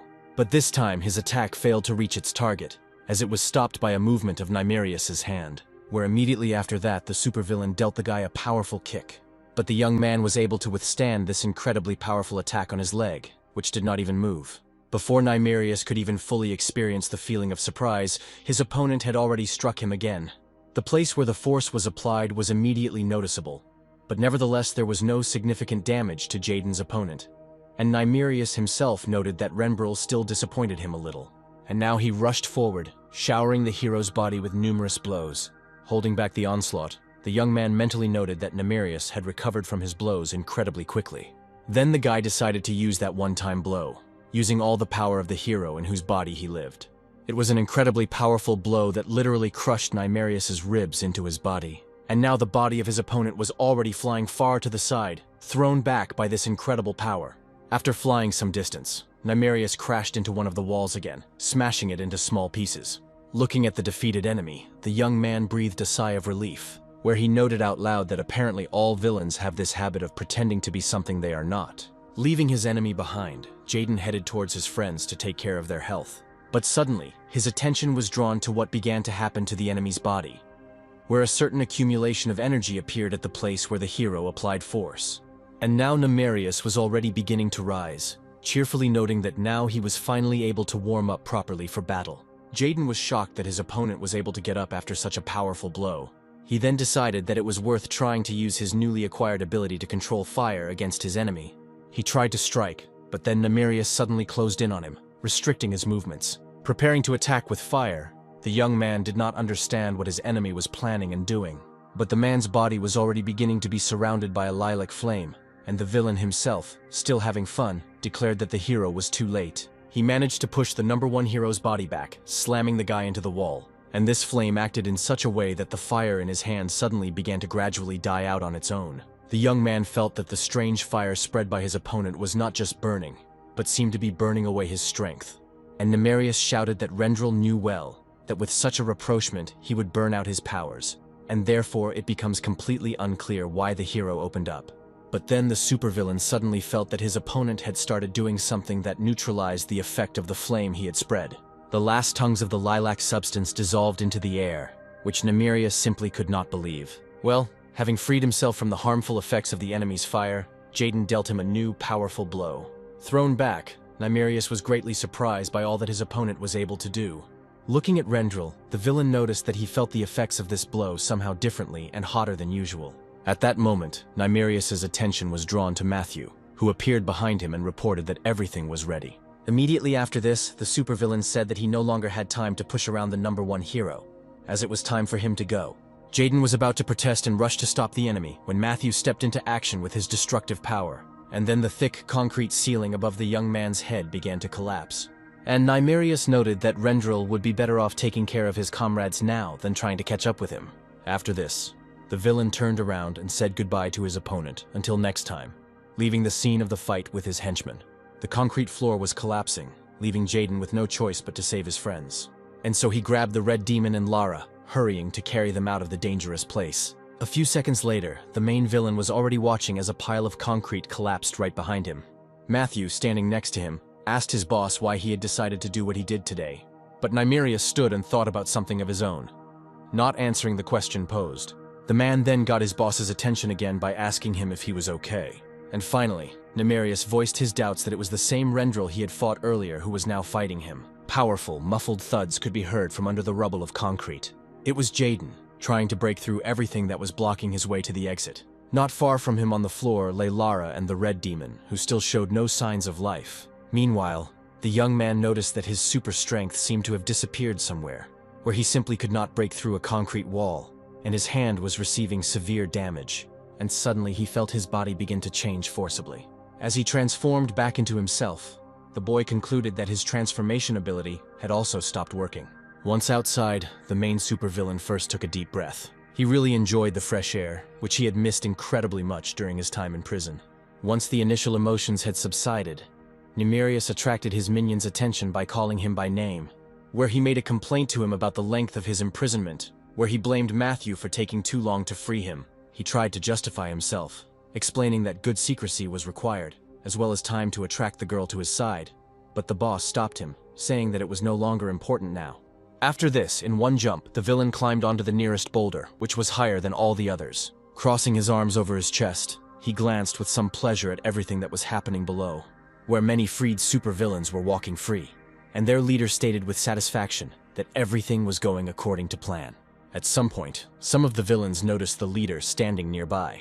As soon as they called his name, everyone else immediately turned their gaze to the main supervillain, starting to chant his name. Nimerius was clearly flattered by this attention and respect, where he listened with pleasure to the villains repeating his name. Neither the supervillain himself, nor the henchman behind him, noticed another secret spectator and listener to everything that was happening. The shadow watched carefully everything that was happening right next to her. Realizing that she would hardly be able to do anything against the crowd of villains alone, the girl turned into a shadow and went in search of friends. Making her way through the rubble, she soon saw an exhausted Jaden. Looking at the guy, Shadow began to ask him if everything was okay with him. But then she saw a bloody Lara next to the young man and the Red Demon, who showed no signs of life at all. After putting off asking questions, Mila made the only right decision to first get all her friends out of here. The girl wanted to tell Jaden to hurry up, but then she noticed how electric discharges were running through his body. Taking a closer look at the young man, the Shadow asked worriedly what was happening to him, showing footage of explosions that occurred in a prison for supervillains. The correspondent reported that after the incident, most of the prisoners managed to escape. The girl then added that the heroes are currently trying to take control of the situation. Lara, who was in the hospital bed, and Shadow, who was standing next to her, listened very attentively to her speech. When asked about the Red Demon, Mila explained that he was currently on the operating table, where the best doctors in the city worked on the issue of restoring his health. But no one was sure that the operation would be successful due to the unimaginable injuries he had sustained. After this, the girl suddenly turned to her interlocutor, asking her to tell her everything that she did not yet know. Returning to recent events, the girl remembered the moment when Lara and the demon sent her for help, where, before she had even gone far, she heard the words of a supervillain about how the heroes had lied to everyone about what had happened in the past, where she instantly realized that he didn't just say that, and now Mila literally demanded that Lara tell her everything that had been hidden before. After hearing the demand, Lightning looked at Shadow with a meaningful look, apparently making an important decision. And so she voiced that now, probably, it will be difficult to hide anything, and there is no urgent need for it. At the same time, Jaden, in the guise of Rendel, came to the training room to test his abilities. Preparing to strike, the young man activated his power, and when he realized that he was ready, he hit the concrete blocks in front of him. The force caused the concrete blocks in front of the young man to crumble into small pieces. However, the young man noted, not without sadness, that out of the 15 blocks in front of him, he was only able to destroy 10. Jaden was well aware that it wasn't an emotional issue, but that he had simply become significantly weaker. Looking at what remained intact, he tried to understand what had happened to him. At the same time, the young man also noted that despite the temporary loss of strength, Rendel's abilities were being restored quite quickly, which he clearly felt. But there was also a very unpleasant moment where the abilities that he took from Jim disappeared without a trace. Jaden punched the wall in anger, trying to find an answer to the question, where he was primarily interested in whether all of this was the work of Nimerius. Recalling his confrontation with Russell, the young man noted that his strength was capable of defeating both this hero and a villain like Nimerius, which only created confusion as to why things were so bad now. At that moment, Jaden heard a familiar voice behind him, who noted that all the consequences were exactly as expected, where the #1 hero lost his strength after meeting the main villain, where now he can hardly be called #1. As Russell spoke, the young man mentally noted that he had begun to create conflict as soon as he entered the room. Turning to the man, Jaden firmly stated that the man had better leave immediately if he came here to quarrel. But he suddenly moved closer to the guy, forcefully pressing his body into one of the concrete slabs. Feeling a strong hand on his throat, the guy came to the conclusion that Russell decided to take the chance and defeat the #1 hero. In any case, having decided to fight to the end, Jaden prepared to strike his opponent. But then Russell suddenly asked him how he planned to proceed in the current circumstances. The question posed was very unexpected and left the young man slightly stunned. And his interlocutor added that now they need to figure out how to continue this whole performance that they started many years ago. Lara began to reveal the whole truth from the moment when Rendel and Russell first encountered Nimerius. As everyone knew, Rendel broke into the villain's lair in order to neutralize the main one, where everyone who was there greeted the hero with laughter, believing that he was nothing more than an ordinary cop in a fancy dress costume. After reading the provisions of the law to the villains, Rendel announced that he had come to punish them all, after which Nimerius began to rise from his seat, while the girl sitting next to him made fun of the policeman in the latex suit. When the main supervillain found himself on his feet, he noted that no government officials could give him orders, and so Nimerius rushed to where Rendel was, intending to destroy the intruder. But the hero met his opponent with a blow of incredible force, which threw the supervillain far back, where he furrowed his body on the concrete floor.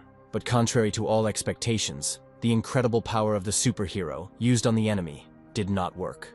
Rising to his feet, Nimerius looked with some pleasure at Rendel's astonished face, stating that he certainly did not expect this. And now he had risen fully to his feet, heading towards the hero standing alone not far from him. Rendel felt something affecting his body, clearly making him weaker. And his powerful opponent did not wait for the man to collect his thoughts, rushing at him. A fist engulfed in purple flames was rapidly approaching the head of the confused superhero. At that moment, Rendel was removed from the line of attack by Russell, who came to his aid. Using his special skill, Russell neutralized Nimerius's attack, where after that, he was able to redistribute the received energy and use it against the villain himself. The attack was incredibly powerful and caused even greater destruction. But even this did not stop the supervillain, who had already appeared before the heroes again, ready to continue the fun. But the superheroes were not going to retreat, and also threatened the enemy that they would grind him into dust. Nimerius was very confident in his powers, where he could easily burn away the strength of any opponent, turning him into nothingness. Embraced in purple flames, the supervillain with a sinister smile on his face jumped high into the air. As he rapidly approached, Rendel and Russell braced themselves for the most intense confrontation of their lives. Lara appeared on the scene when everything was already over. Without hiding her amazement, the girl examined the completely destroyed floor of the building where the villains were based. And next to the fallen Nimerius were the bleeding Rendel and Russell, where the future #1 hero immediately turned to the girl, who even shuddered in surprise. And he ordered her to deliver the defeated supervillain to the prison for people like him, Pacrium. Without interrupting or asking any questions, Shadow listened to what her friend was telling her. When the story was finished, the girl asked Lara why it was decided to lie that Nimerius was defeated without problems. To which Lightning explained that even while remaining in prison, he was a big problem. After all, besides him, there were many other supervillains who believed in his power and continued his work. For this reason, the heroes decided to create the image of the only invulnerable and incredibly powerful superhero, Rendel, who single-handedly defeated Nimerius. Shadow couldn't believe that a man like Russell would agree to give the laurels to Rendel. But then her interlocutor surprised Mila even more by saying that Russell was the initiator of this idea. Shadow was truly shocked by such details about the personality of someone she had always considered to be just an arrogant guy. The girls' conversation was interrupted by some sounds that were not typical of a news broadcast coming from the TV speakers. Turning to the screen, they saw how the presenters literally pressed themselves into the table, after which, someone's hand appeared in front of the camera lens, and a voice familiar to the girls asked if they could hear him. And so Nimerius appeared before the general public in all his glory, addressing everyone who was now sitting before him. Lara immediately noticed that the villain had captured the television center. Well, Nimerius said that the rumors are not lying and many villains are at large, where they have not yet managed to do anything very bad. The exception was the mountain of corpses on which Cindy sat, not hiding her joy at being shown on television. Approaching one of the presenters, Nimerius noted that he had some information that he would like to share, and it would be a real scoop and a find for a good reporter. Taking a deep breath and exhaling forcefully, Nimerius stated in all seriousness that Rendel was not the strongest hero, as everyone had believed for so many years. Even the presenters, who were pressed against the table, forgot about their fear and raised their heads upon hearing such a statement. Well, the main villain, to the delight of his henchmen, continued, noting that he was ready to provide evidence for his statement. All the villains nearby highly appreciated his offer to let Rendel come to the TV center, and if the villain loses to him in battle, he will voluntarily return to prison. Nimerius then noted that the strongest hero would never retreat in a situation where he simply needed to defeat him once more, as he was rumored to have done alone many years ago. But after that, the villain suddenly grabbed the head of one of the presenters, menacingly noting that if Rendel did not appear, then all the people in the television center would simply die. Having set his arrival time as before noon tomorrow, the supervillain said goodbye to his numerous viewers, after which the picture on the TV screens completely disappeared. After some thought, Lara noted that they would have to turn to Jaden to solve the problem. Russell, meanwhile, said that his comrade was well aware of Nimerius's ability to burn away the abilities of his opponents. And no matter how much danger his friends' lives were in, Rendel shouldn't have put himself in danger by so recklessly rushing into battle with him alone. Now it was necessary to think about what to do next, because the villain must have burned up most of the hero's abilities. And then Shadow, who had managed to get to this place, entered the training hall. She informed the men that Nimerius had taken over the television center and openly challenged Rendel to a duel. Realizing that this was a complete failure, Russell, clutching his head, asked how much time they had. When Shadow announced the deadline, the man walked away, telling Rendel to stay there. As he left, he explained that Rendel would not be able to confront Nimerius alone. After all, the reason why the remaining villains have not shown much activity so far is because they were scared off by the image of the #1 hero. And now the most important thing was not to lose what they had managed to achieve, in connection with which Rendel absolutely did not need to interfere with his actions. After finishing speaking, Russell left the training room. Left alone with his girlfriend, the young man looked questioningly at the girl. She was silent too, and the guy was thinking about the fact that Russell didn't know that Nimerius had burned not Rendel's abilities, but the abilities that Jaden had taken from Jim. But if you find yourself in a similar situation again, you could risk being left without any abilities at all. However, the young man didn't really have any choice, and his face literally became distorted by the upcoming prospect. And when Shadow asked him about his face, Jaden replied that he didn't like what was happening at all. After all, he does receive a salary for playing the role of Rendel, and therefore he must work for this money himself. To Mila's arguments that he had already had enough, the guy replied that at that time he simply did not yet know what Nimerius was capable of. But now, realizing his true capabilities, the young man developed a concrete battle plan.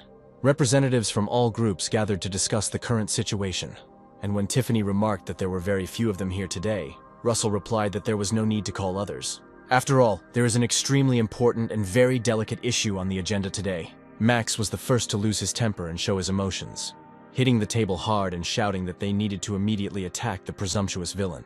After looking at the holographic copy of the television center, the robot noted that destroying the building would solve the problem quickly and effectively. But then Lara became outraged, reminding them that there were several dozen hostages inside who would die in the explosion. But the Ripper of Uncleanness noted that Nimerius had already killed many, where other villains would follow his example. Therefore, in his opinion, there is no place for a fair fight here. But then Dustin objected to Max, noting that this was still a television center, and if they blew it up along with the hostages, the whole world would hear about it. He also added that after this, heroes in the eyes of people will not be very different from villains, to which his interlocutor asked about the presence of other proposals. After all, they cannot now count on the help of the one who has already defeated this villain once, since Rendel does not answer calls. Listening to what the Ripper of Evil was saying, Lara was prepared for such arguments from the heroes. The girl explained quite calmly that the #1 hero was still recovering from his previous encounter with the villains. None of those present, except Lara and Russell, knew the truth, and therefore convincing a hero like Max would not be an easy task. That's why the girl didn't know at all how best to proceed and what to do in this difficult situation. Russell came to her aid, suddenly declaring that he would be heading to the meeting with Nimerius instead of Rendel. After all, the best person to meet this supervillain would be the one who ranks second after the #1 hero. After listening to the man, Peggy asked in surprise how Russell intended to fight Nimerius, calling the girl a baby, which she didn't really like. The man said that he was not going there to fight, but to study the situation, finding out the number of villains and hostages inside. In addition, thanks to his ability to absorb attacks, he will always be able to quickly leave a dangerous place. Everyone listened attentively to his arguments in favor of him being the one to go after the supervillain. No one dared to say anything against it, including no one who resisted Russell and Lara's attitude. When the meeting was over, the man stood waiting for the elevator to arrive, which did not take long. He was already inside when the closing door was stopped by a girl who caught up with her colleague. For a while the heroes stood in silence, each immersed in his own thoughts. Lara was the first to break the silence, noting that the man, in her opinion, was committing a rash act. However, she rejected Russell's argument that he was depriving Rendel of a chance to participate in the battle. In reality, the girl was worried that if the second number showed up at the meeting with the number 1 hero, the conditions would be violated by the heroes. However, if this is a trap, then Russell may simply never get out of there alive. But suddenly the man interrupted the girl, asking her to remember the most ordinary, simple people who live on the planet.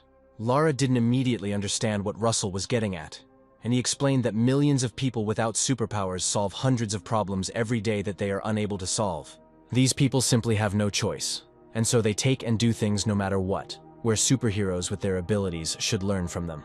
Lara was beginning to understand partly what the man was getting at, but she still wasn't entirely sure. And then Russell added that their primary task is to protect and save ordinary people, without sparing themselves.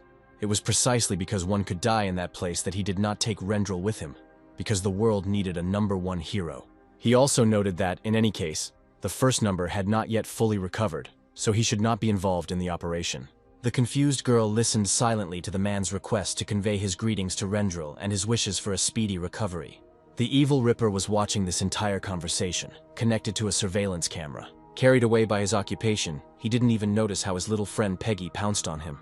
While sorting through the robot's hair, the girl asked him what they would do next and whether they would abandon their plans. After all, now there is an excellent opportunity to destroy at once all those who escaped from prison and are now holed up in the television center. After some thought, the evil Ripper declared that he had no intention of backing down from his plans. He again displayed on his hand a holographic image of the television center, which was already falling apart after the detonation of the installed charges, accompanying this with the words that their plan was real. There was a couple of supervillains at the entrance to the television center, watching to make sure no one got inside. When the girl asked whether Rendel would come here, the young man explained that, according to the boss, it was unlikely. Then his interlocutor noted that there were only about 30 minutes left until the appointed time. And then a luxurious limousine pulled up to the television center, and some girl was the first to get out. Walking around the car, the girl opened the door, and Russell, who had arrived for negotiations, appeared on the street. The villains who met the man ironically noted that Rendel had somehow changed a lot, and had lost his superhero costume somewhere. And the young man pretended not to understand anything when Russell announced his arrival to negotiate with Nemerius on behalf of all the heroes. But the villain suddenly shouted that the uninvited guest did not quite understand the demands of his boss, who was waiting not for him, but for Rendel. Having advised the hero to get out of here while his bones were intact, the guy dared to poke him with his finger. But a moment later, the girl accompanying her boss knocked the impudent fellow into the asphalt with one blow. The one who kept him company was not left without a reward either. Well, Russell, in his usual manner, declared that people like these two could under no circumstances touch his suit. The passage was clear, and the man, accompanied by his bodyguard, headed inside the television studio. Meanwhile, in the underground parking lot, all the villains had already been destroyed, and someone placed an explosive device near one of the building's supports, setting a timer on it. When the job was done, the masked girl reported that the boss's order had been completed, and the explosives had been planted. The man standing next to Max noted that this was somehow wrong, since all the hostages would die. But the evil Ripper coldly noted that he takes full responsibility for it. The robot sincerely believed that sacrificing the lives of the mountain people to save millions was entirely reasonable. All the villains who escaped from prison turned around when they heard approaching footsteps. It was Russell, who was already inside the television center and moving calmly forward. Soon he found himself in the very room from which Nemerius was broadcasting live, challenging the number 1 hero to an open duel. The villain greeted the guest, lounging in his chair and expressing his amazement at what hero number 2 had forgotten there. Without answering the question yet, the man glanced sideways at the room where the still-living hostages were located. Assessing the situation, Russell concluded that if a duel began, they would be relatively safe at this distance, and so he turned to the bored Nemerius, saying that he shouldn't make hasty decisions. Calling on his interlocutor to come to his senses, Russell noted that if he killed the hostages, it would provoke a real war, where it was not a fact that he would be able to win. Beginning to rise from his seat, Nimerius expressed his doubts about Russell's arguments. Standing ceremoniously before the guest, the main villain declared that having gone this far, there was no point in stopping. Immediately after these words, he suddenly rushed in the direction where Russell was, deciding to try to hit him. But the man managed to dodge this unexpected and very vile attack. The villain noted that he saw another possible scenario in which he would simply kill number 2. Astonished by his opponent's approach, the man asked if he was serious about his intentions, to which Nimerius shouted that there was no point in letting the second most powerful person in the world of heroes go in peace, whom he could easily destroy. The next kick his opponent threw was simply blocked by Russell, but the attack was powerful and was strongly felt in the hand that blocked it. Well, the main villain urged the hero, suggesting that he simply use his strength to neutralize his attacks. A drone hovering high in the air watched as the duel between villain number 1 and hero number 2 unfolded, where the owner of this mechanism noted that attempts at negotiations did not lead to anything good. Finally convinced that this had been a mistake from the very beginning, Max ordered the explosives to be detonated.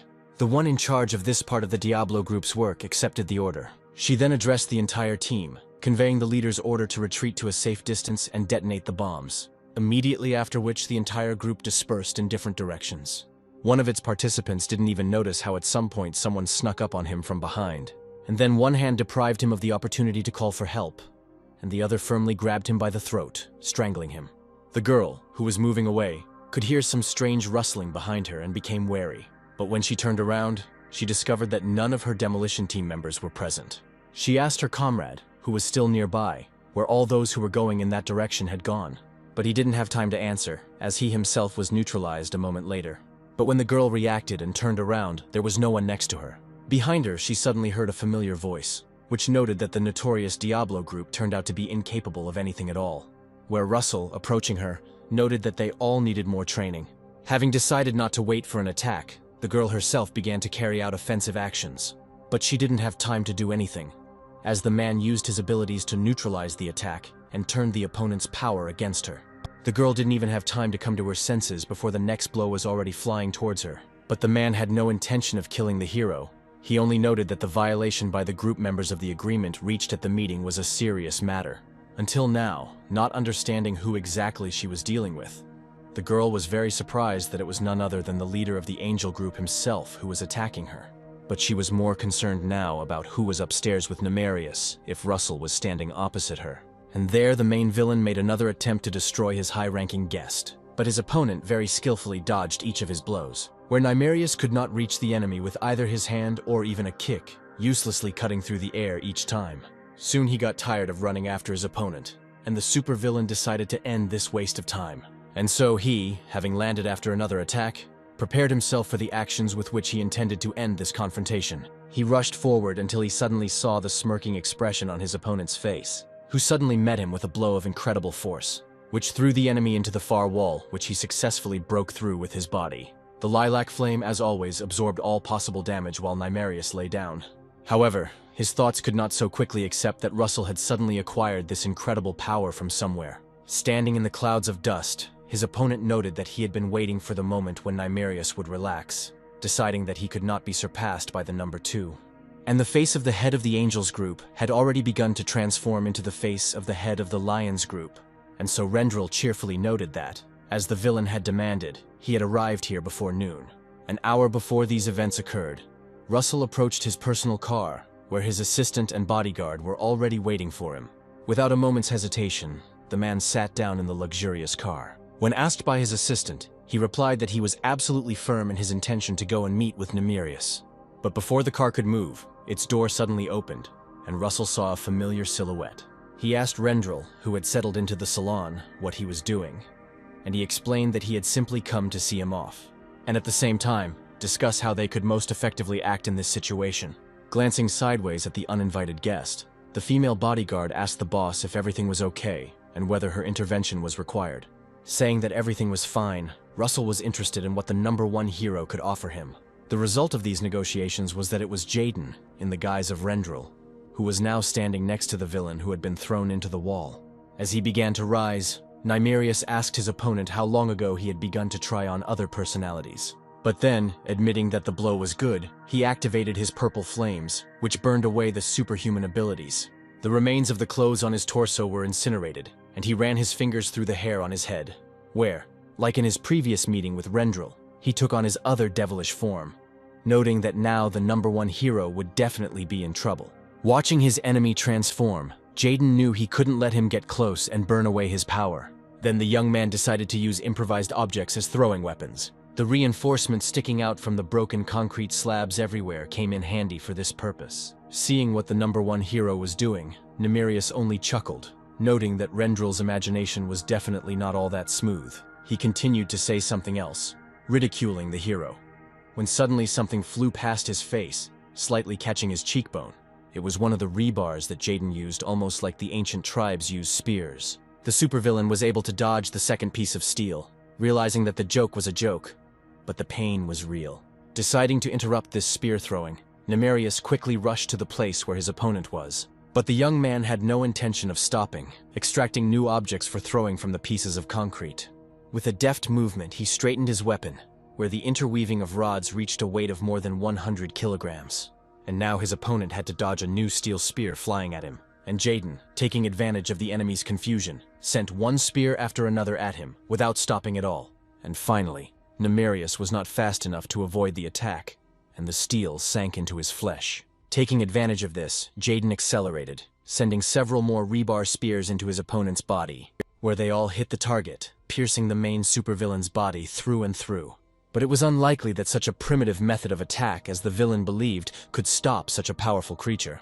Activating his purple flame, Nemerius asked Rendel not to mix it like that again. Watching as the steel bars literally dissolved into thin air, and the wounds on his opponent's body healed, the young man realized that the situation was getting worse. Then he swung with all his might and threw another steel spear at the enemy. But it disintegrated into molecules before even reaching the body of the villain, who was already reaching out his hand to the hero to burn away his power. Holding Rendel by his cloak with one hand, the supervillain prepared to strike his opponent with the other, from which the young man could not avoid and therefore experienced its full power. But Nemerius had no intention of stopping, immediately preparing to continue the attack with his other hand, where this blow threw the body of the hero opposing him back several meters. Feeling his bruised jaw, Jaden mentally noted that this fight would not be easy. As a result, he had no choice but to resort to a means that had already killed the one he was now transforming into. The young man immediately remembered his recent conversation with Shadow, where he convinced the girl that this time he had thought everything through for the fight with Nemerius, informing her that, in the most extreme case, he would simply use a drug on himself that enhances superhuman abilities. Of course, such a statement did not leave Mila indifferent, where she reminded the guy of that crowd of heroes who were now lying in the Eterna infirmary after using this drug. And when she finished, the guy noted that this was the reason he was going to use this potion, because in fact, none of the current heroes had died from it. Such assertiveness and the obvious feeble-mindedness of her interlocutor made the girl literally grab her head. And before Jaden's eyes, a picture of the past flashed again, and he added that it would be better for everything to be like this than for him to allow anyone else to die. And so, having taken out the bottle, the young man with a quick movement of his finger unsealed it, preparing it for use. Nemerius looked at what the #1 hero was doing with great surprise and a little wariness. However, Jaden was not destined to use the enhancing drug, as suddenly the floor, walls, and ceiling began to vibrate strongly against the background of a terrible roar. The building began to gradually collapse, where the young man realized that one of the Diablo team's explosive devices had detonated, which meant the successful implementation by the Ripper of Evil of his insidious secret plan to destroy all the villains gathered in the television center at once. And then the solid surface disappeared from under Jaden's feet, sending him flying freely to the lower floors of the building. The young man tried to minimize possible damage as best he could, pushing off from one obstacle after another. And the building itself literally began to crack at every possible seam. Feeling a solid surface under his feet again, the young man coughed to clear the dust from his mouth. Some of the supporting pillars were destroyed, and the bodies of the villains who had not managed to survive the fall were strewn everywhere. Also lying not far from the young man was the very same bottle that contained the drug that enhanced superhuman abilities. As he assessed the situation, Jaden's only thought was that the building wouldn't collapse completely ahead of time, and his attention was already drawn by the voice of Nemerius, who appeared behind the hero, and was very amused by the battle plan he had developed. One of those who helped plant the explosives ended up on the floor after the explosion. But before she had time to fully come to her senses, she found herself in Russell's strong arms. Without hiding his rage, The man coldly noted that she did not even fully realize what she had just done. But the girl tried to object, saying that nothing mattered if it helped stop Nimerius. But then Russell called his interlocutor an incredibly stupid creature, reminding that this villain had threatened to kill all the hostages, where now Diablo's group was no better than him. Continuing to hold the girl, the man added that he could even say that they were much worse than this scumbag. After all, now it turns out that the main villain himself didn't kill anyone, and that the heroes did all the work for him. After a moment's pause, the girl said that nothing could be changed, and that it would be better for both of them to leave this place before everything else collapsed. But these words only stirred up a flash of rage in Russell, in a fit of which he threw the girl against the wall. After which he ordered her to call Max here if she did not want to remain buried here alive. Looking around, Nimerius noticed that the destruction of the building's supports was clearly the work of Diablo's group, where no other group of heroes would risk the lives of the hostages. Then he turned his attention to the very same bottle lying nearby. Turning to Rendel, he asked directly whether this was really the only plan the hero had, with the help of which he hoped to gain the upper hand. The young man, still staring at the broken bottle, remained silent, and finally, his opponent could not bear it any longer, and burst into the wildest laughter possible. Nimerius couldn't stop laughing at the fact that the #1 hero had brought a drug with him in order to try and defeat him. He couldn't stop laughing for a long time, but gradually he began to regain his composure. And a moment later, with an absolutely serious expression on his face, he was already trying to strike the hero, saying that it would be easier for him to just give up and die, rather than disgrace himself. The young man managed to dodge the first kick, having collected himself in time. But then the villain's hand, engulfed in a lilac flame that burned away his abilities, was already flying towards his face. There was no way to dodge it, so Jaden had to block the attack, after which he immediately felt the detrimental effects of enemy fire. Nimerius didn't even think of stopping, charging forward for a new attack, which he carried out immediately, and which carried within itself truly incredible power. Even though the young man tried to block the blow, he felt the full force of the blow falling on his body, and the main supervillain continued to beat up the #1 hero, where Jaden felt his next blow with every bone in his body. Soon Nimerius moved on to more sophisticated methods, grabbing Rendel's head and testing its strength against the nearest wall. After the first blow, the young man's face began to take on a bloody hue. Another blow, and the blood stain on his face became even bigger. Deciding that this was enough for now, the villain released the limp body of his opponent. He told the lying Rendel that it was very difficult for him to learn that the hero had supposedly defeated him alone, when in reality, the two of them had barely managed. Bending down, the villain added that he had been thinking for a long time about how to take revenge on his enemy. And so, picking up a video camera, he said that he had just a wonderful idea. Jaden, who had come to his senses a little, watched Nimerius's actions and immediately realized that he wanted to show the whole world the defeat of the #1 hero. And when the camera was restored, the villain pointed it straight at Rendel, telling him to start running away. Looking straight at him, he kept repeating for the hero to run while he filmed him fading. For a moment, the young man was transported back to that terrible day that changed his life, once and for all. He could just see that very monster that was about to swallow his little sister. Deciding that this time he could do something, the young man began to look for some solution. And then his eyes fell on the corpse of the villain lying very close to him, where this was far from the only body that was within walking distance. The plan for further confrontation matured instantly, and now Jaden was already getting to his feet. Nimerius, watching him, smugly noted that the hero would not be able to defeat him, no matter what he tried. And suddenly the young man declared that he really could not defeat his opponent, because he was weaker than him. Adjusting the camera, the villain noted that he clearly liked such speeches, allowing the hero to continue.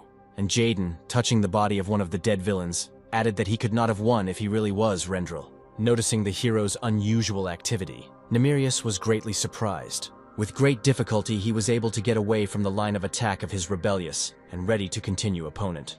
He immediately activated his purple flame, launching a counterattack while saying that he had warned them not to do anything stupid. But Jaden didn't dodge the blow, simply using the new ability he had just taken from one of the corpses. And therefore, Nimerius's attack had absolutely no effect on the hero, who instantly settled the score by delivering a powerful blow to his opponent's head. The blow was so strong that one of the devil-like creature's horns fell off and crumbled. After this very effective attack, the young man mentally noted that he was not Rendel at all and was capable of more. An enraged Nimerius immediately began to try to counterattack the #1 hero, activating his ability Burning Flame. The blow was dealt by the main villain, and this blow achieved its goal.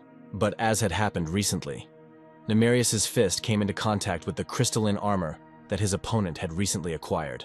After the defensive actions, Jaden did not wait and used his new ability in a different way, throwing many sharp fragments at the enemy, and his opponent had to defend himself from them, where due to defensive actions the villain blocked his own view. Taking advantage of this, the young man quickly approached his opponent, grabbing him by the head. His fingers dug into Nemerius' skull so hard that he let out a wild cry.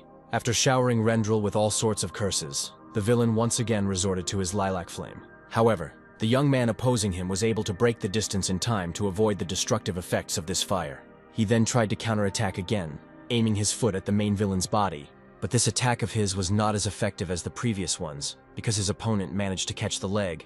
Holding the limb tightly, Nemerius began to spin the #1 hero around with all his might, and when he had gained enough speed, the villain let go of his leg, sending Rendel into a free and very fast flight, which ended for the guy with a powerful blow to one of the nearby walls. But it was unlikely that this would have been able to stop the hero, who quickly emerged from under the rubble, surprising the enemy with something new. Where this time, Yin used his eye laser attack ability, directing the beam straight at Nemerius. It was a very powerful attack, the power and destructive impact of which his opponent was able to feel in full. Looking up at Rendel, Nemerius suddenly remembered his early observations from his first fight with the hero on the day of his escape from prison. Looking straight at the man approaching him, the villain stated outright that it was not Rendel in front of him now. Before confirming his opponent's guess, Jaden approached the camera that was still filming, destroying it. After which, he rather cheerfully declared that he was neither Russell nor the #1 hero. After which, Nemerius noted that the abilities of his new opponent were much more interesting than those of Rendel. At some point, one of the villains who survived the destruction of the building crawled up to his boss, asking the master to help him. The main supervillain extended his hand and smiled, noting that there was no point in doing so since his henchman was too weak, after which he directed a stream of his destructive purple flame at him. This act of Nemerius made the young man feel astonished, and he, finishing with his subordinate, cast a sarcastic glance at the hero, which did not bode well. After which, the main villain suddenly activated his abilities again, spreading the flames over an ever larger area. Not yet understanding what his opponent was trying to do, Jaden stepped back a little, but soon enough he realized that Nemerius was simply burning all the corpses of the villains so that his opponent would have no one else to take strength from. While he was implementing his plan, the villain suggested that the young man continue. Accepting this offer, Jaden immediately tried to attack his opponent with the laser beam again. But this time, Nemerius was able to avoid the devastating attack, noticing that his new opponent was excellent at copying the abilities of others. In response, he received a new portion of laser beams. The villain deftly dodged the superhero's attacks, not forgetting what he needed to do first, where he continued to move around this makeshift battlefield and burn bodies. His combat tactics were tailored to his opponent, and Nemerius was clearly succeeding, managing to both dodge the beams and destroy the bodies. Meanwhile, Jaden noticed that the laser beam shooting skill he had acquired had low accuracy at long distances. Therefore, to use it more effectively, it was necessary to get closer to the enemy. But when Nemerius noticed the hero approaching, it only made him happy. After all, now he had the opportunity to reach his body and burn away the ability that was hindering him. At some point, the main supervillain suddenly stopped his movement, and blood poured onto the floor right next to him. Somewhere, the way the villain's expression began to change made the young man smile. After all, while he was distracted by the attempted attack, Jaden took advantage of this to leave his opponent without a second hand. During this short pause, the floor beneath the fighter's feet became covered with cracks. Taking advantage of the momentary confusion, Nemerius dealt the guy a powerful blow, after which he grabbed him by the throat, saying that the loss of his hand did not bother him at all, since it could always be returned back. He then added that by coveting his limb, the hero missed his chance and got caught. After all, now he was faced with a choice, either use his ability, which would immediately be burned, or die from suffocation. But the young man suddenly smiled, saying that there was a third option for solving the current situation, and then he grabbed Nemerius by the hand, after which everything around was covered in lilac flame. The main villain, who had not used his skill, was shocked by what began to happen. Jaden explained that it was extremely important for him to get some of his enemy's dead flesh. Where had he already pulled a similar trick in his confrontation with the crazy girl, Cindy? Now the young man was able to do exactly the same thing, taking control over his opponent's ability. Nemerius felt his own power working against him, and so he began to return to his normal form, having lost the ability to burn away other people's powers forever. Jaden, however, noted that he was extremely sorry that he was not able to fully appropriate this incredible skill. But the current situation left him no other choice, where the complete destruction of this destructive force was still better than defeat. Preparing to attack, The young man read to the villain the clause of the law that allowed heroes to punish. An incredible destructive force fell upon Nimerius's body, where under the influence of this force, he began to rapidly gain altitude, coughing up blood. And Jaden, who was watching the villain's flight, added that the punishment had been carried out. Heavy equipment arrived at the site of the rubble, and one of the workers demanded that random onlookers move away, since everything that had not yet been destroyed was about to be razed to the ground, since the television center was no longer subject to reconstruction. A news reporter was working near the site, informing viewers that the remains of the building where the decisive battle between Rendel and Nimerius took place would be demolished today. The girl recalled that there were dozens of hostages in the half-destroyed building. In recent events, an explosion undermined the main supports of this building, which was destined to collapse, killing all the people inside. Arriving at the call of the very girl who was unlucky enough to meet Russell, Max prepared to help eliminate the consequences of what he himself had organized. With his mechanical body, he was able to hold up the collapsing support of the building without much difficulty. But even his strength was not enough to hold these tons of concrete and metal for long. And then, canes from the fairy tale world appeared in the air, which relieved the burden from the evil Ripper. It was the use of her abilities by little Peggy who arrived at the scene with the boss. Before the building could completely collapse, the girl noticed that there was still a loud roar coming from above. And then Max replied that other parts of the building were controlled by other heroes. On one of the floors, where the ceilings were collapsing, people were already preparing to meet a terrible death. They had nowhere to run, and so everyone who was there simply crouched down in the hope that at least they would not suffer. But the impact of some force stopped the fall of the deadly boulder literally millimeters from people's heads. Realizing that something had changed, the girl opened her eyes and turned to the stones hanging in the air. There she saw a young man who said that now people would be safe. It was Robin, who threw his business card to the girl, saying that heroes from the Equilibrium group had arrived here to save them. And so the correspondent noted that the lives of the hostages in the building were saved thanks to the efforts of the Ripper of Evil and Robin. Turning his attention from the news to his own image, Jaden asked Shadow when she learned to do her hair like that. And the girl explained that once Haley asked her to help her with her hair, and she liked Mila's work so much that she had to become her personal hairdresser. But after that, the young man noticed that he could simply apply his copying skill to any hairstyle. At that moment, an invitation for Rendel was heard from behind the door. Then the young man rose from his seat, ready to once again try on the identity of the #1 hero. And the girl standing behind him noted that now was an excellent opportunity for the #1 hero to retire, since the main villain had been destroyed.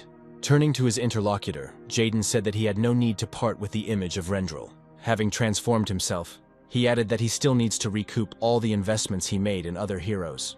As he was leaving, the young man also noted that if they suddenly tried to kick him out and leave him without this job, he would definitely blab everything.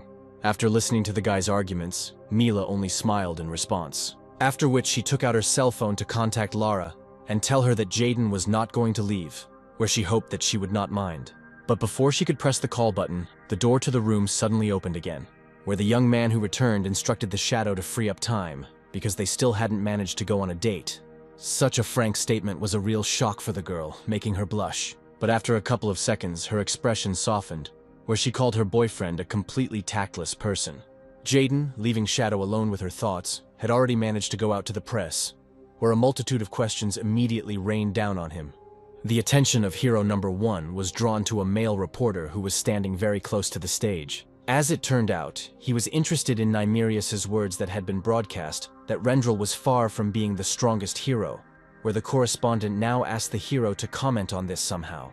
Jaden had been expecting questions like these, and knew how to answer them as he approached the microphone.